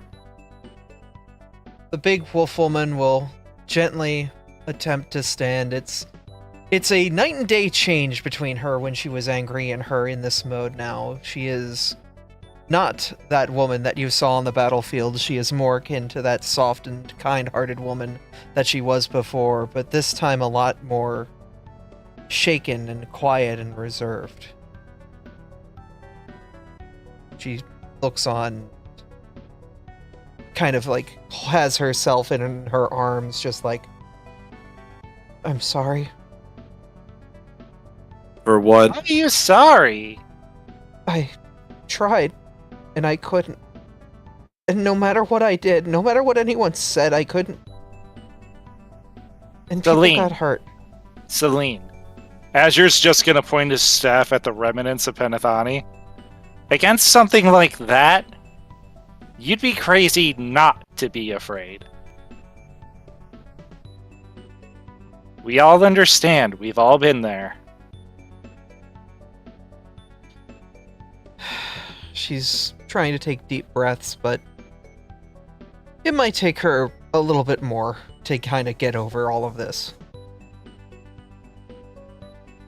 I'd try to pet Celine on the shoulders, but I think anywhere that Volna tries to touch any part of Celine is no bueno. You can pet the side of her leg. I will attempt to comfort Celine by patting the side of her leg.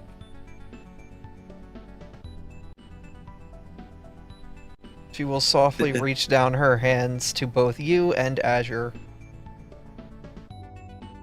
This is not my strong suit. I don't know what to do here. I'm sorry. It's okay. Let's make sure the other kobold's okay. She'll just quietly walk over there. You can see that Lunis has brought Trainer back up using a healing spell on him. Oh, good. He's alive. Can I smack him with my hammer? Get an attack roll. 18 because reckless. He goes back down. You're that mad. So why not?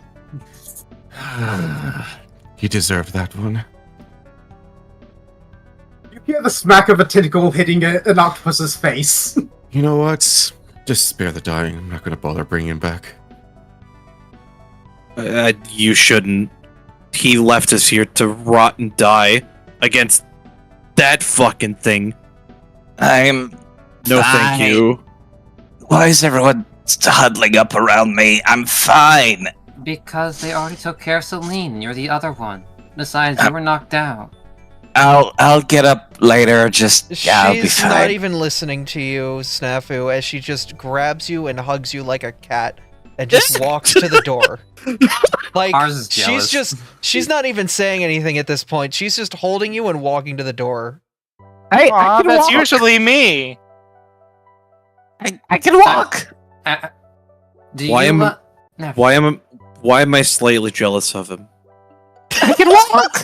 I'm jealous too. Hey guys, are you really gonna stay here like the whole time? We should go. No, we Report should back to the guild. leave. Yeah, I think I'm better off. I think we've done way better than a job well done at this point. More than enough, yes. You have done a lot for us. Thank you for not only defending the Hall of the Novice, but also...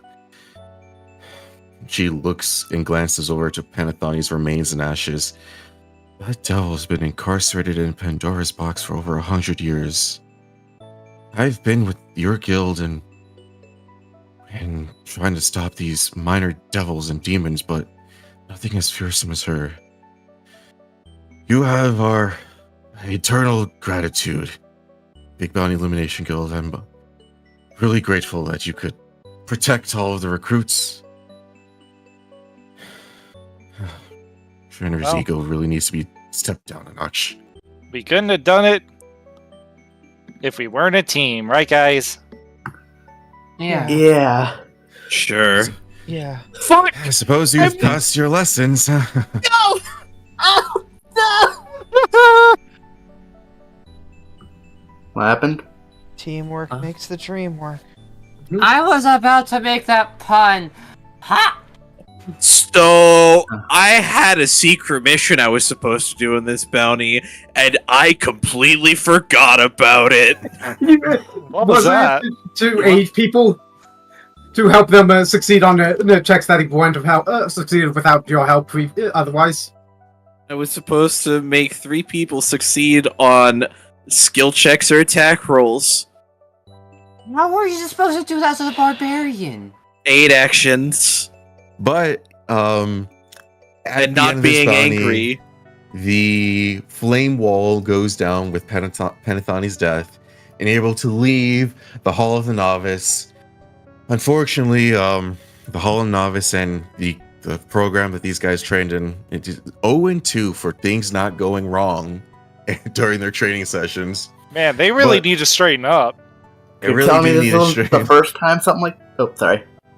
This was indeed not the first time something like this happened. In fact, Trainer and Lunice were both trainee enemies in like the 10th bounty ever in a similar bounty. But they've graduated and they become cooler. But you return to Big Bounty Illumination Guild. Job well done. Even though you've been scarred, burned, and frightened, you live to see another day. And thankfully, Winter's Wishlight is still in full bloom. It's still with nice that- and cold out. Volna has reverted to a Lego minifigure profile picture. We've completed Lego this Volna. bounty.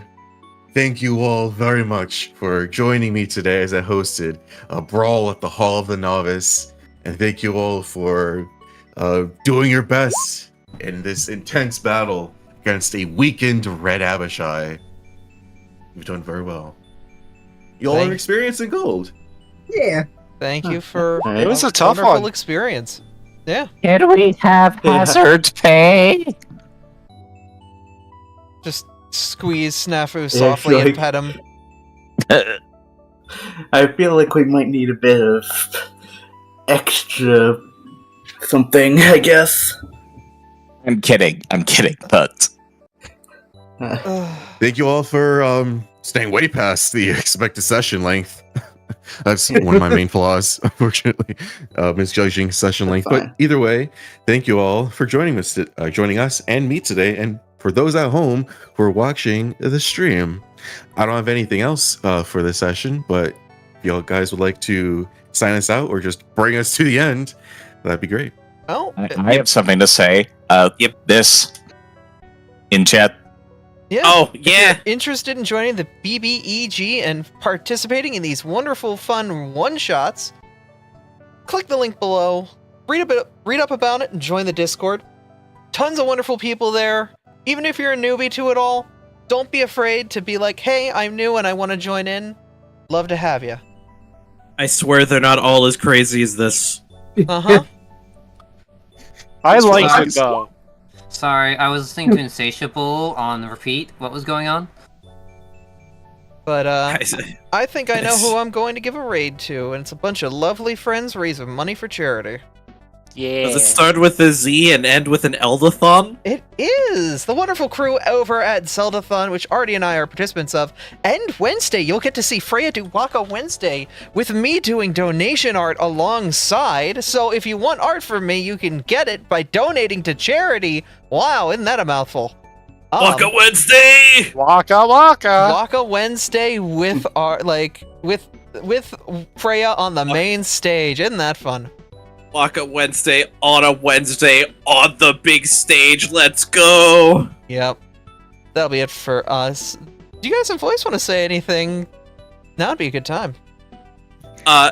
Senna, the groups aren't always this big. Also, it's a lot of people that you already have experience with that are at your level. Mhm. And you don't need to be nervous. We don't bite much.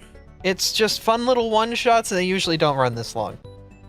And it doesn't matter about being unsure to commit or not. The schedule here, because it's all basically a bunch of one-shots, is super, super flexible.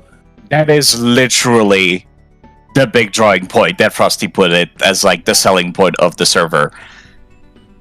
Can't There's confirm. no need to commit to a damn thing. Just show up if you can. Yeah, literally, if Celine disappears for 3 months and comes back, that's like the whole point of the server. It's not like every week I am running something here. It is when I have free time and I can run it. Or you could be like me and are so high level that you don't get bounties ever and have to GC. That's me too. Somebody should make high-level bounties for y'all. My The problem parting message is thank you all for watching. I was really excited to run this, especially with the first phase with Trainer and then Pennathon and just going full ham on metal penny theme for Pokemon. Real excited for that. I'm glad it was a real difficult and fun encounter. Oh, absolutely. Yeah, that was something for a first mission. Yeah. I'm a bit disappointed. Yes, it I'm a bit disappointed I didn't get to actually attack as the giant octopus. It's fine. It's looked fine. cool. We all had fun, and that's what matters. Our You ready characters to might raid? not have. Yeah, but alright, that's gonna be it for us. Thank you all for coming out and watching and being a part of this. I don't know if I'm gonna be live later this week. Obviously, I'm gonna be participating in Zeldathon.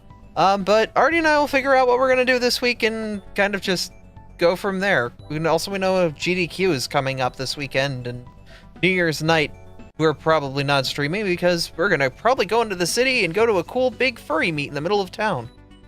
Abby Waka Wednesdays on New Year's. It's on the New Year's Day, not New Year's Eve. Fair enough. Yeah. But that'll be it for us. If you guys have anything else to say, now would be the time before we head on over to Zeldathon, who's raising money for the Starlight Children's Foundation. Yep. Thank you, love Quite you, bye. fitting. Bye. Thank you. Love you. Bye. Bye. Bye. Also, RZ, come in the bar.